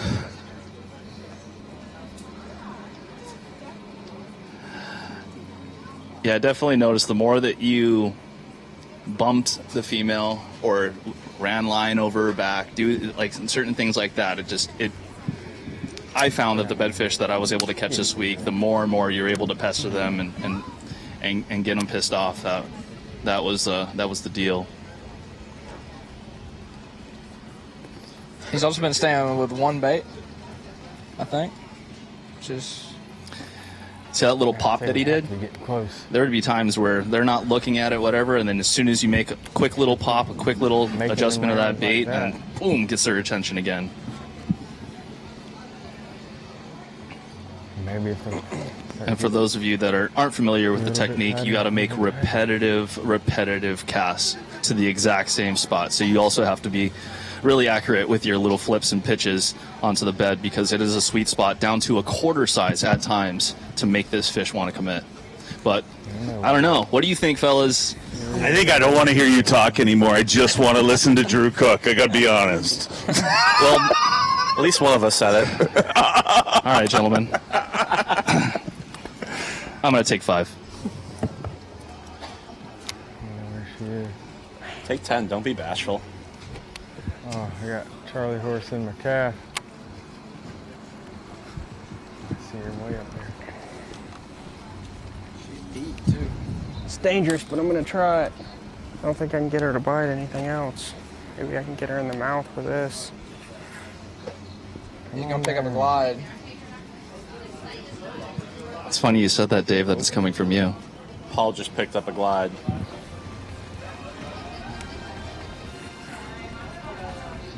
Gosh, I hate hearing that music right now. Don't go anywhere. We're going to have a quick commercial break, and we'll be right back, and we will keep our eyes on both of these anglers that have their eyes on the ultimate prize.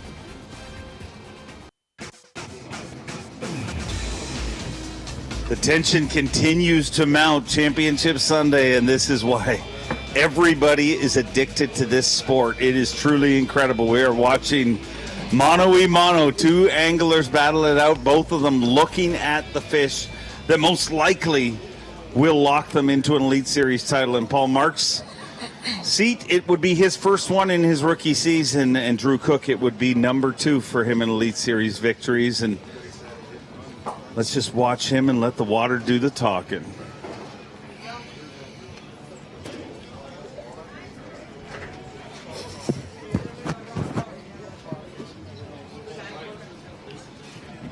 Can't see her.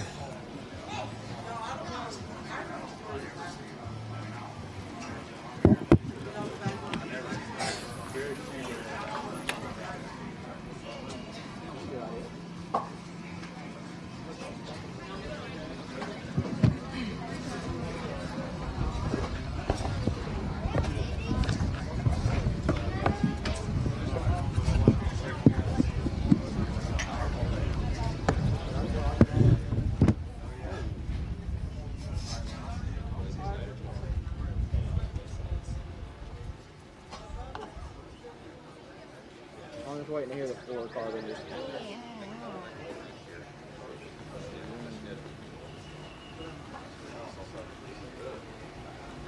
Come on, wind.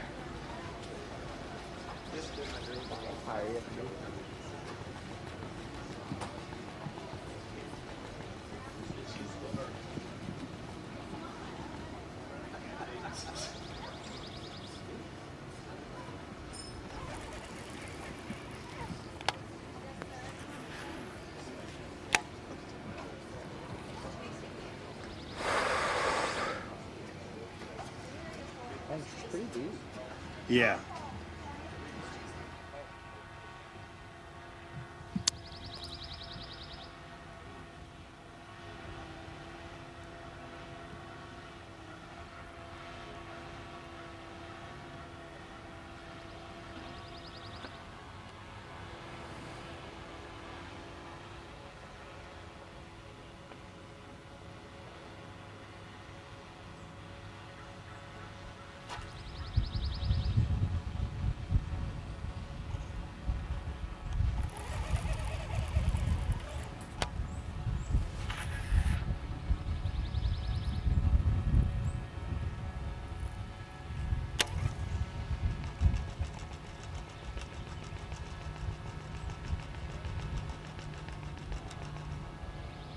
I want to get that male to bite it some more.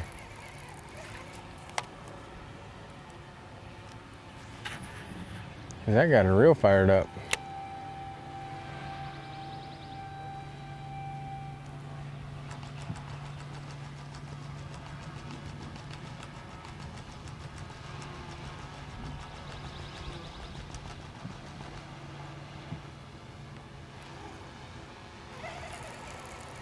See, I can't see her right now.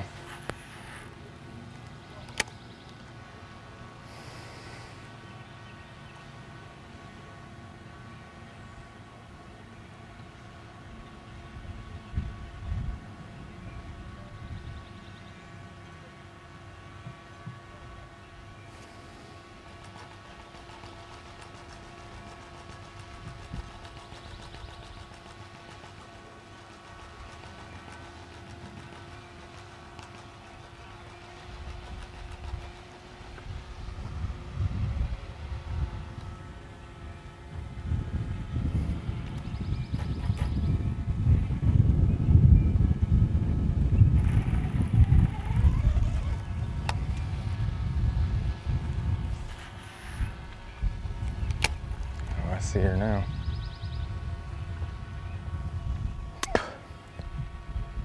Way out here.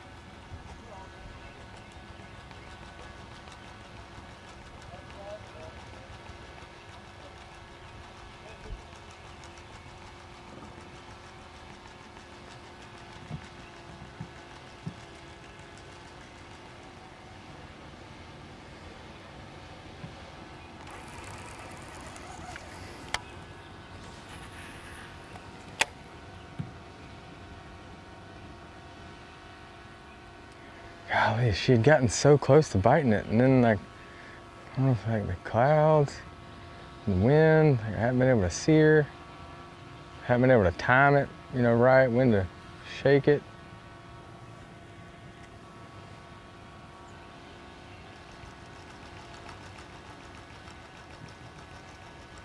Oh, I think she's in there. Yeah, she is, facing us.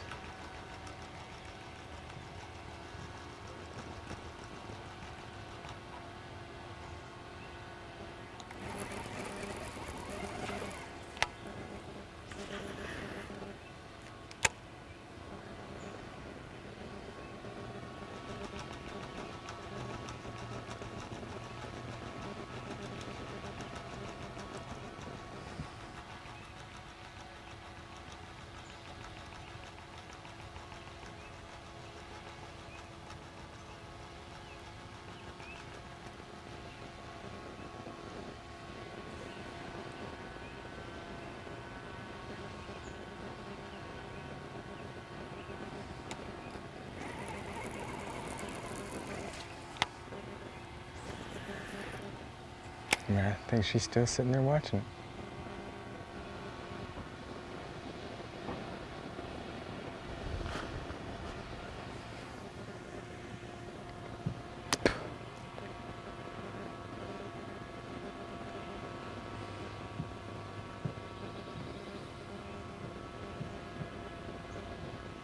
Oh, there's another female.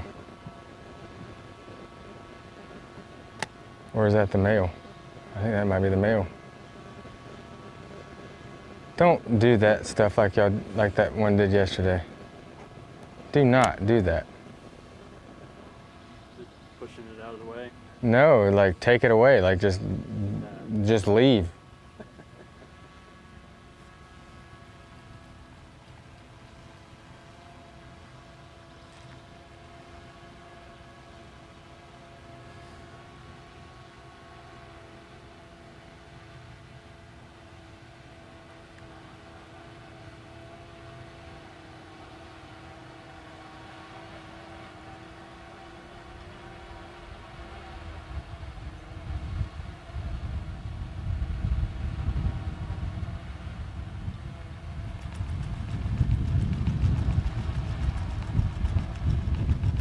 Bite it. Bite it. Bite it, please. No. Oh gosh, the male bit it. Male bit it. Now she's about to bite it. But I can't see.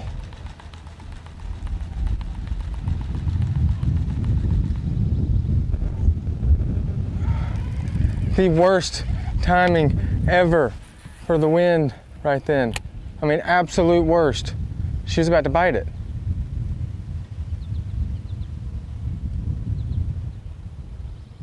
You gotta be kidding me. Gosh almighty. Now I don't know where she is.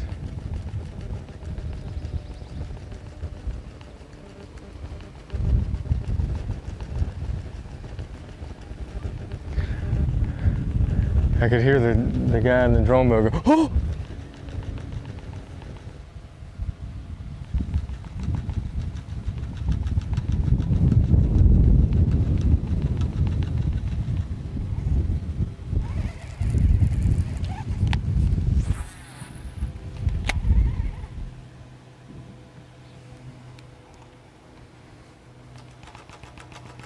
God. It landed like right on her. She rolled on her as soon as it landed. I didn't know she was in there.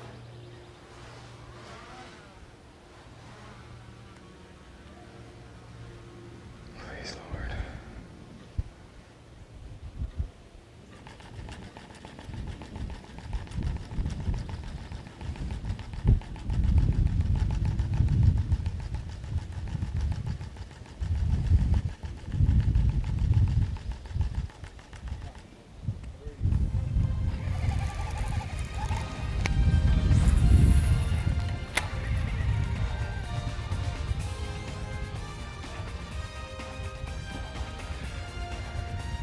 I need you to come back, baby.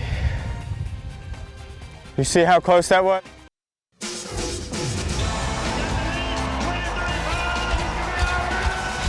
You're watching a B.A.S.S. presentation. Bassmaster live at the 4th stop of the year for the Progressive Bassmaster Elite Series. The Whataburger Bassmaster Elite here at Lake Hartwell. Many times the scene of pro-level Bassmaster events. This is the 10th such event that's been staged here, and we are forging on into the final, well, less than 90 minutes of fishing. And that is a crucial fact to know as we sort of reset the scene for you right now. Nothing's changed at the top for a long, long time today. Paul Marks took over the lead very early on this day. But at one point, Drew Cook, well, at the start, Drew Cook had the lead by 2.5 pounds to start. Paul Marks took that away and has sat there a long time. Drew Cook, though, had pulled up second place to him. A little bit closer than he sits right now, but it's maybe like a 3.5 pounder. I think she's get out to the leader right now, and we'll unwind the rest of the Drew Cook story for you here in just a minute.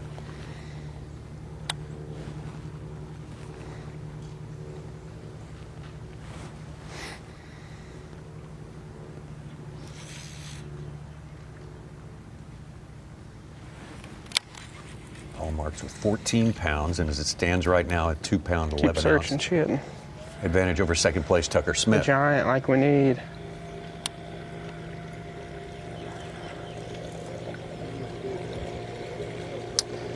Three and a half Do what? pounder gets him. I need to catch a really big one. For sure. I don't know what I'm gonna do. I might do this the rest of the day, or I might go hit a couple brush piles. I'm not sure yet.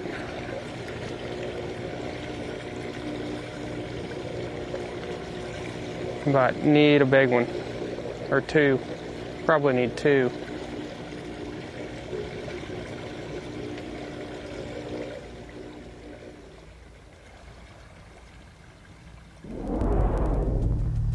Marks has culled 9 times today to 14 pounds. Biggest one was a 1 pound cull, but mostly he's been like 4 ounce culls. So yeah, set the scene, Tommy. Drew is much closer than he is right now, Oh, yes, not it was because of much what others closer, have yeah. done. So let's take it back a little while, and Drew Cook was probably 2.5, 3 pounds back of Paul Marks. He had drawn himself back up after falling down. After Paul did all his work, Drew was not catching much in the way. He filled out his limit, upgraded a couple of times. I can't see anything. And got within 2 or 3 pounds. He then took off for a spot that he knew where a big one was on the bed. He goes to that spot, starts fishing it. The male is there as well. I'm hard to male skip the is essential to helping to make the slack. female disposed to bite there. So Drew messes with the male a little bit. Casts close to him. The male grabs the lure. Drew says, "No, turn And this it one loose. bites. Don't I bite. feel it Don't in my eat. toes. Turn it loose." He was hooked. The male was hooked. Drew had to bring him in, put him in the live well for a little bit, tried to get the female to work without the presence of the male. Cold and upgraded for him. That gave him an upgrade, which got him even closer to Paul Marks. But Drew made the call. He said, "I got to have that male back there to facilitate the right response from the female." Released the male in hopes that the male would go back. Now, did the male go back? I'm not even sure. I'm not sure. But I'm not that sure if he female has stayed there because Drew has been in the same spot, keyed up, and getting feedback. But now only 4 fish in his live well. How are you gonna get weirder like that? Thus, he's down in 4th place now, not 2nd place. So it was an all or nothing decision Yes, to throw that male. Truly a winning. Stop. Winner only. Winning only. or anything else decision. He's saying now that she's out close to his boat. It's and like she's that's not sizing what me you up. want. She's right here. She's like, you ain't got it. And the male's, that was a turtle. There she goes back though. Our bait is in there awaiting her arrival.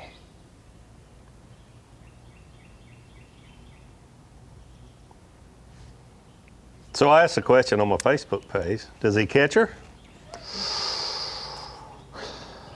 This is like T.H. Marine Pick'em, Tommy. It's yes or no. Time we have left, yes. I'll say yes. Right. I mean, he's shown us that he can do it. Given enough time. I thought about this at lunch, and I don't want to say this, but I'm going to say it. I think Drew Cook gets it to bite, hooks it, and it comes off. Oh my gosh, how could you know. even say such a nightmare. I'm not- Buzzkill. It's going to be a long I fought thought you said battle. it was yes or no. So the answer is no, but I think There you he's go. going All to right. get the fish to No. bite. Yes, I Okay. think he will get the fish to bite, unfortunately. Drew quoted dodgeball. It's a bold move, Cotton. I think it's more like The Godfather. It's not personal, Davey. Strictly business. Strictly business. It's a good one.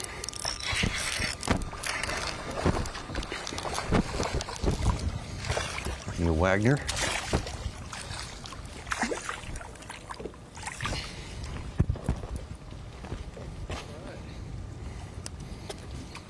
Not really, but it'll help.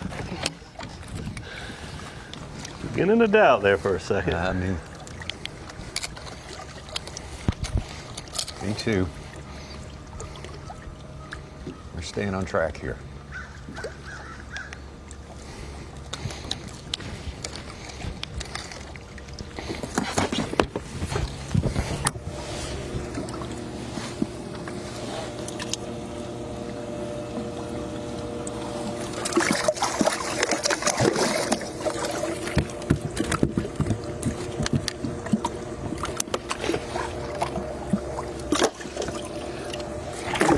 I'm leaning towards your answer, Tommy, because if this fish was just acting just like impossible to catch, even though he doesn't have another one to go to, wouldn't he? he'd be gone. Yeah, yeah. So he's got to think there's at least a chance. Yeah. If she was real squirrely and just even though he doesn't he would know his odds, or he does know his odds will be better just happening upon one. Yeah. Oh yeah, there's If no she other was place just to be. being nuts. Yeah. So he thinks there's, and it might be a small chance, but he has to think there's a chance. And there's an hour and 15 left. Let's see where he is on the private map to the takeoff. He's not 2 minutes probably from takeoff. Okay. So He's mid-lake. at most. Upper mid-lake. Yeah, I mean just a few pockets down. So he's got lots of time. So he's got at least an hour and 10 minutes, an hour and 5 minutes. Hour and 5 minutes, Hour and yeah. 5 minutes. 'Cause there's probably I don't a little know if you no have wake to- in there where Yeah, he's you have at. to idle out of that thing. But at least an hour. Yeah. Now, Drew Benton just texted me and said, ouch. And that's exactly, I don't want to be pessimistic, but there's time on it. It's there, it's aggressive enough, but spooky enough that it's gonna have to be Drew's gonna have to maybe shock bite it and see if it's gonna do it. Maybe, he's gotta do some tricks. And when you push it's not the ideal way you wanna catch them. And so it may not get it like you hope Yeah, but it if does. they're not even if they're not even somewhat catchable, you can't shock bite them. They won't. That does not work unless they're at least up close. there. Yeah. Yeah. Oh no, for sure. That's why I think that he'll get it to bite. Like you guys think he'll get it to bite. I do too. But Well, I had someone comment me, and I said I think it's 60-40 that he gets it to bite, but he has to land it. And then they're like, well, what are the chances? Well, I think if he gets it to bite, it's a 90% chance that he lands it, but they're still getting it to bite. Doesn't mean it's on the scale. So I'm not hoping like you that he would lose it. I'm not hoping. Whoa, Well, we've seen him get bit, lost it, bit, lost it many times the other day, and even pulled down a piece of brush on a loss there, sure. and still caught that fish. For So sure. if she drops it once, doesn't mean it's over. If there's one person on Lake Hartwell currently that could get that fish to bite and land it, it's that man. Yeah. Oh, that's the man. That's the whole story. But And I'm joking. I know oh, you're I know, not but don't hoping you that he worry. loses I it. got plenty There's of a lot problems of in my people that want life, me and to they'll be say like, that. oh, no doubt about it. I'm about to. A male ain't one of them. My Monday to Friday next week's going to be awesome because of you, Dave. Thank you.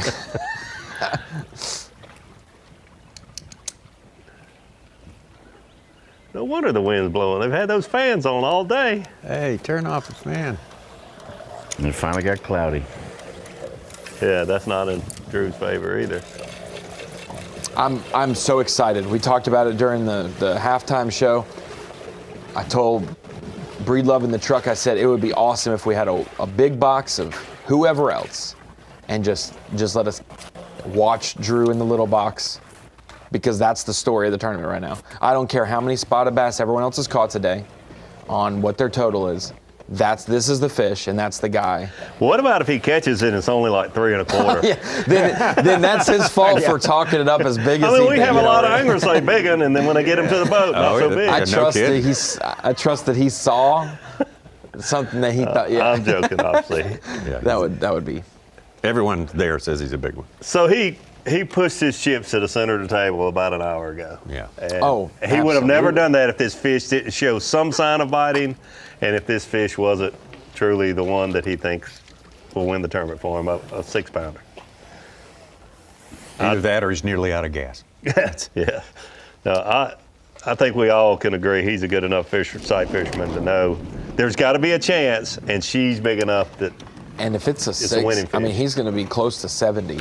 If it's a 6, at least, like he'll be right up there to where we expect it to be. Yeah. I like this effect though. Well, this is a first. We call it the cook box. We just keep it. I've got a little peak. All right bag, but I need a ginormous fish, I feel like. So I'm running a ton of brush piles with a fluke, trying to catch a big largemouth. And I've seen some big ones, but I think this might be the best way to. All these fish are spawning, they're getting done spawning, and they're moving out to the brush, so this might be my best chance to catch a big one. But I'm running a bunch of them and trying to catch a giant.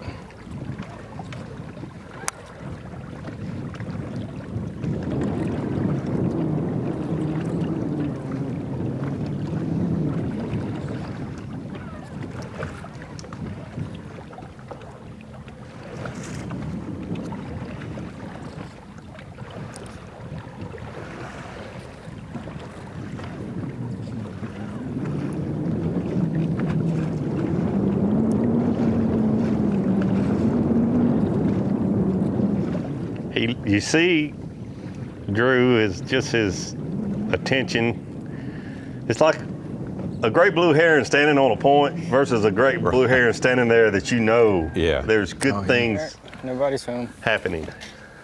And that's the way Drew has been looking quite a bit here recently.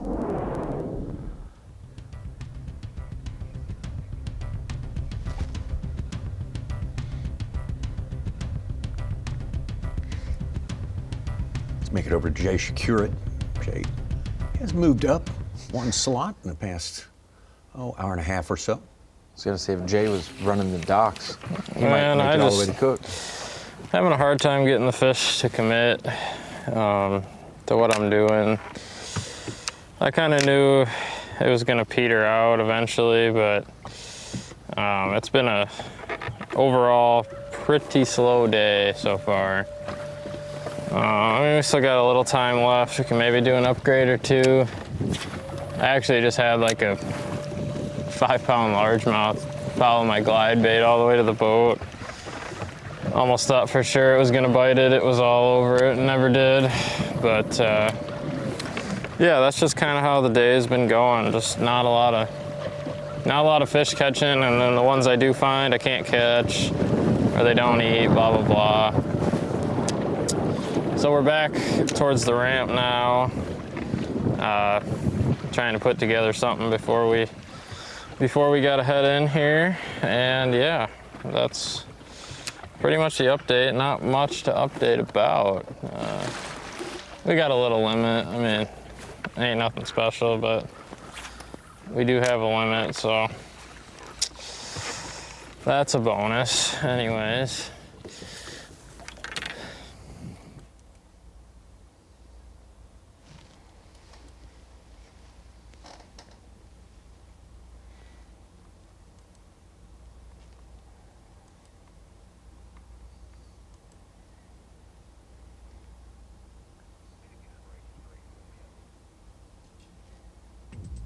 Good cook. You're right, Dave. Totally on point. Absolutely. I mean, any other time, he'd be looking at up and down the, he'd be looking for another fish while he's doing this, but this one's, the whole world is this fish right here for Drew Cook. It's make or break. Catch that one or don't by the time weigh-in gets here.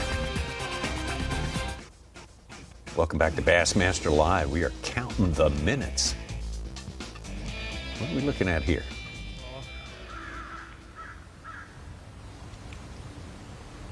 Easton Fothergill. It's Easton.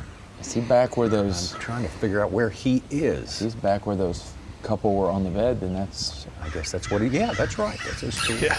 He said he'd be back. Easton saying, don't forget about me. I found a couple, what he said, freakish big ones? Yes, he did. No, he said male. freaky females on the bed. That's what he said. Okay. Two freaky females on Sad the thing bed. is, that's going to call.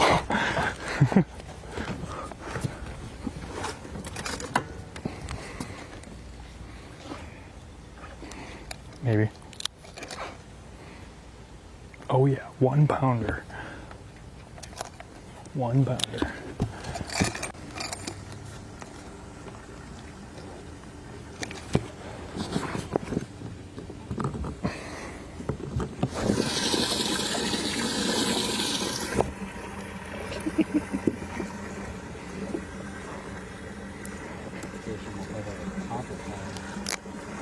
That one he put in is 10 ounces, Davey. Boy, they look so small. Let's see, this is a 12-inch minimum length limit. In most places we go 14, some even 15 and 16. So those 12-inchers look very small. Because they are very small. One even. You're just joining us, Drew Cook in the bottom right has a potential tournament winner spotted on the bed or near the bed, and he's pretty much all in on this one for the remainder of the day. He could win in the tournament for sure if he catches. Well, could for sure is not a good way to put it. There could be a chance he wins the tournament if he catches.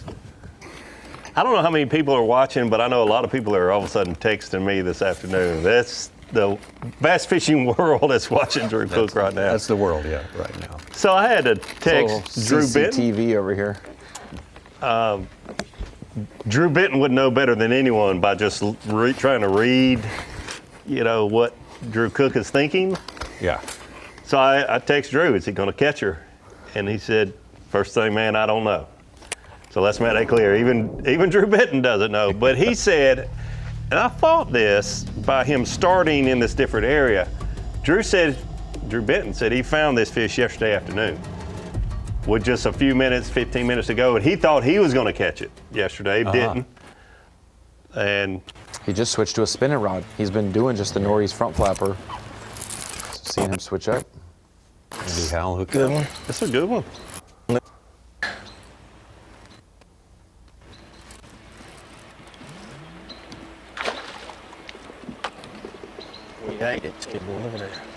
So, to me, it's good news that this fish was there yesterday, acted somewhat catchable yesterday. Chad Chandler.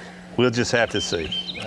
That's called that's a homemade MM26 custom lure glide bait right there. That's called a green gizzard. Disco green, it's a herring glide. Almost 3 pounds. That's probably 3 pounds. That's a good upgrade for Randy. Yeah. Gonna move him up into fourth place. Yeah, he may pass Drew Cook for fourth and put Drew to fifth. An ounce on Bass Track.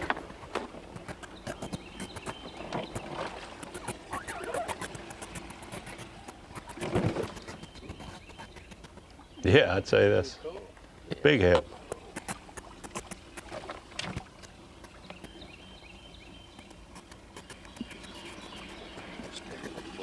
That's a bold move to throw your limit fish back, going for the win. But I like, because you don't get shots on goal at wins enough on the Elite Series as you hope you would, one time a year maybe. Yeah. I like the set of cojones on Drew to do that for the win only. 2nd through 10th does not matter. I'm trying to win this tournament. The world is the win. Yeah, absolutely. Yes. And he spoke to that this morning. For sure. That I don't want to mess this up. You don't get many chances. And it's good to see him actually doing what he basically said. Hey, I've been around long enough to know you don't get a lot of chances to actually win, and this is one of them. And he's certainly showing that he doesn't care if he finishes 10th. It looks like he is moving on. He's gonna try though. to win. It looks like he's moving on at least in the pocket. Tucker Smith. Well,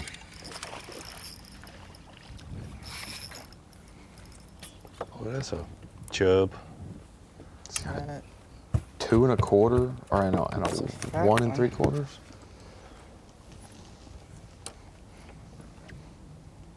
Pound 14's his smallest. That ought to help Fatty. a good bit. Pre-spawner, maybe. Pretty thick. Yeah, she's thick.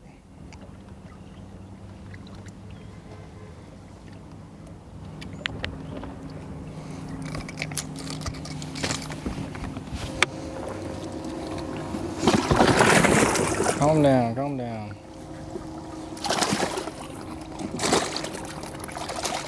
I'm not happy. See the blue one.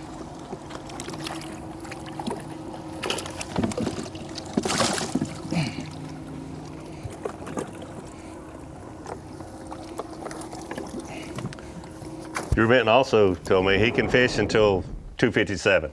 It's Yeah. even it's with 2 a little minutes, idle, he says it's 3 minutes. Yep. So 12:05, Drew Cook caught that 114. It was his second call. Minutes later, he threw that back. So subtracted, he went from 2-4 back to 4-2 back, with the chance of catching this 6 to 7 pounder. Yep. And winning. With no qualms. If he loses by anything more than 114 or 2 pounds, he knows he made the right call, because that fish wouldn't have helped. Like anything less than 2 pounds he loses by or something, then you wonder, I should have kept that fish. But anything more, it didn't matter. That's the fish he's going for. Now, if he's able to just fish around and catch a limit real quick with one more fish, then that's a different story. Find a freebie.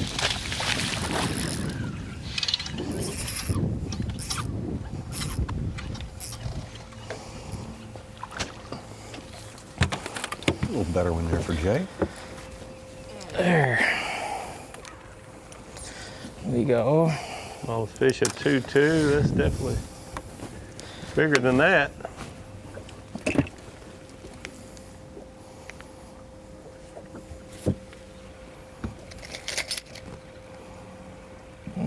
It's number 4.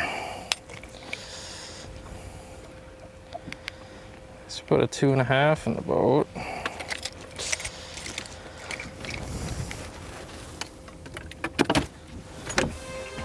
Tucker Smith's last fish got him within 1/7 of Paul Marks in the lead. He's got a small of 2-4, actually 2 of them. So a 3.5 to 4 pounder, he's right there. Well, that was going to help Jay to about 6 ounces right there. He's all the help he can get at this point right now. Needs to catch a big giant. He wants to get up there in contention for the lead. Paul Marks hanging on to that lead right now. Tucker Smith eating into it a little bit. Luke Palmer third as it stands right now. Just an hour, maybe an hour and a couple of minutes if you're real close to Green Pond Landing here. A fishing time left in the day in the Whataburger Bassmaster Elite. 4 days of fishing we've had here on Lake Hartwell.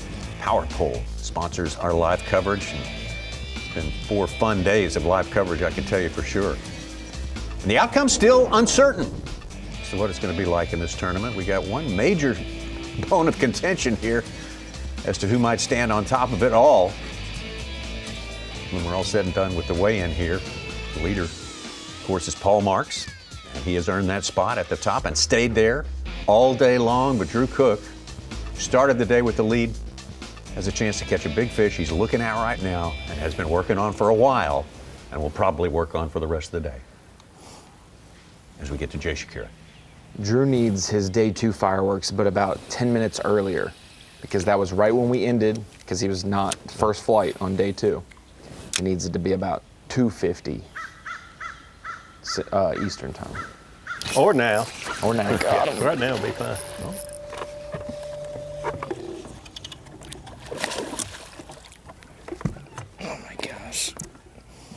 Good one. Yes.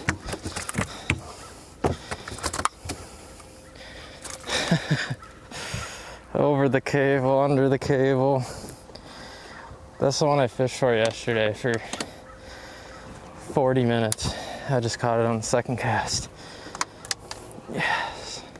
What do you think that one is? That's a 3-something.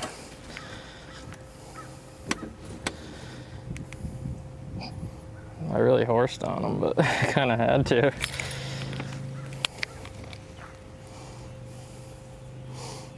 Three, 4.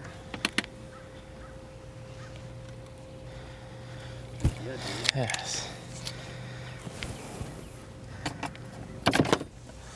Goes out number 2. Finally. Can get rid of this little dinky spotted bass. Virtual tie with Drew Cook. Heck yeah. It's been slow going, but gosh dang it. We're still catching some fish.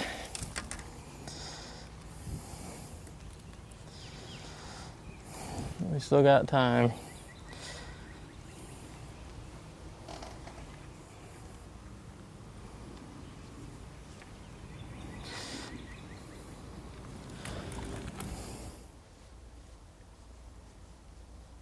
Well, before that catch, Jay was a deficit of 1 point in his Angler of the Year total now. And now he's back to where he started. I got weight in 6th place. Wire wrapped around the hook, so it sinks a little quicker.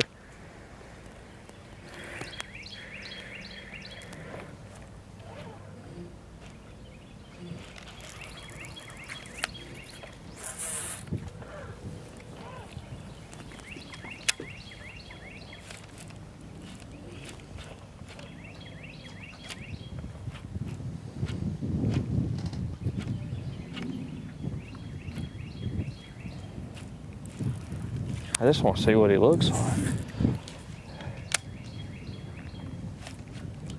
He's an in-betweener.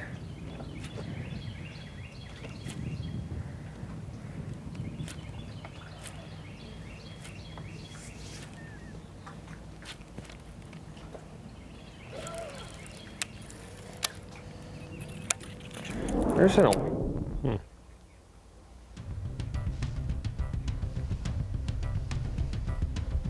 Let's check in with Jacob Poroznik. Jacob now with his limit in the boat. I don't know why she won't get up there and protect it when he comes out.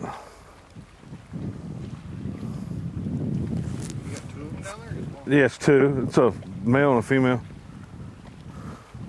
Are they doing kind of what those ones doing yesterday where they were going in a circle, or are they kind of just locked in? No, I mean, I can get the butt. You know, you see my line swim out here?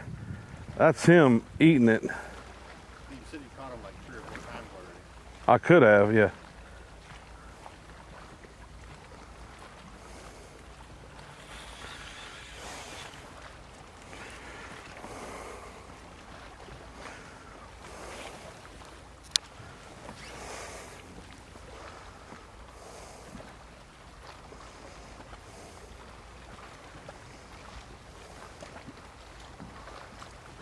A little ciphering, looking at their deficit and their smallest fish. Tucker Smith would need about a 311 4-pounder to get up near Paul Marks. Palmer a 5'4", Hollis 6'4". Drew Cook with 4 fish. He'll need a 4 1/4. Just one time, please. So now that Poroznik has his limit, Such, is this tournament officially every angler caught their limit? 261 on 262 because Drew Cook threw that one back. If he's Well, he caught his limit. He had it in his possession. not at the way at the scales though. I'll give it to Hartwell. What a fishery. Yeah.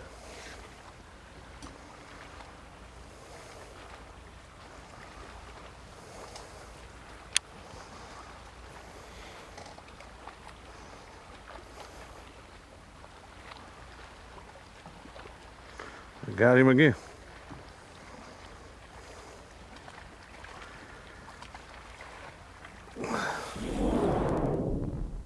Prosnick pulling the bait away from the male, keeps biting, wanting to catch that bigger female. He's got his own problems.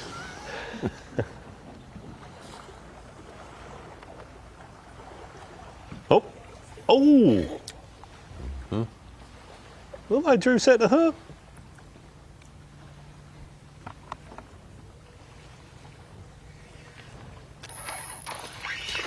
Something was going on.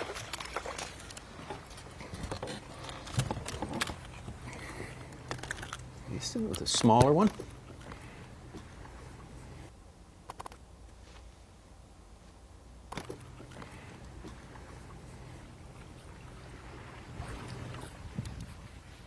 He's got a 1-pounder, but I don't think that one can beat it.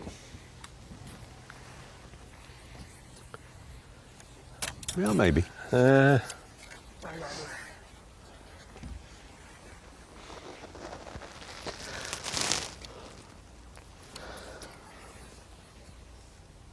Close call there, Tommy. Close call. Maybe. Pound and a quarter. No. There we go. Me of little faith.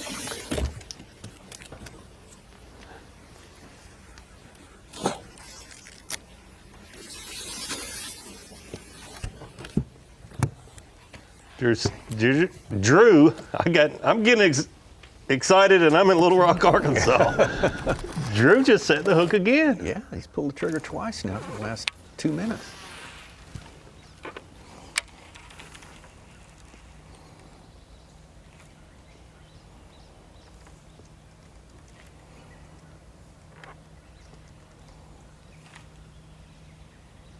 Surely it's not the male he's setting the hook on. I got it.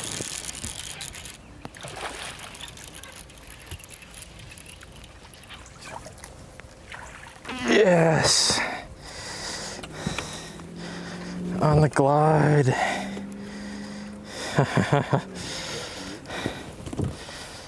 Fry guider on the glide. Boy, Jay had a slow start this morning, but he's made 2 major upgrades in the last 15 minutes. Heck, it's a good one, too.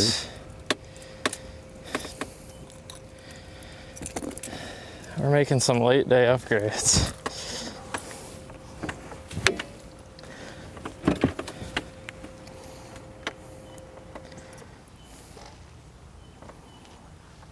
Number 3.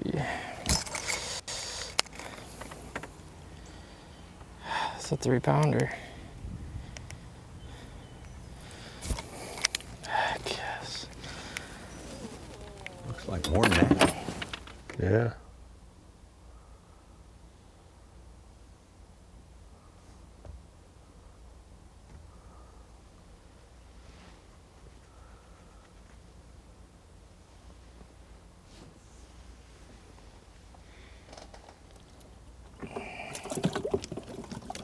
No, you're good.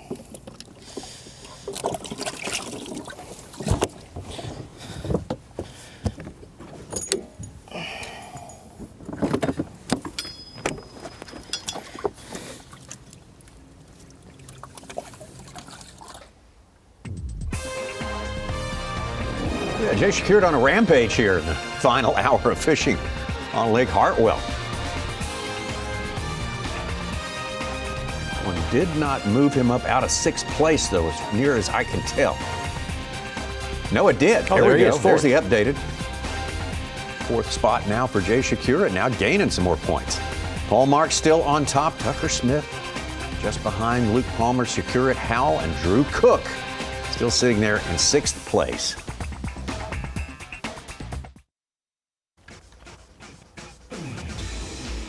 About 39 minutes minus travel time left in angling time for these 10 anglers left on Championship Sunday at the Whataburger Bassmaster Elite at Lake Hartwell.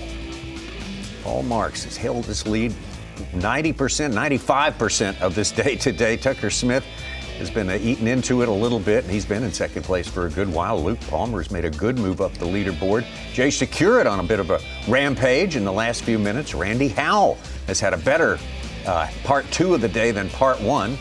The second half of the day has been better for him so far. And Drew Cook started the day with the lead, lost the lead, fell way down while everyone else was making hay, moved back up again, intentionally released a fish. And that's a long story. We'll get to it in the course of our Toyota Midday Report as we bring you up to date on where we stand right now, as we say, with now 38 minutes left in angling time. Starting with Jay Securit.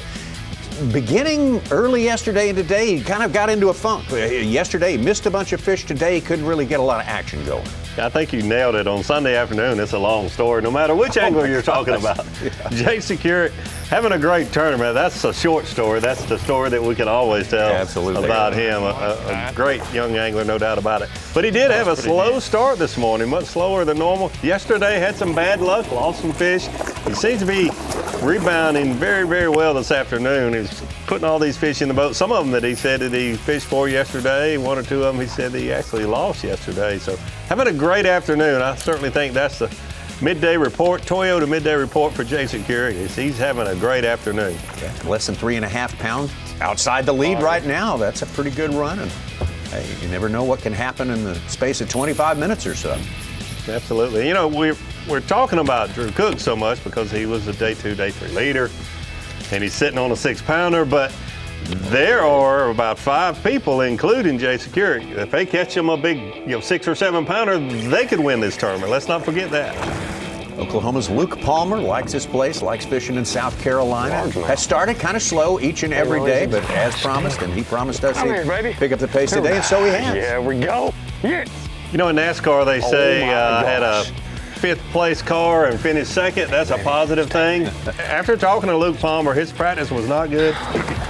He's another angler that if he catches a real big one here in this last 30 minutes or so, he could win this tournament. I'm not saying it's totally out of reach, but I think if Luke Palmer leaves here with a 3rd place finish, he'll be very happy and very proud of the week he's had. He says, I'm not taking note of what anyone else is doing here. I've been going to fish it this way the whole time, and I'm sticking with it. And so he has. He has had a lot of discipline, sticking with the plan no matter whether it gets slow or not. Especially because his best part of his days have been in the afternoon and having a lot of discipline when things are not going well. And you know, a lot of the other anglers are fishing for those herring fish up shallow, or either they're going down the bank looking for fish on the bed. He did not do any of that. He stuck with his plan. And like I said, there's some tournaments where you just say, heck yeah, 3rd place finish, I'm tickled to death, and I'll go back to Oklahoma with that finish. I certainly think that'll be the case here this week for Luke Palmer. Rookie Tucker Smith, a lot of experience here on Lake Hartwell. Talented fisherman, there's no doubt about that, and just has seemed very much at home here and so adept at catching those big spotted bass. So we don't know if it's going to be Tucker or Paul Marks or Drew Cook or any of the top 5 for sure, but I think the different strategies are very interesting the way they played out.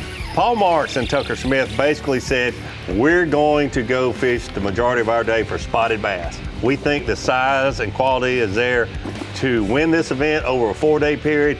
Day 1 winner, day 1 leader will probably be someone who catches a real big one off of the bed, and that's certainly what happened. But by day 4, if we catch enough of these really good quality size spotted bass with a largemouth or 2 mixed in, we got a chance to win, and it could happen.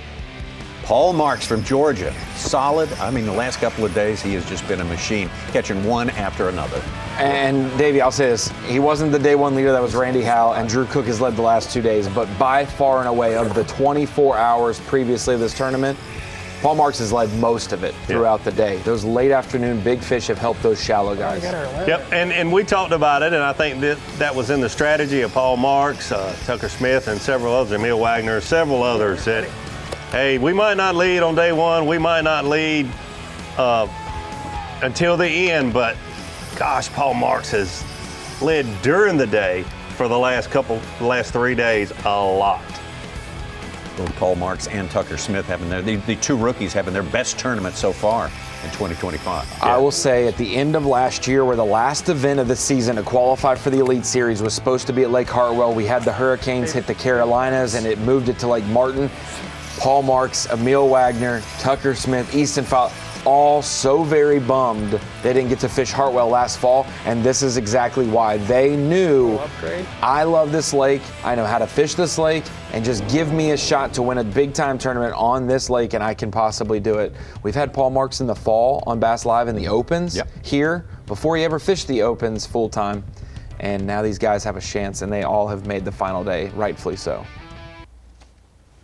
Well, that is not a good sign right there for Drew Cook. Not a good sign. Looks like he has bailed on that fish unless he plans to pay one more visit. He has made a move while we were going through our Toyota midday report right there. God, dude, I could break it. I could break it. So easily I could break it. Oh, gosh. How did it break off?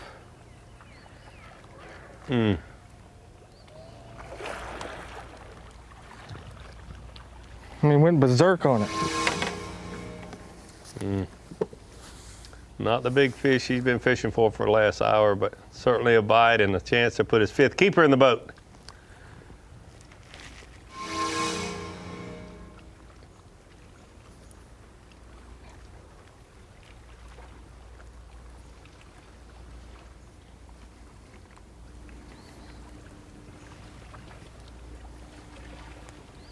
We know he's very, very close to home base to check in, so he'll get to fish for a while, but very surprised to see him finally say enough on that fish.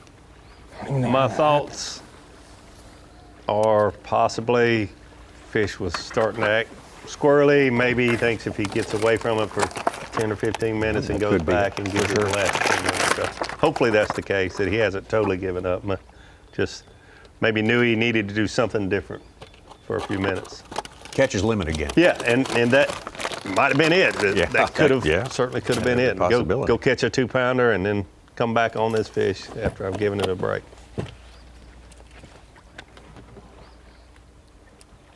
Where the hell did that one go? But either way, I don't think it's a positive sign to see him move away from that fish. Yeah, things weren't going perfect for sure. I don't know what that was about.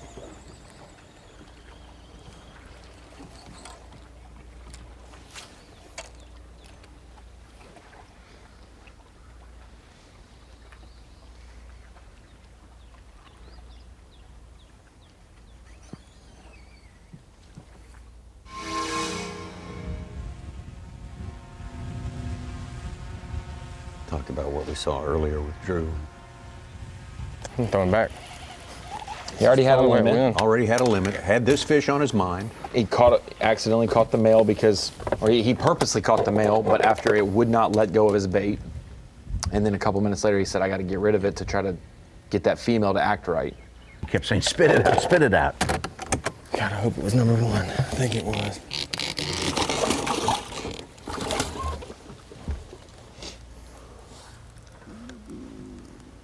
Yeah, that was him.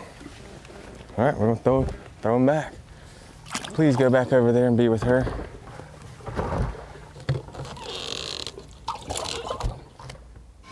Heck of a move there. Heck of a move. You got to respect him for doing what he thought he needed to do, and he still might. We've got 29 more minutes before they check in, but doing what he felt like he needed to do to have a chance to win.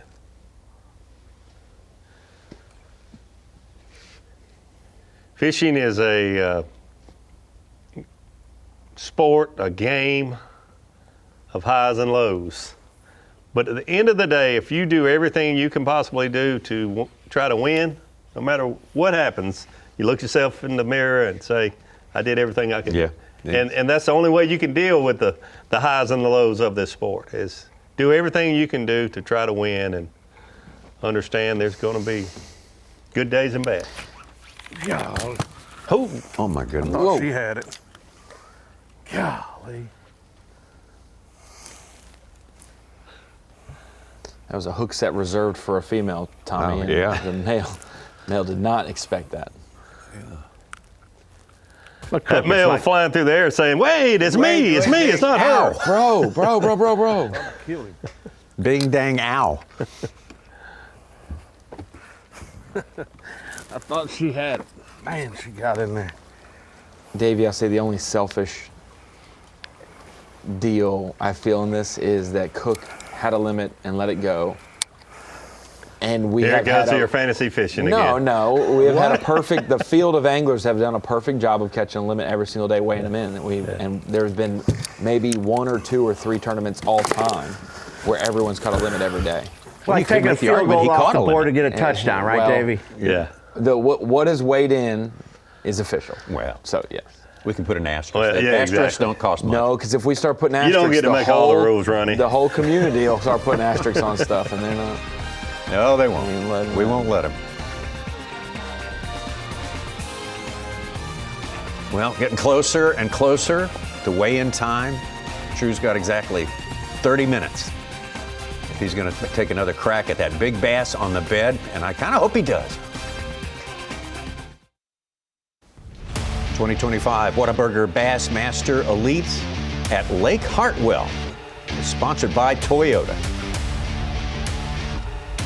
by Nitro Boats,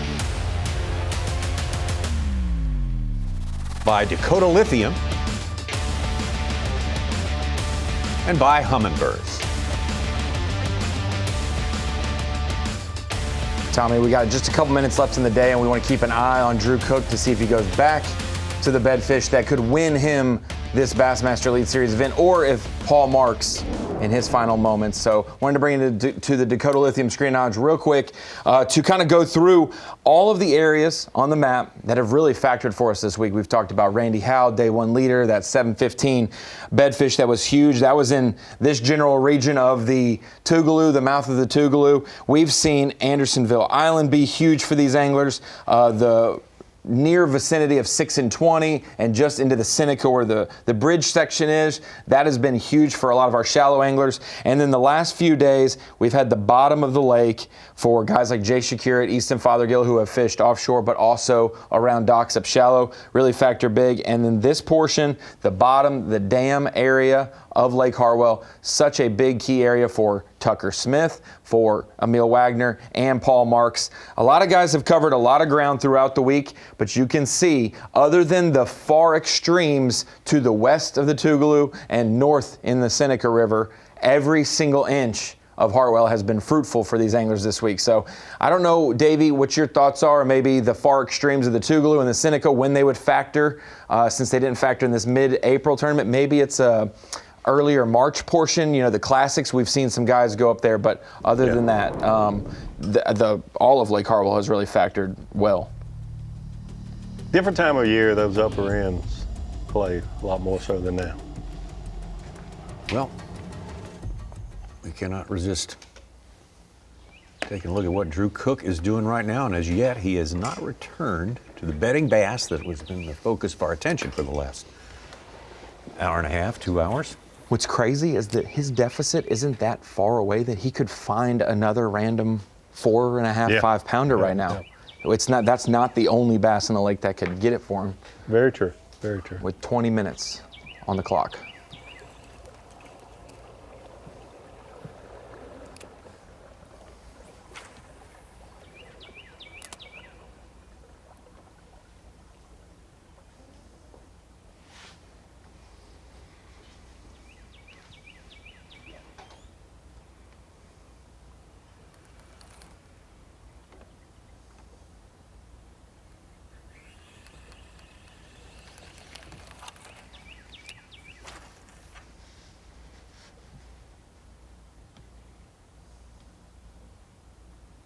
For the love of all things holy, just eat the damn thing.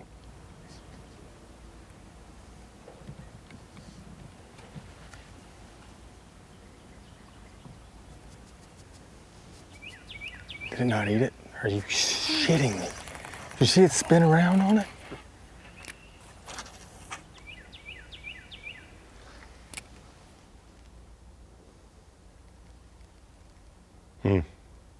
Don't know how big it was, but he just saw one cruising down the bank.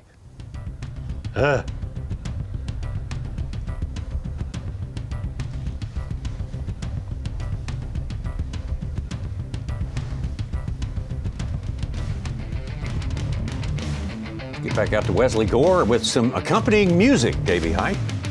Oh, see? The final one of the Lake Hartwell Bassmaster Elite Power Pole Replay of the Day. Wesley Gore, let's see here. Got this fish hooked up. A good look at this dock. He's gonna swing it in. Double wing. This is a fish off the port side of the boat and a rod and reel off the starboard side of the boat.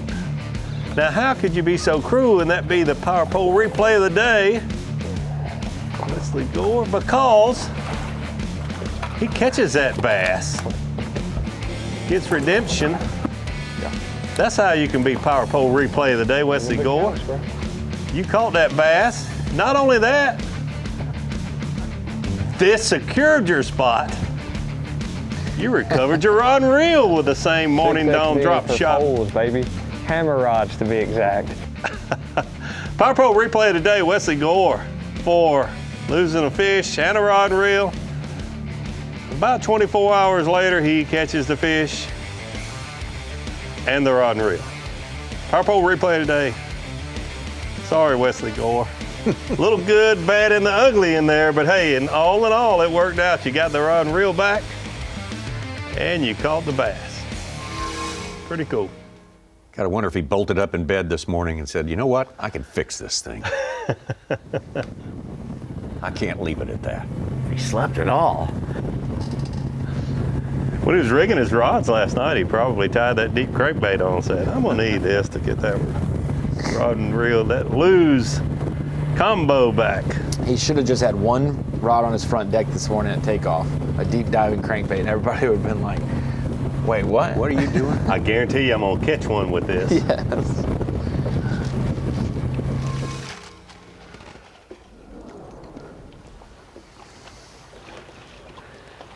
Here we go, Luke Palmer, he's third place.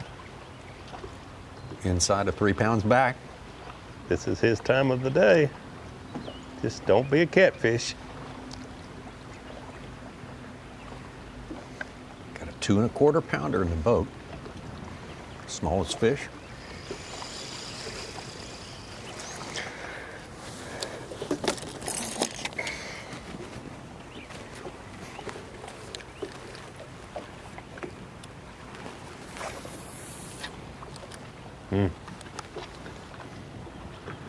Don't know if Drew's gonna go back to that fish or not. Not looking likely. 15 minutes left in the day. And like we said, where he's at on the lake, he's got about 12 minutes to fish. Yeah.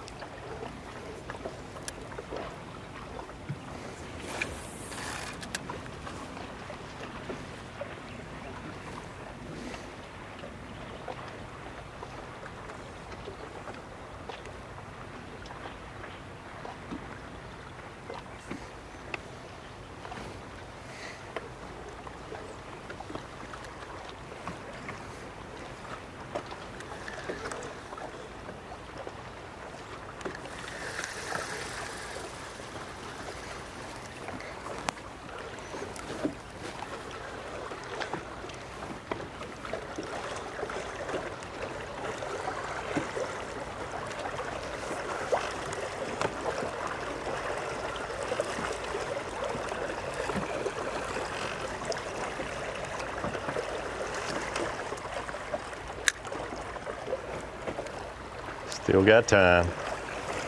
If he doesn't catch that fish, it looks like he's not going back to it right now. It's really the only reason I'm saying this. Little things like that male hooking itself instead of being able to pull that bait out of his mouth could have cost him the tournament. Sure. I mean, who knows? There's so many things. I said it earlier, I'll say it again, and I'm going to say it from now on. I don't blame Drew Cook for doing what he did. In fact, I respect him for doing what he thought he needed to do to try to win this tournament. Yeah, that's all you can do. He set us up for that earlier. He said, you know, you don't get this opportunity very often. This is a wonderful, wonderful thing. You don't expect a man who says that to take the safe way, easy way out. You don't expect that. Paul Marks hanging on, though, as it stands right now with very little fishing time left in our day. Tucker Smith, Luke Palmer, Jay Shapiro, Randy Howell, and Drew Cook following up.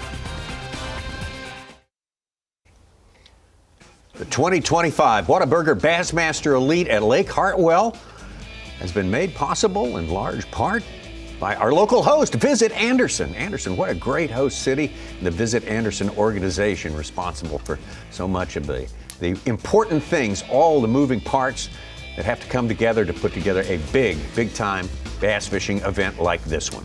There's your leaderboard as it stands with very few minutes left in the day. Most of our anglers headed to Green Pond Landing. We saw right there in the foreground. Paul Marks still has that lead. Tucker Smith in second place with Luke Palmer in third. Jay Shapiro moving up the leaderboard nicely in the last hour and a half. Leading up to this ending of our day. And at a high rate of speed, we are headed toward the conclusion of this. The weigh-in starts at 3 o'clock. There's the man we're going to award one of our accolades from. This is a Marathon Peak Performance, and yes, sir, we're going to give it. Absolutely. Paul Marks. Absolutely. We've been talking a lot about Drew Cook because everyone saw what he did releasing that fish, trying to catch that big 6-pounder. But Marathon Peak Performance of today is no doubt about it. Like you mentioned earlier, Ronnie, he has led this tournament for a lot of the hours of official fishing time. Paul Marks today, Marathon Peak Performance. Started the day off with a 212 at 8:55. Just solid fish catches, 2.8, 212, 3.4, 212. By about lunchtime, today's weight unofficially 14 pounds even for a total weight of 67 pounds even. I think maybe he's a little heavier than that, but either way, Marathon Peak Performance.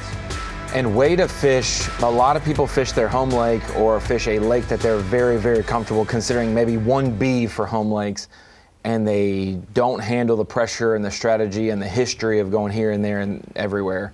He has balanced that very well. I don't think there was ever a time he had a lull unless he purposely went looking for shallow fish to give his offshore stuff a break. So kudos to Paul Marks. I know we've talked a lot about our day 3 leader, Drew Cook, this last hour, but what Paul has done this week has been nothing short of phenomenal. Here we go, Such.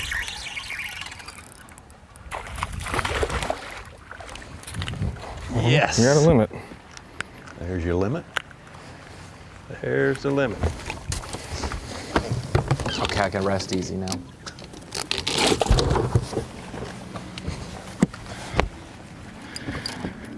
Of course, the little one of the two gets it. All right. Got 2 minutes to run over there and catch that 6-pounder. Oh, no doubt. Unless we haven't heard an update that that fish just went away. Yeah.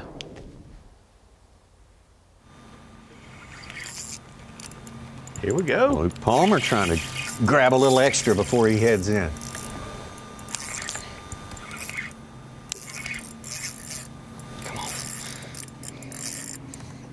Wow, would it be something if this is a 6-pounder? Oh, it's a good one. It'd be over. Not a 6-pounder. 5 1/4 is what he needs. It's gonna help me.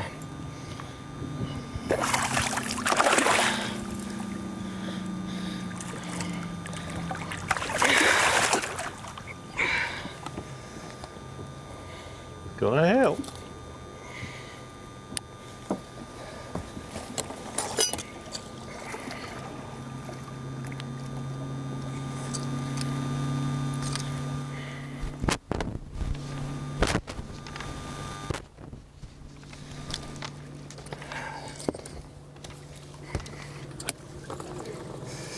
It's a little over 2.5, but but I don't know what the hell I got in here to.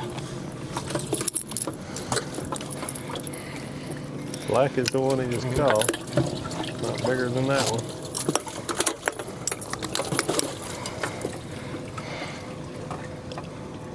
Oh, we have a winner. Yep, bigger than that one.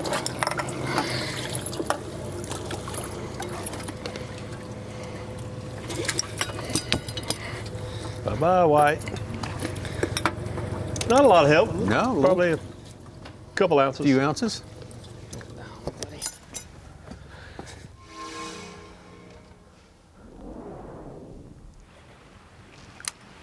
Smith trying to get one final fish in the boat. About to run back, check in. We did all we could, man. Try.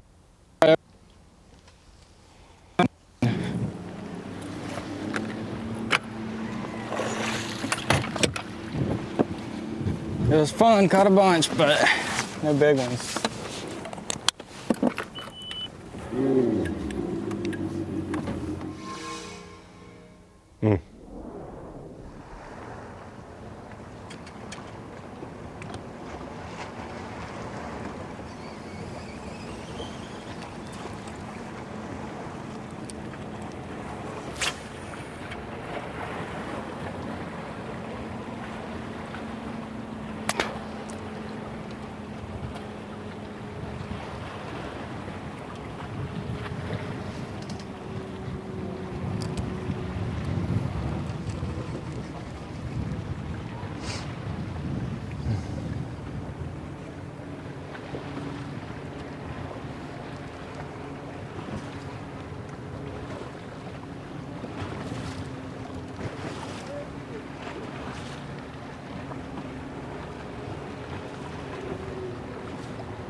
All I can tell you is that fish better hope and pray to God that it's not there tomorrow. I hear you. That fish just cost me $100 grand.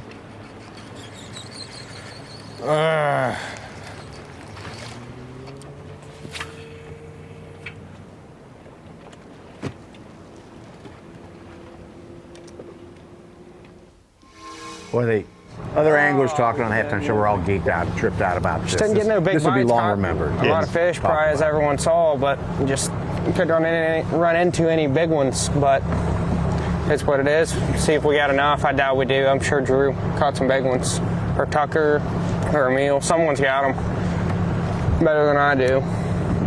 Guarantee it. So it was a good day, though. Had fun out there.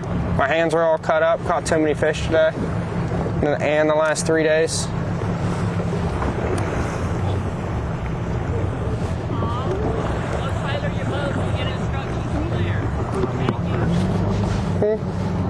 Let you off first.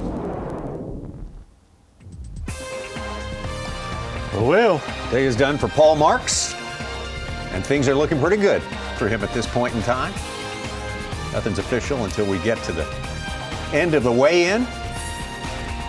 Whatever the result, looks like it's going to be Paul Marks.